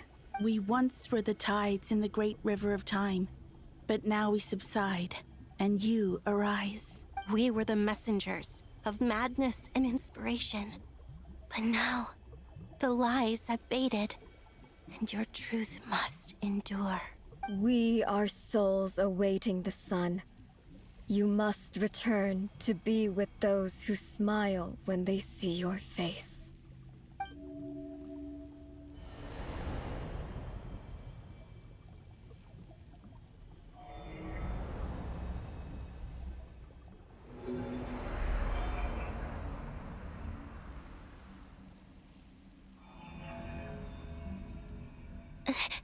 Is it done? Yes. We have transferred the authority over all three moons to Columbina Hyposelenia. From this moment on, she is the Tri-Lune Goddess, the one and only moon goddess of this world.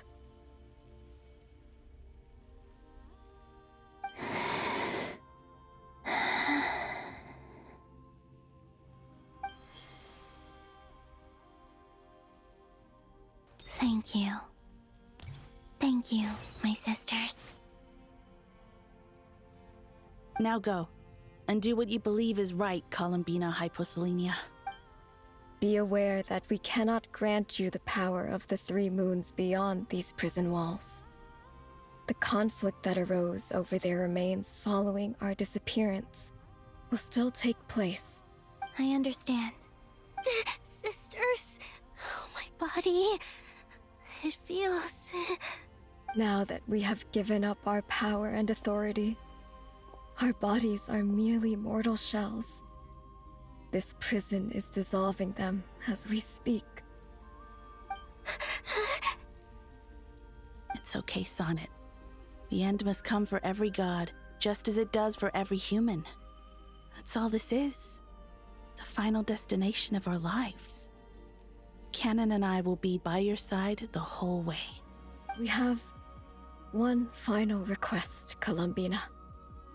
Could you use the Three Moons' power to send us back into the real world? Now that we have lost our powers, I doubt this space will seek to hold us further. It's just... we would like to spend our final moments together in the only place we ever called home. Of course. Gladly. Sonnet. Yes? Don't... I wish I could tell her not to give in to the abyss. Not to be afraid. But is this really what I should say at this moment? Don't forget. I'm so glad to have a big sister like you. No, Hypo. Thank you. I'm okay. I'm not afraid. As long as my sisters are with me, I won't be afraid. It looks like this is goodbye, sisters.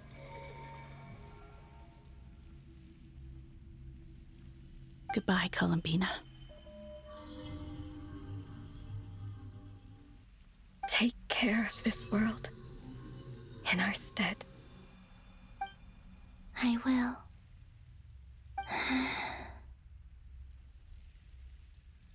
And now, it's time for me to bid farewell to my body, too. May it become the moonlight that keeps Nodcry company through the long years ahead. So this is why Nodcry was not always home to Kuvaki. It only appeared after I poured my body out upon this land. And only this land. Kuvaki responds to me because it is me. My body, answering the call of my soul. And the golden energy I've encountered on my way here was, in fact, that very soul, which I am about to leave here to guide me.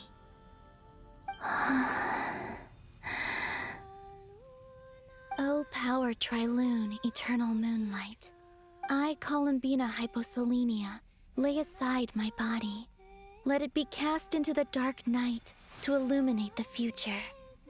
May it be a companion to all who dwell beneath the moon.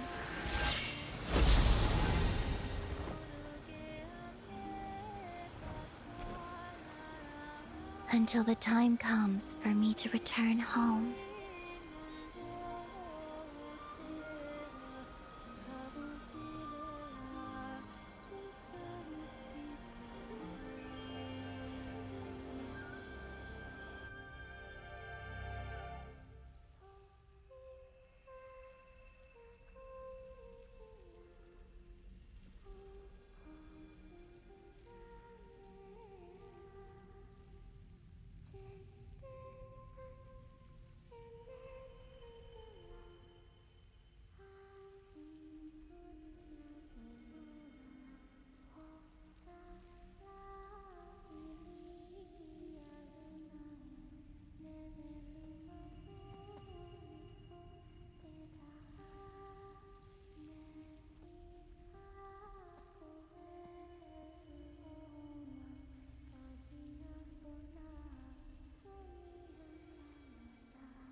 Boss!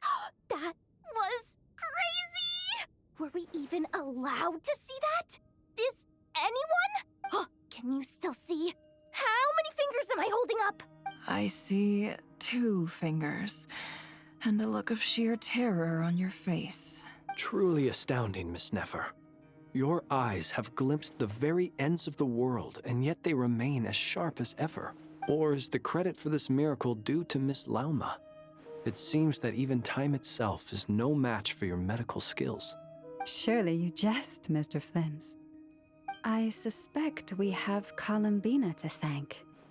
She must have realized the immense toll that the ritual would take and purposely set aside some of her power in the past to protect Nefer's eyes when this moment arrived. There is always a great price to pay for witnessing the truth, but it seems that this time, Columbina has shouldered that burden on our behalf. She chose the perfect method of getting a message to us. Though her eyes were always shut, she was clearly so perceptive. She knows us well. She knew exactly how we would think and what we would try. Despite being separated by time and space, we're seeing the same possibilities and seizing the same opportunities. We still don't even know if she's okay right now. But as long as there's a chance we can do something, we'll fight to make it happen. We'll get you back somehow, Columbina.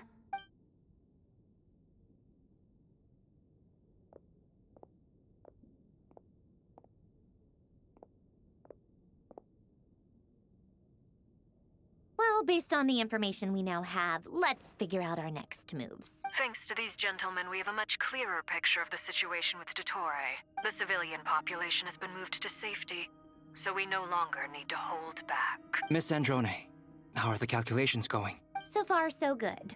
I'll keep seeing how far I can push the system, though. Can't have Hatman being powered down for nothing. There's still a long road ahead. Where should we begin?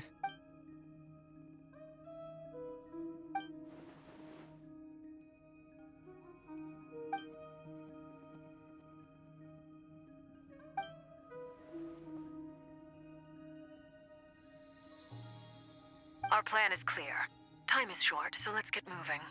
There's just never enough time, is there? Time is the bane of my existence. Ugh. Anyway, I'm gonna get back to work. All right, we'll do our part too. Yeah.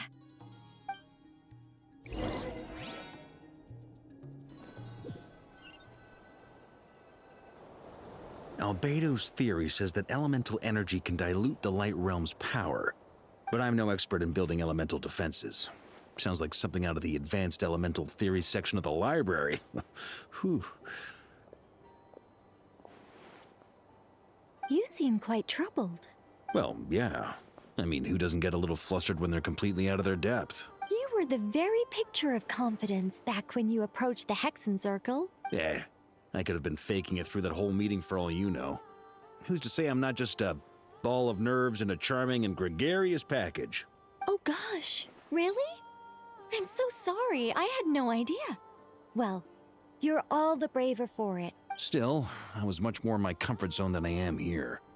At least in Mondstadt, you can cry for help from a cliff top and actually stand a chance of summoning Barbados himself.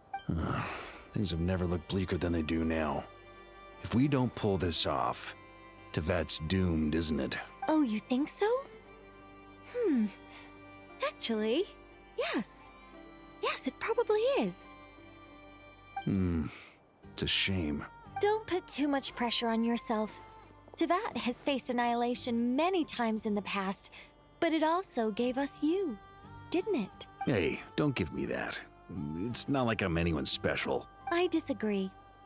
Every human born in this world is special. We angels have always believed that.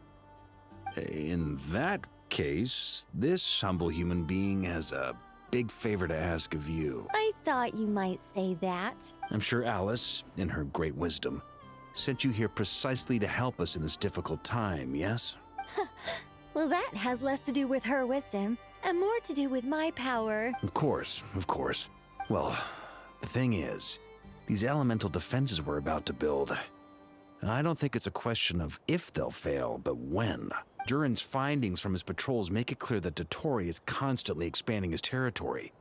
First it was his lab, then the design bureau, And now this. It's not realistic to completely stop him encroaching on the rest of Nagcry. Rather, our goal should be to stall him for as long as possible. If Miss Sandroni's calculations are correct, well, they're the closest thing to certainty we have in this situation, so let's assume they are. Anyway, her calculations suggest that our best hope for victory lies in Miss Columbina's return. It's up to us to slow Dottoro's advance and buy time for her to make a return. Are you asking me to help you with building the defenses? No. I'd like you to prepare for what comes next. When he eventually reaches us, we will have to fight him. You were an angel once and a mage now. I'm asking you to lend us your protection. Oh. Can I take it that you're triggering the terms you fought for during our three-way talks? Well, technically those terms were about protecting Mondstadt. But if you're happy to agree to the change in location, then yes, let's do that. You're cashing in on this much sooner than I'd imagined. Well, yeah. The way things are going, I might not get another chance. Very well. The mages have heard the knight's plea, and we will respond. To tell the truth, Alice and I had already discussed how we might help you all, so I didn't come empty-handed. I always like to be prepared. This is... wow. Yeah. This is great. Seriously, thank you. It's been many long years since I had a chance to dazzle humanity with a little divine intervention. To humbly serve as a reliable and responsible guide. Anyway, Knight of Boreas, please accept this gift in recognition of your great virtue. Go now. May the angel's blessing deliver you safely to your destination.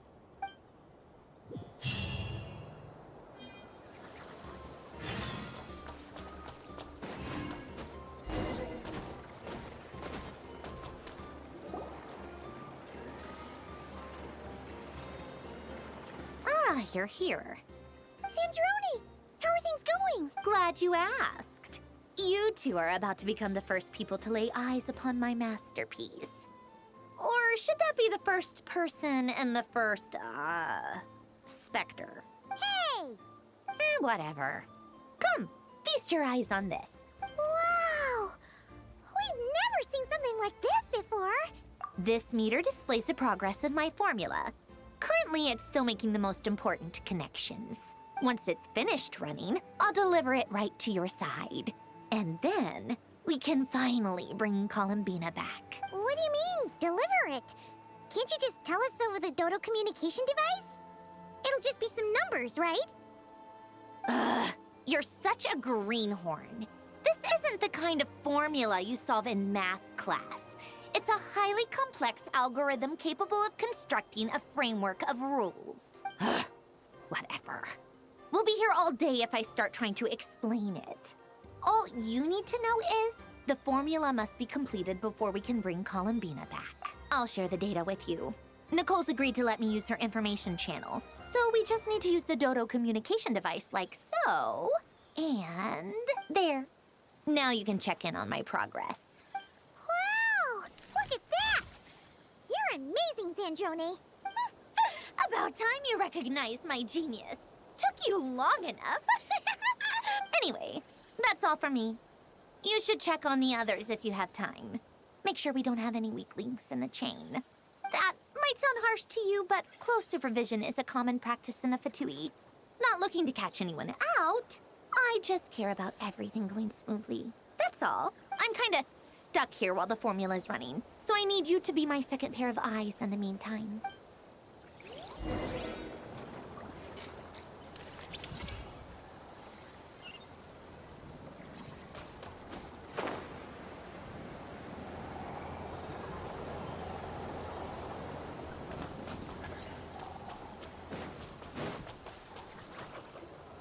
Yes, Miss Moonchanter? What are you staring at? You always address me in the strangest ways. Lady Moonchanter 1 minute, Miss Moonchanter the next. Yes, and? Are either of those incorrect? Not as such. It's just that I simply call you Nefer nowadays. Uh-huh. That's my name. What's your point? The Point is, I don't add any honorifics or titles. Meaning what? That maybe we're on friendlier terms now than we used to be. Is that how you see it? And I thought I was the one with eye damage. Wilma! Paimon, traveler. Just swinging by to check in on you. How are things going? Did you manage to get some rest? Don't worry about me. I won't slow us down. And I give my all to ensure our victory. Ah, yes. Allow me to give you two a quick checkup. All done. You're both in good shape. You're welcome. You'll have your work cut out for you in this battle against Dottore, so make sure to get some rest in first. Paimon will keep an eye on her. Don't you worry. I'm glad to hear it. Take good care of yourself, too, Paimon. Sure thing.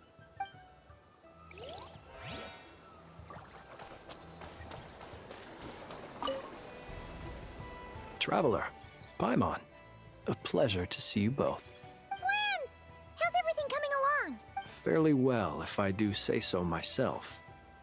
Personally, I am ready to confront Dottore head-on. Ooh, you sound much more serious than usual. To be honest, I am not usually fond of exercising my full strength. For one thing, it's hardly conducive to maintaining a low profile. Besides, I believe one should have the right to choose when to show their hand. I am conserving my strength until the moment of battle is upon us. Anything to boost our chances of victory. Seeing you get into the zone like this really puts Paimon at ease. Huh, Traveler? I consider it an honor to have your trust.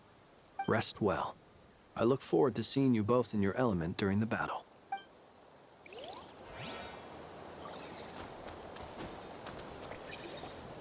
Thankfully, Miss Nicole has come to our aid. Nasha Town is now looking very well defended. Golden Flame. Yes, that's Nicole's power, all right. Based on the latest message from Grandmaster Varka. It sounds like they've reached an agreement. The situation should be more stable with her assistance. Everyone will have at least some degree of protection. Albedo! Durin! Hello there, you two. Are you well rested? That's good to hear. As per the plan, Albedo and I will be in charge of Nasha Town. As Dottore's energy field expands, it's creeping ever closer in that direction. But we will do our best to hold our position. We've fought side by side many times before, and always with great success. I believe this time will be no different. So don't worry about us. Focus on fighting Dottore.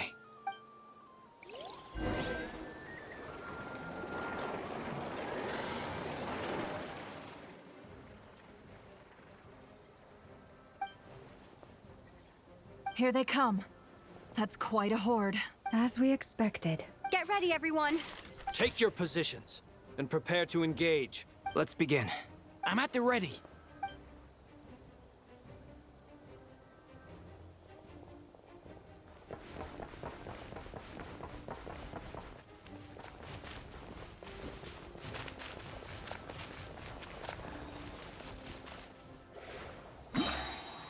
What a waste of time. It's your skull. Change of plan. Water jet! Bombs away! Big one. Be silent. Keep your distance. Night falls. Another one. Be silent.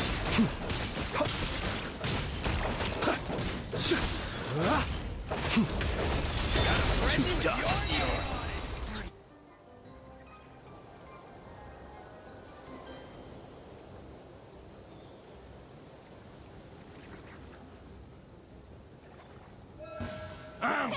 It's your skull. With one heart, we pray. No more lies. Big one.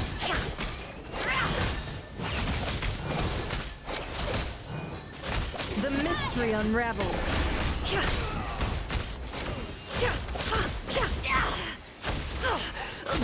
These creatures cannot stand against us. Oh, fighting talk. Just don't let your guard down. That goes without saying. I'm hardly the risk taker in this group. Excuse me? Can't hide the truth. The deception ends here.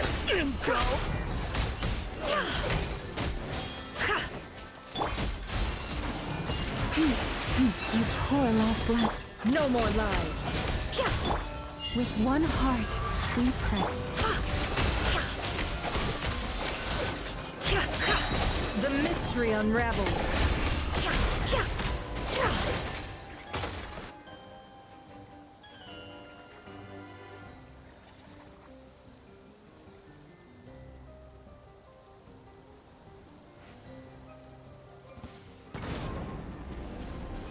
Come into being! Moments of birth! Leave it to me! The story has only just begun! That was easier than I thought. Naturally. What do you mean? Is it...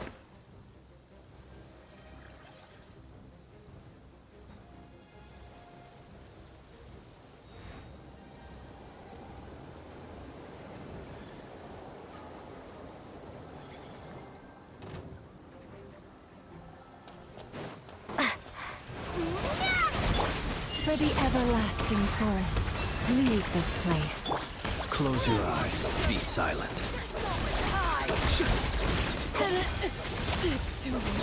People have always used fire to drive away wild beasts.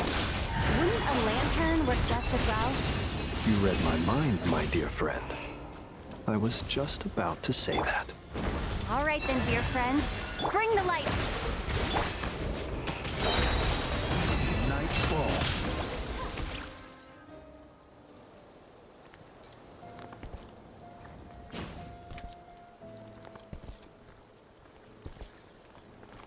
You're looking well. I trust you've had a good couple of days. Dottore. It's actually a good thing, in my view. If the subjects of my experiment were to die prematurely, it would throw quite a wrench in the works. And so, I must thank you all for your resilience. We are no longer on the same level, but you are nonetheless worthy of my respect. A creator god should be merciful and gracious after all. And in any case, it is only right that before I end your lives, the world is informed of the arrival of their new god.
The experiment begins.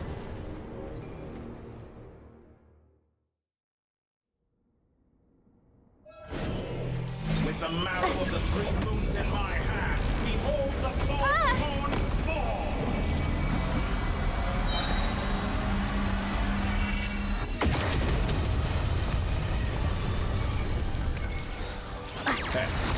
Bombs away! With one heart, we pray. Reverse. Close your eyes. Observe.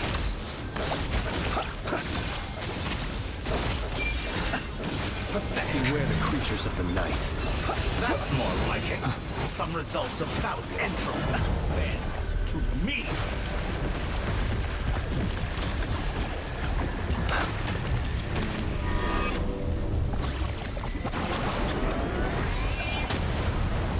Stalling for a time. Now in it. The deception ends here. It all adds up. By the frost moon of old, leave this place. Be silent. Observe. First, like an ant in my palm. Oh. I've been moved inside another space. And it's sealed off. Looking at the structure of it, it seems like Dottore intends to trap us here. There's no exit. Our endurance is about to be put to the test.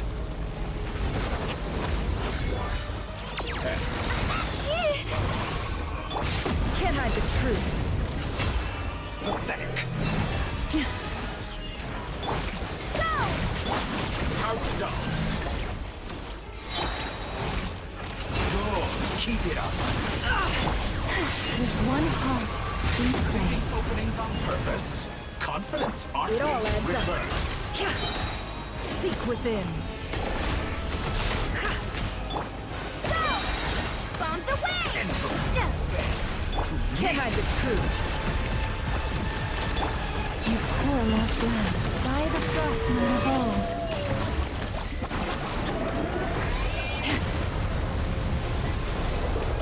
It all adds up. The marrow of the three moons in my hand. Behold the false ones fall.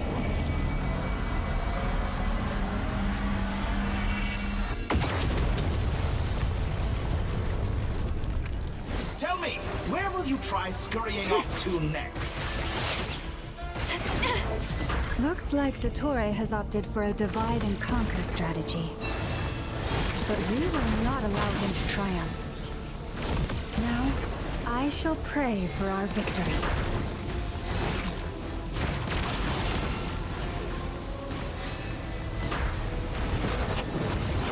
Entropy bends to me. Can't hide the truth. No more lies.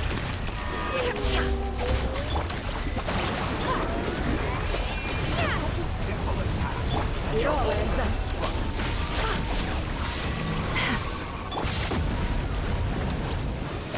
Pathetic.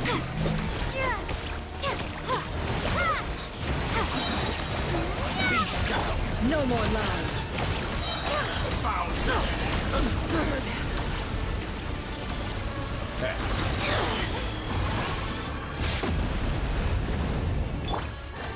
Moon's remnants fall.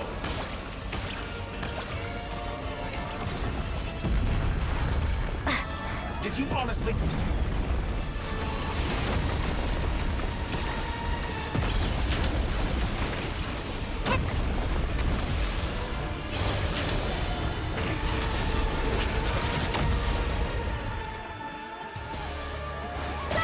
Be annihilated, that which cannot stand against me. What's this supposed to be? A knockoff version of the space Columbina got trapped in? There really is no way out. We'll see about that, Dottore. No. Water! My apologies. I had not intended to take your teammates. But you have a choice in the matter. Obey, and I can release you. An excellent deal, if you ask me. Won't you consider it?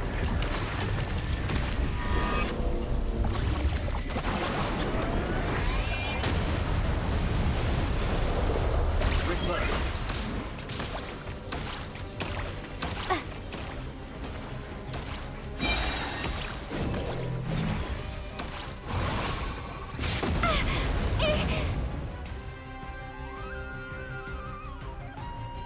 I'm aware you've been working on some little tricks to surprise me with, but it appears that none of them have come to fruition. My guess would be that you're trying to bring Columbina back. But then, where is Sandrone? Or are you trying to buy time for her? I always found their friendship to be a curious phenomenon. Two highly incongruent personalities, and yet they share a deep connection. Speaking of Columbina, I once saw her as like a younger sister. We got along quite amicably while she was with the VIII, but then one day she suddenly decided she would refuse to take part in any further experiments. To this day, I truly don't understand what I could have done to upset her so much. It's such a pity. I could have had a sister, a family. But alas, she grew to dislike me. You're not fit to be family to her. That I can't deny. So many people, all obsessed with playing out the same tired old dramas. This world is rotten to the core. And then there's you. You had every opportunity to reach the right conclusion. The thought of killing you off like this? But I maintain that I approached you in good faith, so I will offer you another chance. Will you work with me? You have until I count to 10 to make your choice. 1, 2, 3. Not in a million years.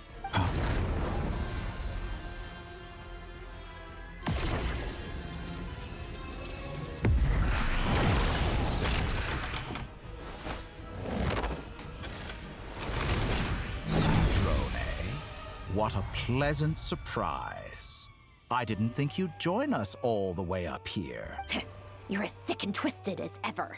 Don't fool yourself into thinking anyone's grateful for the chances you're offering them. Sandrone, the formula hasn't finished running yet. Funnily enough, I was just discussing a collaboration opportunity with the Traveler, and then I see you, who I must say is a good example of an opportunity gone to waste. Gone to waste? I said that everyone would get one chance, and you've used yours to march right back into the lion's den.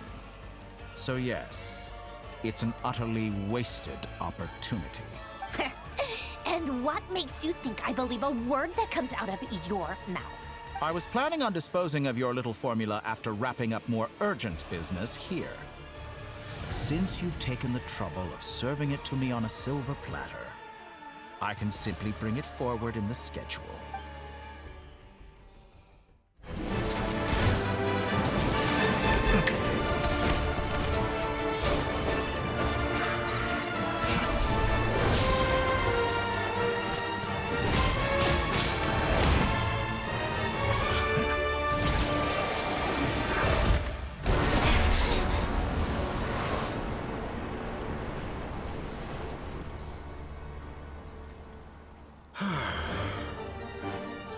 Is this your life's work?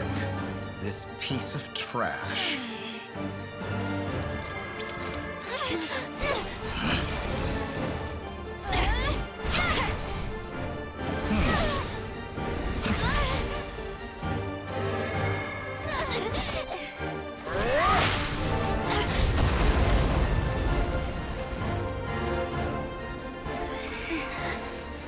Your formula runs too slowly, Sandrone. You put your hope for success on others instead of fighting dirty. That is why you have failed. Now, whom should I slay first? Any volunteers? No one? How nice of you to leave the decision to me.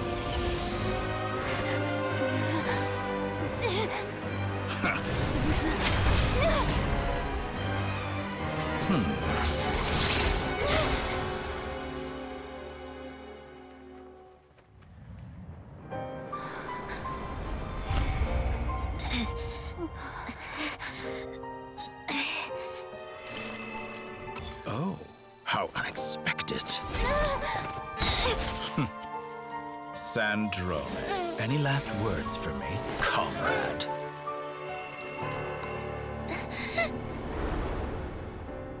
Is there anything you wish for? Not really. But I've always known what I don't want. Go to hell, Dottore.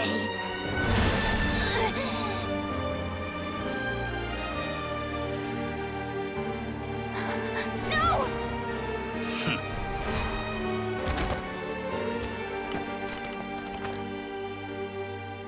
And now, you have failed.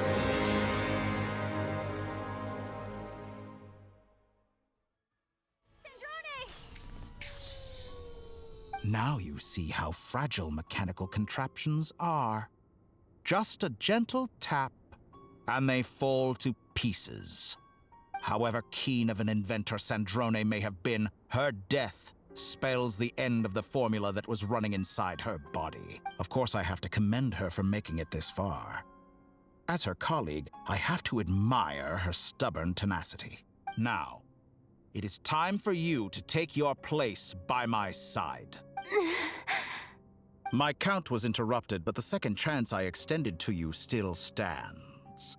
Once again, you are welcome to join me. By now, I'm sure you have gained a greater appreciation for the power and authority I wield. What is stopping you from embracing a new world of endless possibilities? Not in the mood to talk? As you wish. You seem less talkative than usual today. I'll change the topic to something more apropos. Sandrone was always like this, never trusting anyone, always so reluctant to share her research with them. Objectively speaking, she had her strengths. It is remarkable how she extracted and even optimized the world formula from so much data, but her inability to trust was her undoing. Had she allowed someone else to monitor or run the formula for her, you might still have a chance at victory even now, but regrettably, she was a stubborn fool. As much as it pains me, she had to go. Dottore. Maybe this is news to you, but people can change. Columbina surprised you when she escaped, and I think Sandrone would surprise you too. Change? You can twist the truth however you want, but I see it clear as day. You're the one who can't trust other people. Is that how you see me? By this point, what can you hope to do about it? It is pointless to fight on. You've already lost. Wrong. You can't win this, Dottore.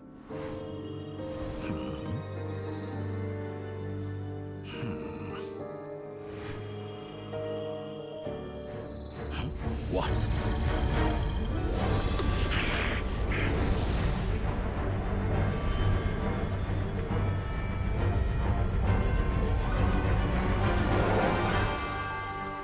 My formula can get us 90% of the way. It will connect you to Columbina.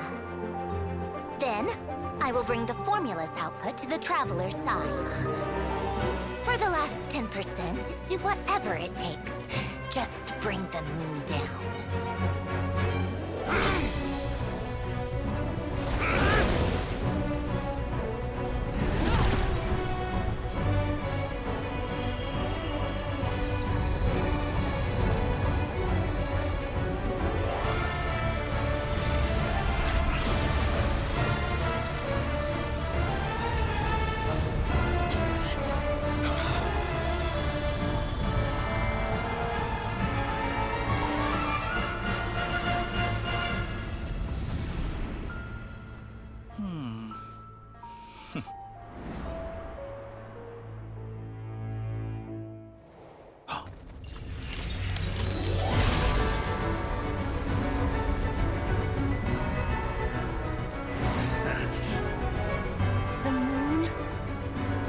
Never be yours.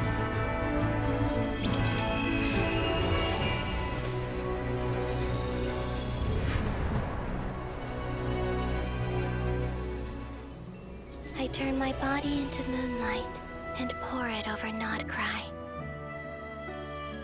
My soul I leave here to inform my future friends. Lastly, I will hide the Trilune Authority within the Frost Moon. And when my body, soul, and authority are reunited, finally...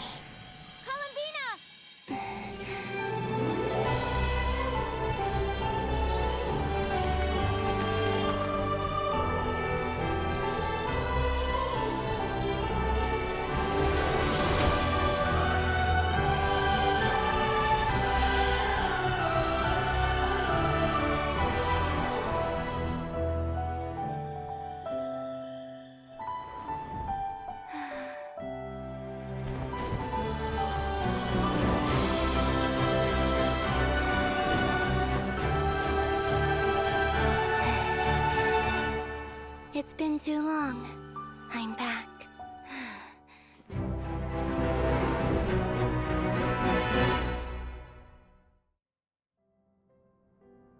Stay focused on the battle, Traveler. What a touching reunion. Though I personally find myself repulsed by the sight of weaklings huddled together for war. Now, you're quite finished patting yourselves on the back. Show me how long you can stand. Or you drown! Did you honestly... Watch out, Columbina! He can manipulate space itself! I know. Wait for the right moment. We'll strike together. Moon's remnants fall! Surge. Excellent! You barely managed to touch my level. Entropy.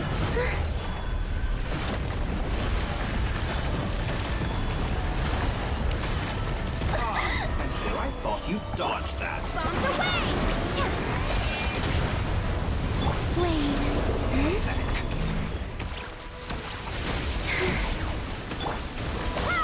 Enough! First, like an ant in my palm.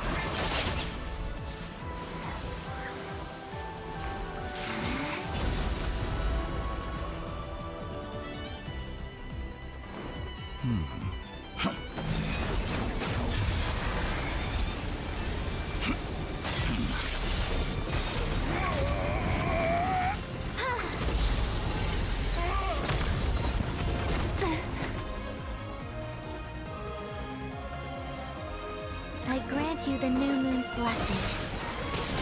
The new moon shines upon you. I am growing weary of your...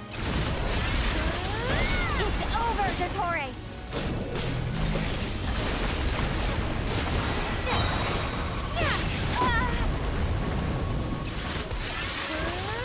Time to pay for your heinous crime! No longer must the world cower in the cold night. The new world! Let the moonlight dispel the darkness. So you'd rather wallow in this rotten, decaying world? Everlasting as the moon.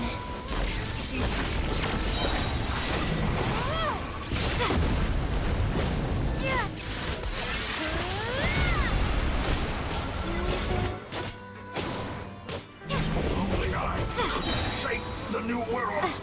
Only I...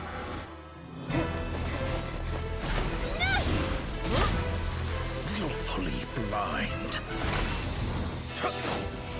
How can you be so satisfied with your fate?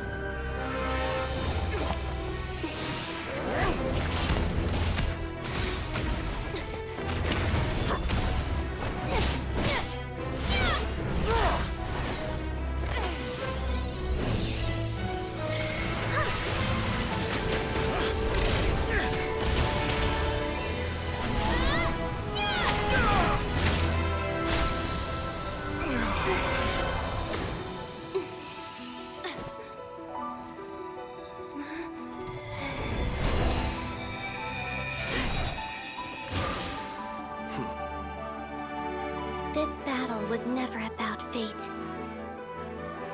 It's about friends, family, and the home you stole from them. So dull. Only the weak rely on each other for comfort.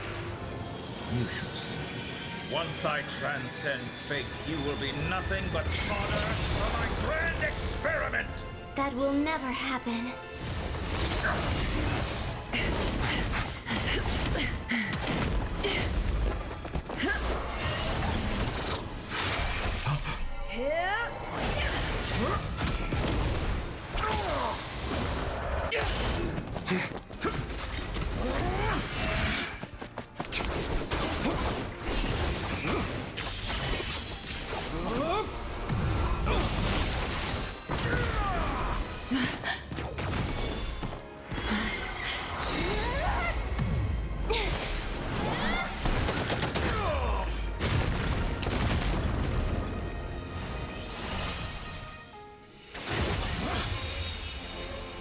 Today, The moon lights up this world once more!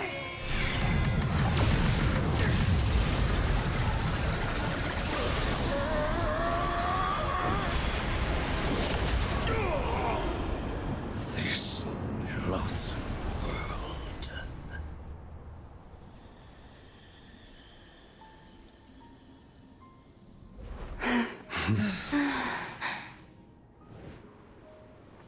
No. This world is our home.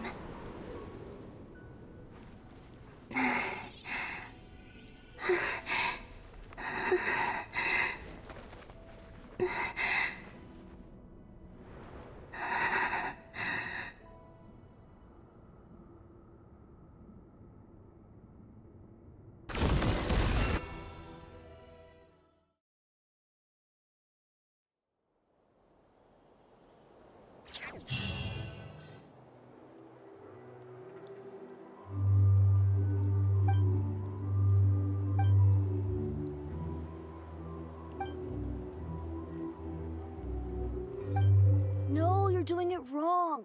The moon looks like this now. What are you drawing, children? The new moon, Mom. It looks different than before, doesn't it? Also... Can I go buy a sugar sculpture today? Please? Just one? All right.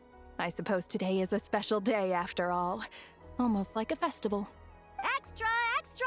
Get the latest Nasha Express here! Post-disaster report! Nasha Town reborn beneath a new moon! The voyage begins today! The future looks bright thanks to the League. Want a copy? I knew things would be different. But I didn't think that would include the moon. They say a new moon goddess has been born. A new moon goddess? Who's saying that? The Frost Moon Scions? I guess so. I'm not too clued up on the details. As far as I'm concerned, the moon's still in the sky and it's business as usual. Hey, since we've come all this way, shall we grab ourselves a free meal while we're here? Are you a convert now? Or are you just here for the free lunch? Oh, come on. What does it matter? After everything we've all just been through? That smells good. All right, that's it. I'm hungry. Time to eat. Come on! We gotta get there early, or there won't be any good spots left. Shh, keep it down. This is a residential area. What if people are still sleeping?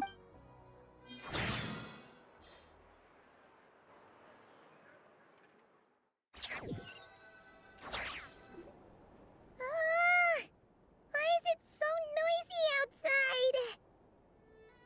It's okay. Paimon was pretty much awake anyway. It's been so long since we last had a chance to relax, huh? Feels like time is moving slower than usual. What about you? Did you rest well? Still winding down from everything that's happened? Or are you wondering how our friends are doing? Or is it about what Dotori said to you? Okay, if you say so.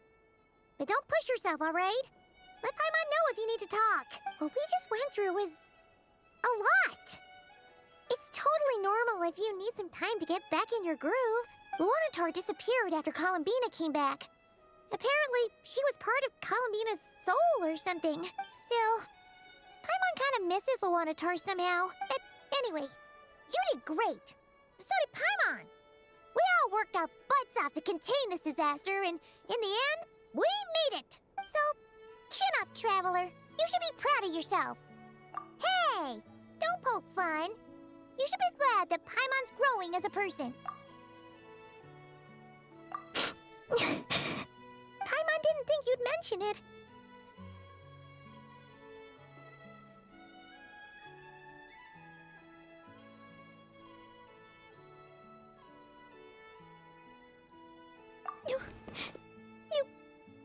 You have no idea how anxious Paimon was. She was worried sick about you. Well, if you really want to show Paimon you're sorry, you're gonna need to make it up to her. You better be ready to splash out on a lavish meal.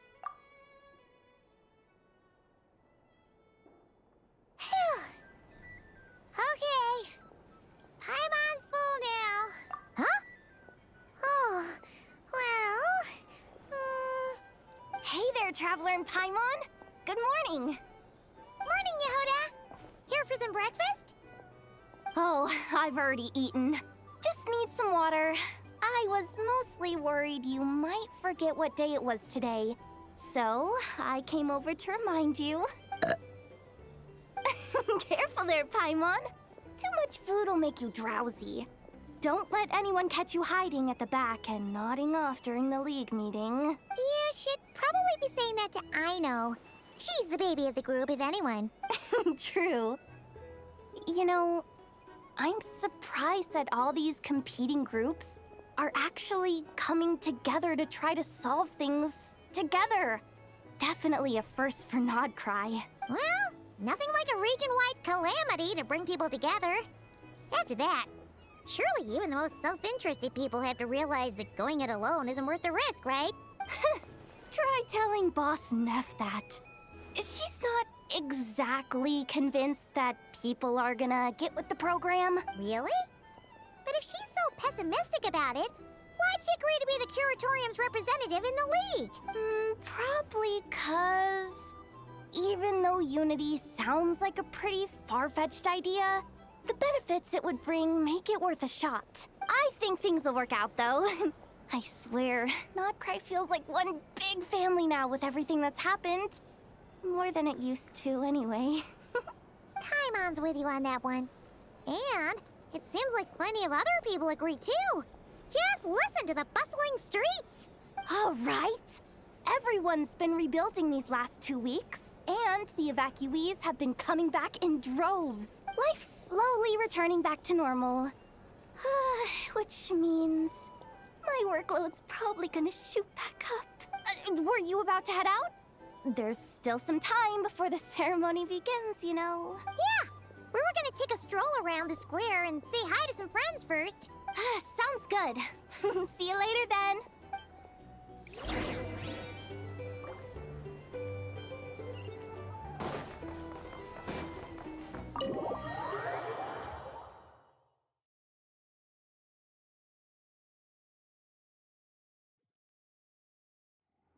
Please accept today's boon. Have a nice day. Are Paimon's eyes deceiving her? Or is that Inefa handing out food for the Frost Moon Scions? Hello there. Would you like a feast of the moon, along with some snacks of the day? So, what's new, Inefa? It was only a few days ago when we last saw you, but it looks like you've joined the Frost Moon Scions in that time. And I know too? What are you talking about, Paimon? We're just here to help, duh. In the wake of the disaster, it's all hands on deck. We responded to Lama's request for support. At times like these, the smallest good deed can inspire others and help them through the hard days ahead. And we're using eggs and heating tubes to make that a reality. In true Kromkake Crab Shop style! Enough! Did you hear that? The Traveler said I did good. The Traveler! That's because it's true, I know. Proposal. If you can resist eating today's dessert, I will provide you with compliments, too. No way! Well, that proposal got shot down quickly. I need something to get me through the hard times, too, you know. Mom! Yes, dear. Go right ahead. Excuse me. Could I take a photo with the robot lady? She helped us get safely out of Notcry, and she helped us get back home, too. She's the best. Of course she is. And since I'm the whiz kid who built her, that makes me even better than best, right? But you stole my snacks, though. Oops. Shall we move to the open space near the center? The view there is better. Thank you! Aren't you the better pick for this job, Flint? You underestimate yourself yet again, Master Ilua. Not at all. I rarely come by Nasha Town. I don't know any of the big shots here. All in good time. Socializing is a step-by-step journey. But you're much further ahead on that road, aren't you? You're not seeing the full picture. You know the truth now. My friends do not understand my habits. There is no question about it. The Lightkeepers need a representative in the League. Someone who is upright. cares about other people, and can realize their self-worth through group action. You say it like you wouldn't make the cut. I am most flattered that you think I would. Sigh a little less, Master Ilua, and have more faith in yourself. All the Lightkeepers agree that you're a very promising young man.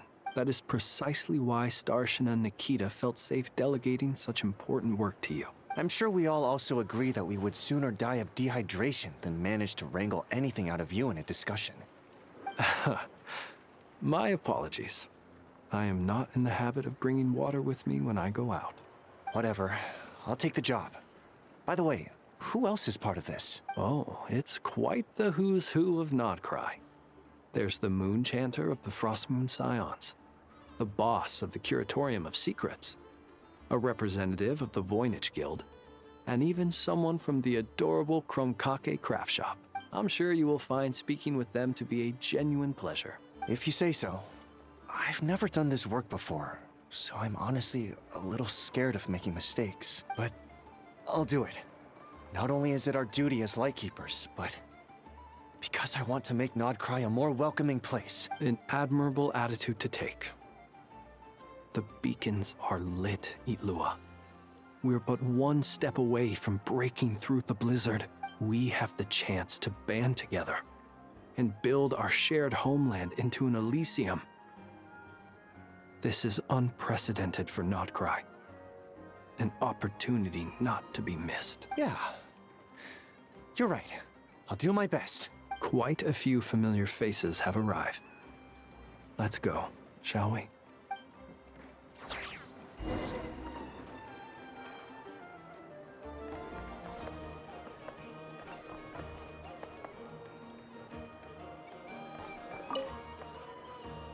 You look so cool when you fly, Miss Robot, and when you use your spear, too! And even though you took my snacks, it's pretty cool that you can build stuff like this. You've got so many inventions. It's amazing! Also... Micah, we need to go now. 1 second! Please take this Feast of the Moon, as well as some snacks. Share them with your mother and your lovely family.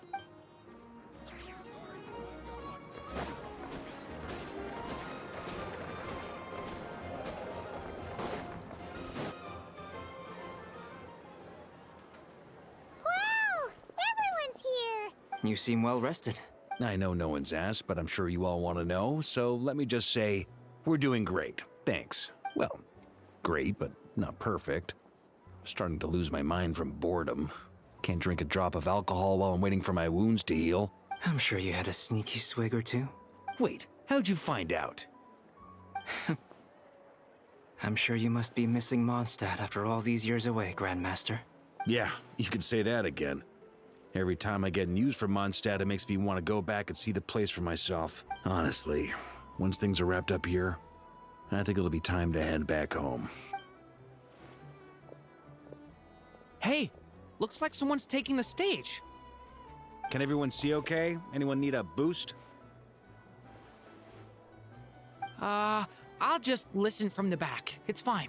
You're taking this pretty seriously, huh, Durin? Well, it's not every day that I get the chance to see how people speak in official settings. Soak it up like a sponge.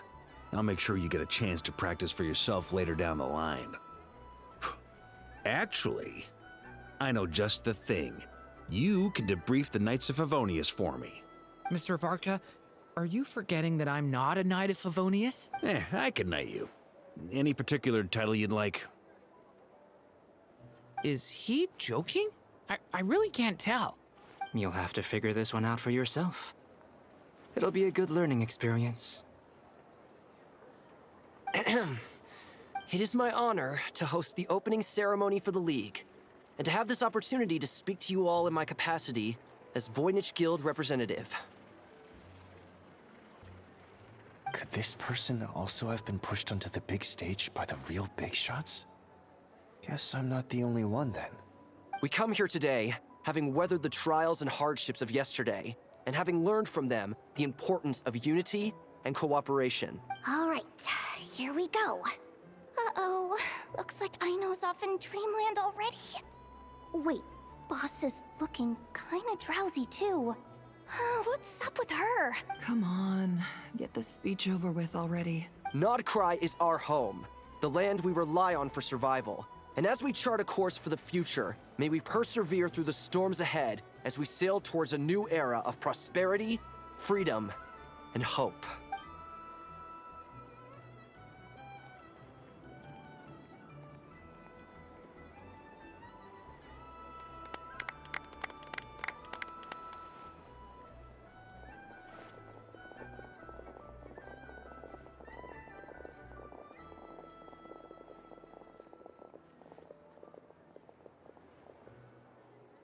Looks like we'll have more opportunities to travel in the future.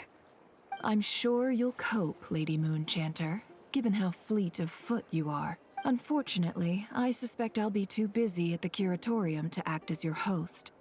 We have a busy schedule, not to mention an international network of contacts to manage. It'll be all right.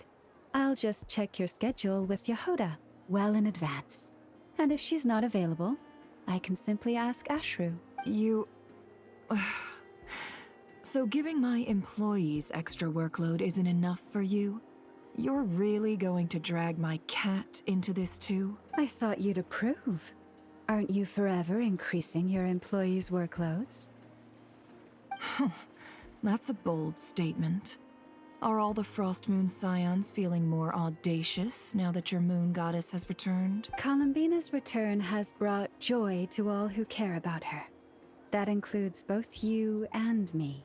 As for the Frostmoon Scions, we are learning how to thrive independently, without relying on the moon goddess. It is up to us to make our home a more livable place.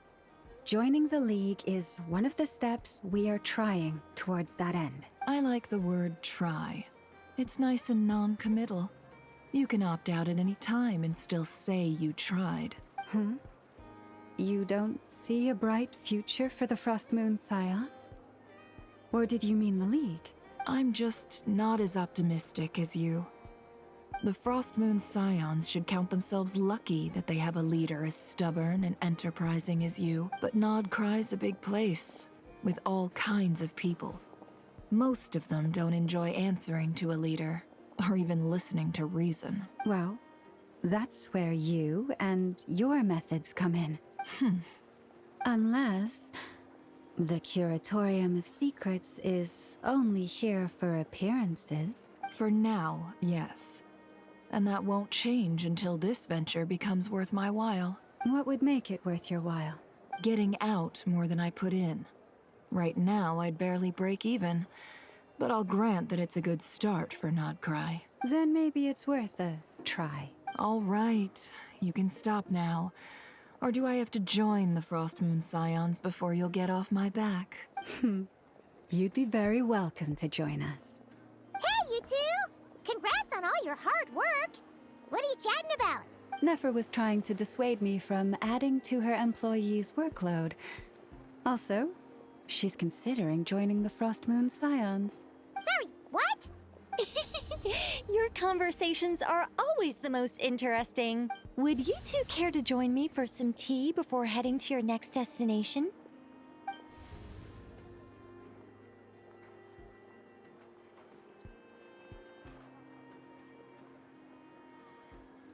Nicole? Wait, where are you? Aren't you gonna show up today? Sadly not. I'm otherwise occupied right now. I'm sorry, Paimon. I can hear how disappointed you are. If it's any consolation, let me say that how things appear on the surface is a far cry from what they are at their core. Perhaps you'll feel better if you focus on the fact you have a special line of communication with the great mage herself. Okay? Has something happened? No, or not yet, anyway. Well, that's not ominous at all. Not for the time being. Just think of this as a general check-in to make sure this communication system is still running smoothly. Besides, it's good to chat once in a while if we want to maintain our friendship. You could've just said so. Paimon got all worked up for nothing. Still, the best friendships are built through face-to-face interaction, you know? It's never gonna stop being weird having tea with you when you're not there and just talking to thin air. All right, fair point. I'll bear that in mind for next time. Yeah, Any update on that crisis at the world's borders? Alice just informed me that they had their work cut out for them. And now everyone's thoroughly exhausted. But they did finally get things back under control. Still, we can't let our guard down yet. The disruption caused by this disaster has made Teyvat easier to detect from the outside universe. She plans to wait for things to stabilize, then reschedule her Mondstadt vacation plans. As for me, I agree with Hat Guy's perspective. This is a time when many new variables are emerging, and the situation is changing constantly.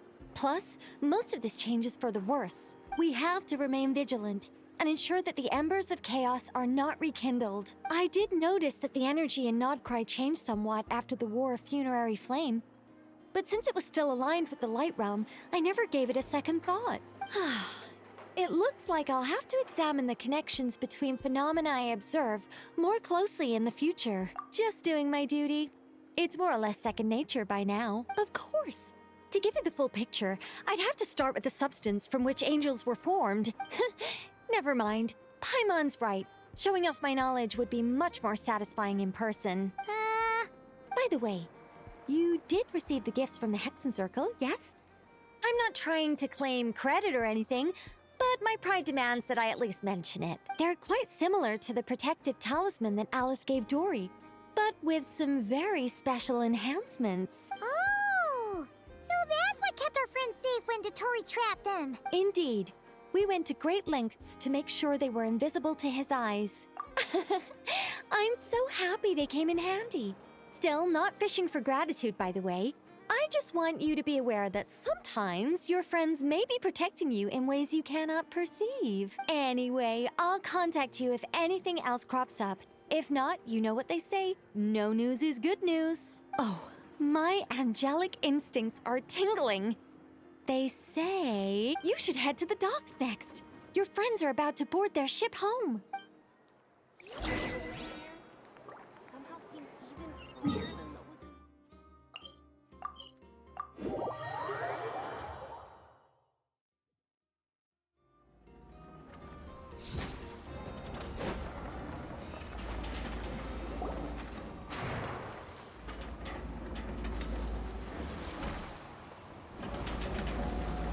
You're here. You're here too, Hat Guy. Are you heading back together? No. I'm bound for Sumeru, and she for Fontaine. We just happened to cross paths at the harbor. Everything seems fine. Sandrone may have an abominable temper, but she's always been very responsible with important calculations, and things entrusted to her by valued friends. You always speak as if you know us inside out, Mr. Hat Guy. Maybe I'm just a good judge of character. I certainly hope that's all there is to it. Regardless, you have been a significant help in this matter. For that, you have my gratitude. I didn't do anything special. Sandrone's the one who completed a seemingly impossible formula and turned the tide of the entire battle, even giving her life in the process. She's the one we should be thanking. Even we were unaware that Sandrone had hidden the real formula inside Polonia's body. She managed to fool Dottore into thinking the formula was running in her system by installing an identical-looking decoy within her. She probably realized that she didn't have the strength to stop Dottore. But this way, she could at least get him to lower his guard. She always worked like that. Always had a backup plan. Well, that's why I'm traveling to Fontaine. She made a request of me long ago, and the time has come to fulfill it. Think of it as her will. She said that should she ever fail in a mission, she'd like me to deliver her core and Polonia's to the Fontaine Research Institute. She also mentioned that she had made arrangements for people there to set her affairs in order. Some of her personal effects, such as her notes, were left to me. I've decided to take them back to the House of the Hearth. For safekeeping, primarily, but also as mementos, I suppose. However, there is one book among them that I'd like to leave in your care. I'll have someone deliver it to your residence at the flagship at a later date. No, I was specifically warned not to tell her. This is her last wish, and I will abide by it. I can only hope so, but none of us here can know for certain. I bade farewell to Columbina earlier today. As promised, she turned the iridescent moon's marrow over to me. She spent a long time with Sandrone's body, saying her goodbyes. Oh, is she alright? Sandrone's passing has left a great wound in all of our hearts. It will take time to heal, but Columbina surprised me. She offered me some words of comfort before I departed. Despite being grief-stricken herself, she showed an awareness of the feelings of others around her. She never used to act like this. Clearly, she has grown. And I suspect that we have you to thank for much of the change we are seeing in her. Huh. After these recent events, Tsaritsa has revoked the Pale Star Edict. Snezhnaya now realizes that the arrest warrant for Columbina was just a ploy by Dottore, who coveted her powers. I shall return to Nodcry to see her as soon as I find the time. I hope that from now on, she too will explore more of the world. Columbina Hyposelenia's journey is only beginning. My ship is here. Traveler, Paimon, we shall meet again. You too, Hat Guy. What are you still bumming around for? Isn't Columbina waiting for you?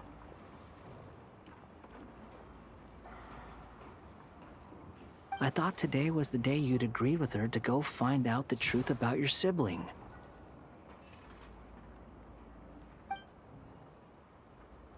You're afraid you won't like the truth when you see it. Well, this is new.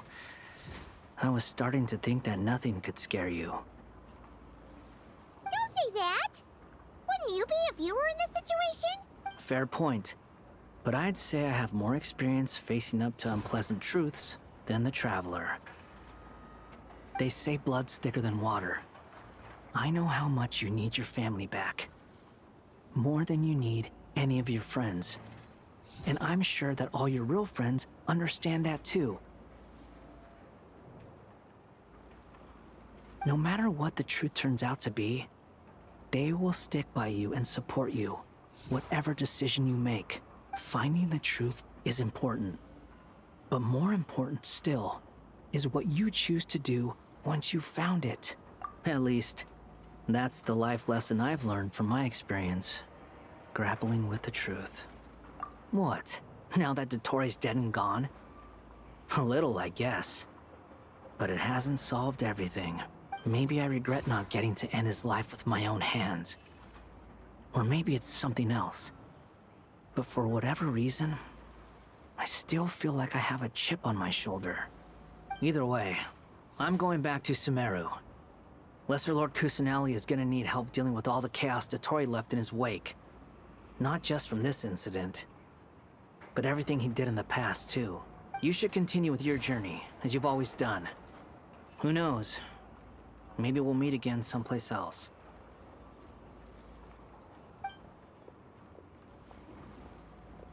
So, what should we do now? If you want to explore a bit more to steady those nerves, Paimon's game. After all, when Columbina said she knew where your ship was hidden, Paimon promised to give you two some alone time with the truth. It hasn't been all that long since we were last apart, sure, but with Columbina there, Paimon's sure things will be just dandy. Ain't no biggie. Paimon might be all about that food and fun, but she knows how to do right by people. Paimon's sure you'd prefer to digest the news about your brother in peace. But, no matter what you see, just know you can share it with Paimon. Of course, as long as it's not super private. If you can't make sense of something, let's give it some thought together. And even if we both can't figure it out, Paimon can at least treat you to a nice meal. Glad to hear it. Feel better now? Alrighty. Next up, time to meet with Columbina.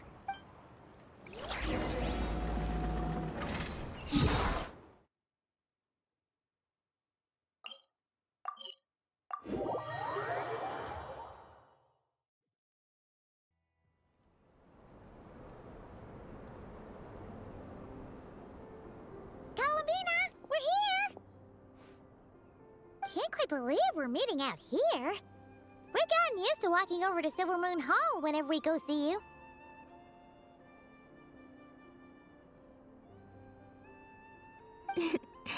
Well, you're still welcome to go there whenever you want to see me. It's just, now that it's all over, I've decided to make some changes.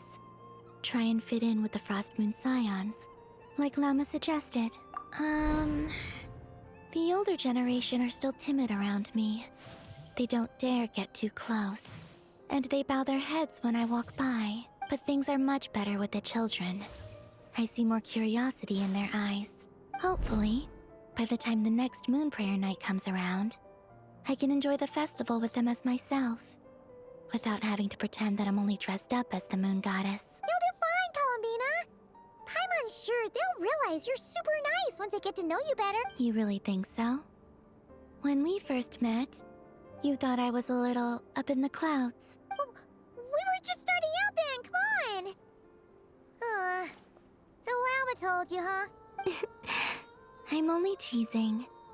I know that I have you to thank for pulling me back down to solid ground. It feels good to finally stand firm on the earth where I was born.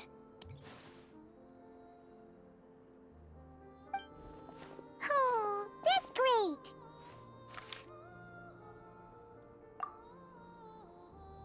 Thank you. I'll make sure not to lose it this time. Well then, are you ready? Ether, what happened to our spaceship back then? Why did you leave?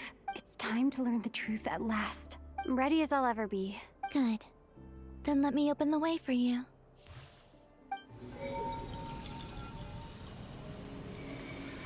Where does this lead? To our shared destination. Huh? Do you remember me telling you about my missing prologue back when we just met? I said that my story began on the moon, but while I was inside the moon's reflection, I realized that my prologue was really hidden in the future. I just had yet to discover it at that point. The story of the time before I was born was in fact the story of my distant future. It's truly fascinating, but when I obtained the Trilunar Authority and returned to our present reality, I sensed something I hadn't expected. Your prologue. So you mean? Yes, your spaceship. All this time, it has been hidden on the Frost Moon, which lay beyond the sky. The great ruler of the firmament. The heavenly principles. Wait, them? Why would they do that? I don't know. Perhaps your ship contains something that is incompatible with Tevat. Or something that cannot be known. Oh, did I pick a bad time to say this? I know it must have been hard to work up the courage to do this. Maybe I should have waited until you were on the moon, with no chance to back out. That would have been kind of mean, you know. Take me there. Oh? Whatever is hiding in that ship, it belongs to me and Ether. Those memories belong to us. No one else has the right to decide whether I should or shouldn't know about it. Not even the heavenly principles. Very well. Then let's go. Yeah, you two take care, alright? And don't forget to come back soon! Rest assured, Paimon. We will. Traveler, after you. Thinking about the story that we'll find hidden on the moon? Yes. And hoping that it has a happy ending. Stories like that don't exist, you know? You don't believe in happy endings? I don't believe in endings.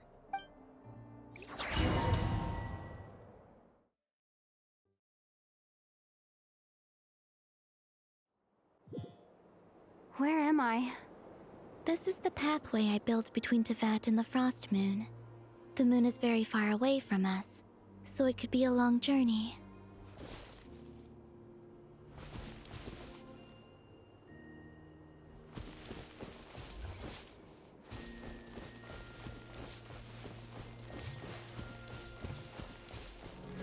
After I obtained the Trilunar Authority, I unwittingly saw past events from many of my friends' lives. One was Lauma. She was so young when they chose her to be the Moon Chanter. From then on, the Frost Moon Scions looked to her to bring messages from their goddess. But, for better or worse, I had left Hisi Island before she was ever born. It was not until much, much later that she met me. I think it's for the best. Because of the way things turned out, you had the opportunity to become friends. You're right. In that sense, I think we were both very lucky.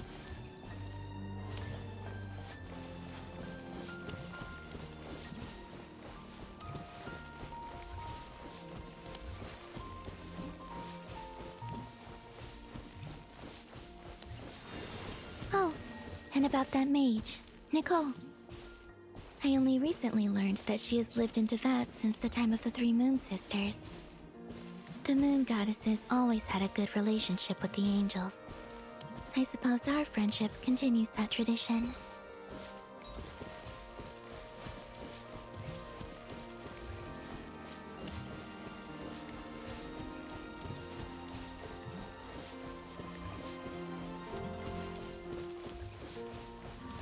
And then, there's Sandrone. I never knew that much about her, beyond the fact that she was created by someone called the Lord Artificer. She, too, suffered for a long time before joining the VIII.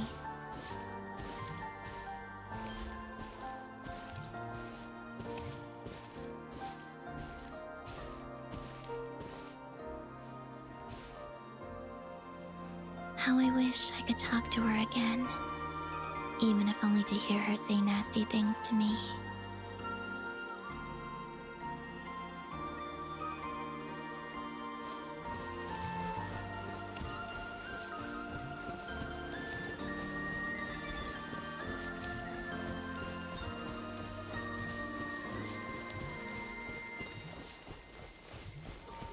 Also, I saw your sibling's story. I'm afraid I didn't see much. It seems that he rarely came to the surface, where the moonlight shines. But I did notice that back when you first set out on your journey, he would often appear nearby, gazing at you from afar with a guilty look in his eyes. Ether... Let us speak no more of the past. I probably shouldn't reveal so much about my friends. It's not my place. Let the moonlight carry us forth. We are very close now.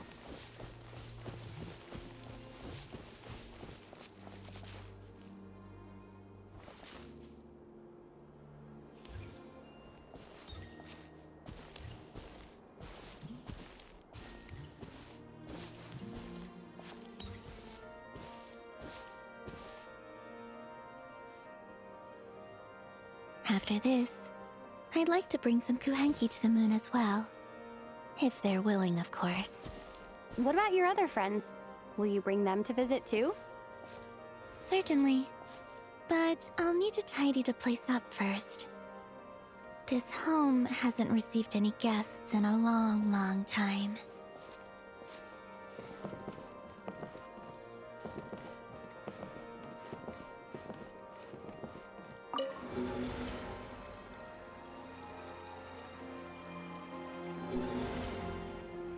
I remember writing something similar with you on Moon Prayer Night. I believe it was called... Dodoko's Whirligig. Yes, that was it. You asked me if I was afraid to return to the moon, and I said that I was. The idea that I had gained something precious, only to lose it so quickly. That frightened me. But I'm not afraid anymore. Besides, this time, we're traveling together.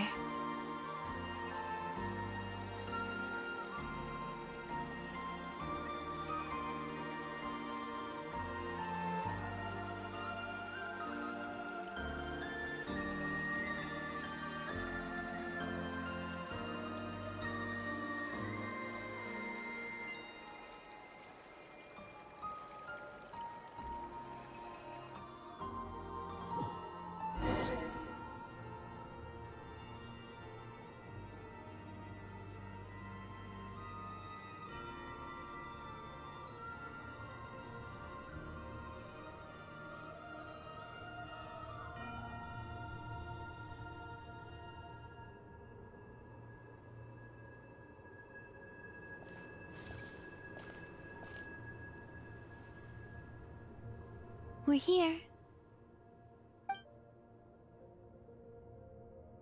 Over there.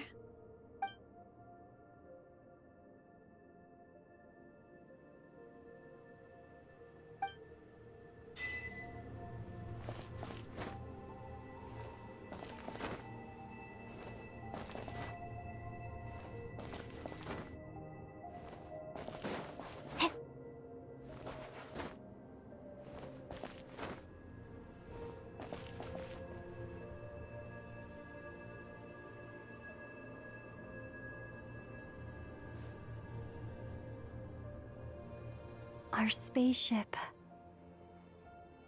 It's huge. I suppose that the moon is the only place one could hide it.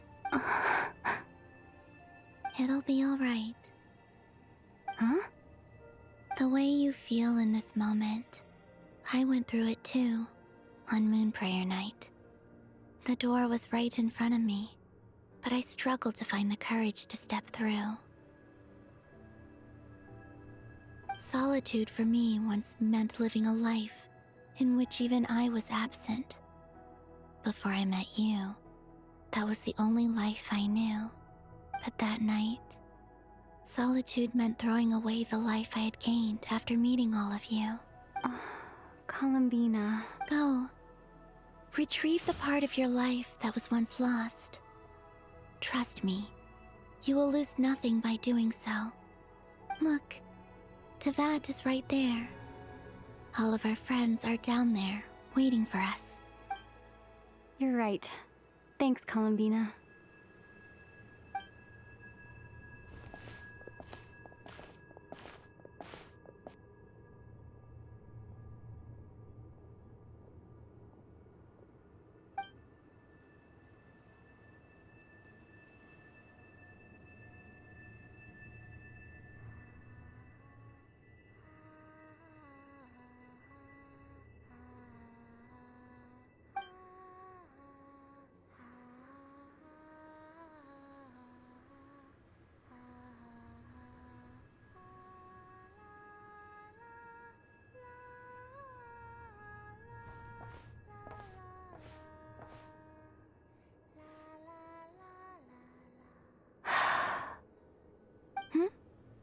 Finished?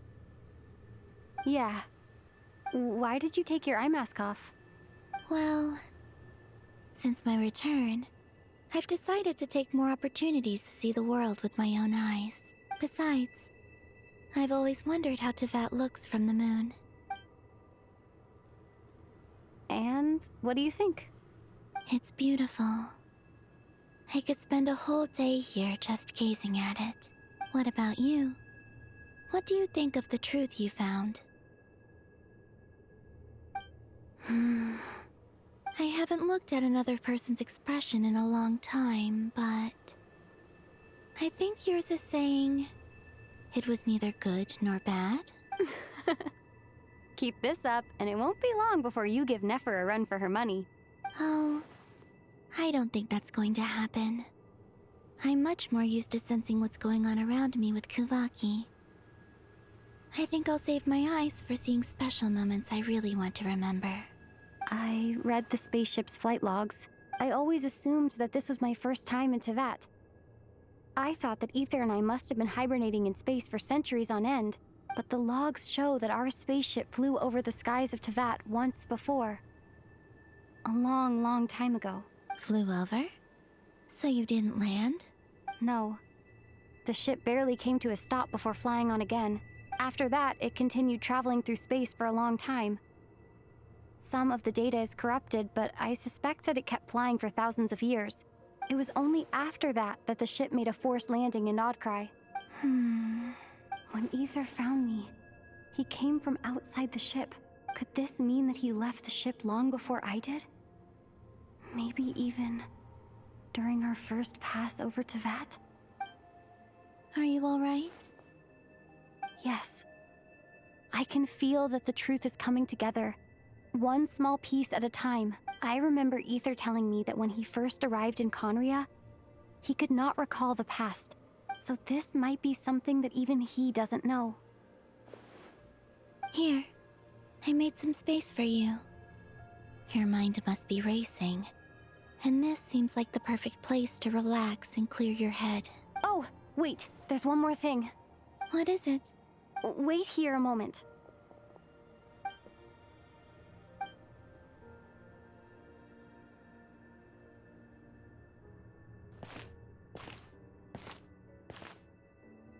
Hey, Columbina.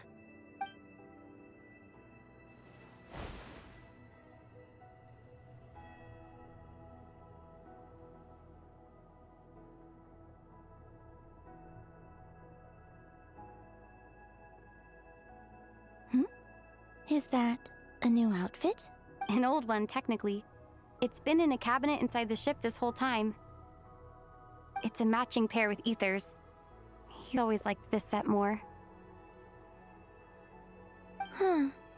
I don't think there's a huge difference. Really? Yes. It's still the same you. You're the same person, no matter what clothes you wear.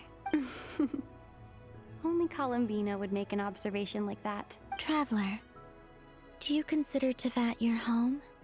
Home is wherever Ether is. But then, after all the time I've spent here and everything I've been through, yes, I'd say it's my home. Would you change your answer if Tevat changed appearance? I mean, if the truth about Tevat turned out to be different than what you thought. I don't know. But I don't think so. The truth is not what matters most to me about Tevat. When I was first born, I longed for a home. And when you get something before you're mature enough to understand the world, you just take it at face value. I thought that a home was a transaction. You give me what I want, and I'll do the same for you. But you and your friends taught me what a true home should look like. You never asked for anything, yet you gave so generously to me. That's because your friendship matters to us. It was worth it. In the past, I thought that my birth in Nodcry must have been a mistake. But after journeying to the distant past where the story began, I realized that it was I who chose Nodcry to be my future home. Now, I am glad that I made that choice. I'm sure your friends are just as glad. In fact, I intend to make the same choice today as I did back then. What do you mean? Well, I've given the Eternal Moon's Marrow to Lauma, and the Iridescent Moon's Marrow to Arlecchino. And now, I shall return my Kuvagi to Nodcry again, that it may continue to protect my chosen home. Wait, but what about your body? Oh, are you worried that I'll disappear again? I won't. Not this time. The Frost Moon has now entered the false sky, and I am the Trilune Goddess.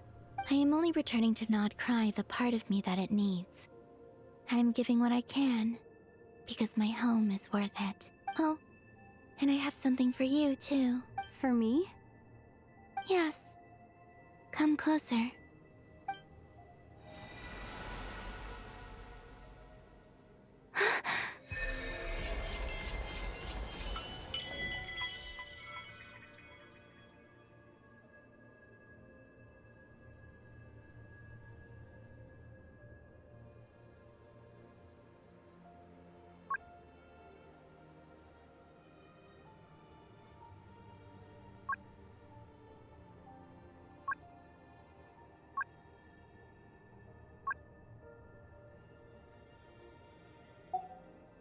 What was that? I lifted some of the restrictions this world placed on you. I trust this will help in your future adventures. My power. It feels like it's grown. I can use the elements more freely now. Thank you. This will be a great help. You're welcome. I see you as family, and after everything you've done for me, In fact, no. It's not because I owe you. It's because you're worth it. Here, this flower is for you.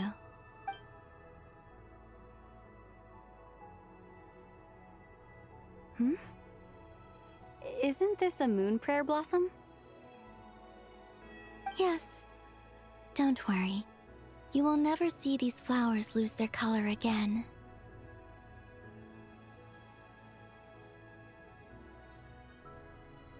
I'm finally discovering the joy of giving. How I wish I'd learned this sooner. Hey, better late than never. What are you thinking about now? Why don't you take a guess? You get one shot. I don't think I'll get it in one guess, but I'm sure it's a happy thought. That's kind of a sneaky answer. I can't say you got it wrong. Down into that. The moon seems so far away. I felt it might always lie beyond my reach. But on the moon, everything feels so close by. The haze that once enshrouded the skies has finally been dispersed. I feel like a traveler on a winter's night, starting a new chapter in my tale by the warmth of a bonfire. I don't have a lot of luggage, but I do have a lot of hope for the future. Well, what's next? Next? To start with, I want to stay here just a little longer. After that, let's return home and continue our journey.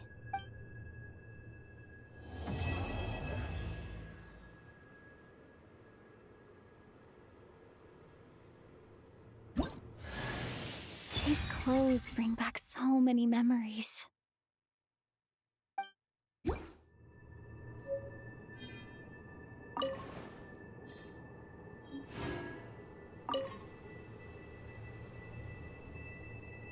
The journey goes on, for you and for me.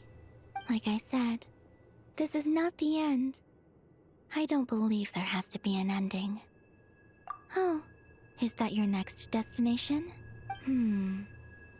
Most people would probably tell you to pack some warm clothes. But I experience things differently than most people, so I can't know how cold it is. In fact, it is home to quite a wondrous heat source. I think they call it Kreshnik's torch.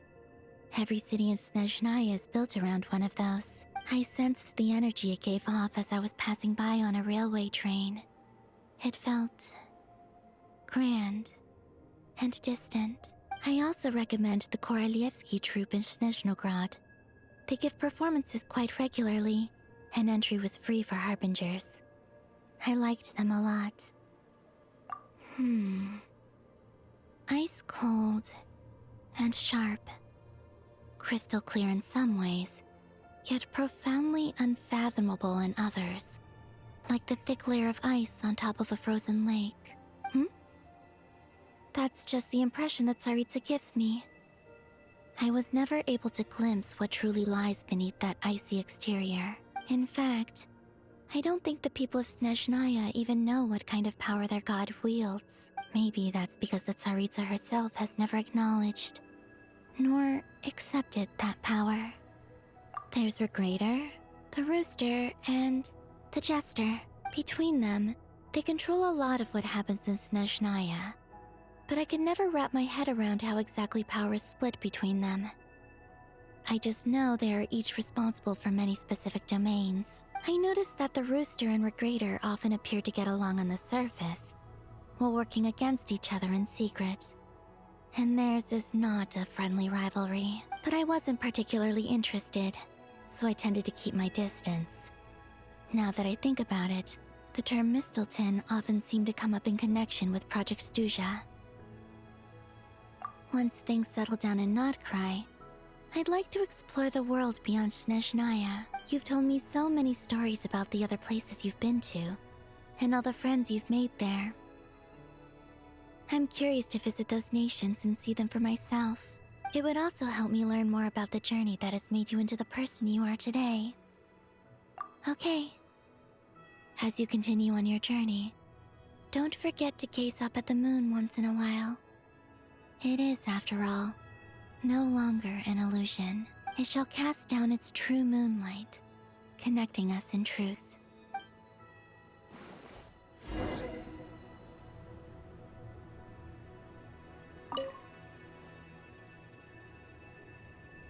The journey goes on, like I said. Okay, it shall cast down...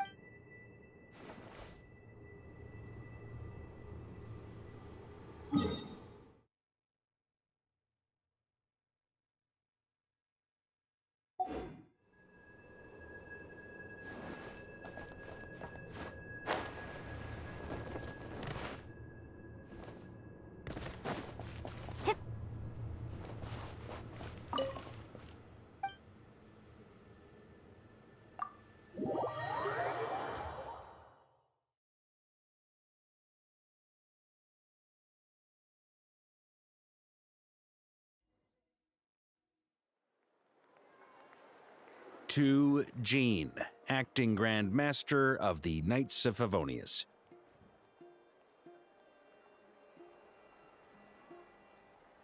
Ugh, this preamble is such a pain to write. It's probably high time we got rid of this acting business.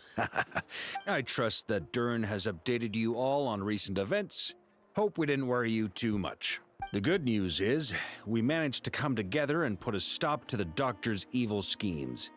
With that, I think it's safe to say that Nodcry is finally out of the woods.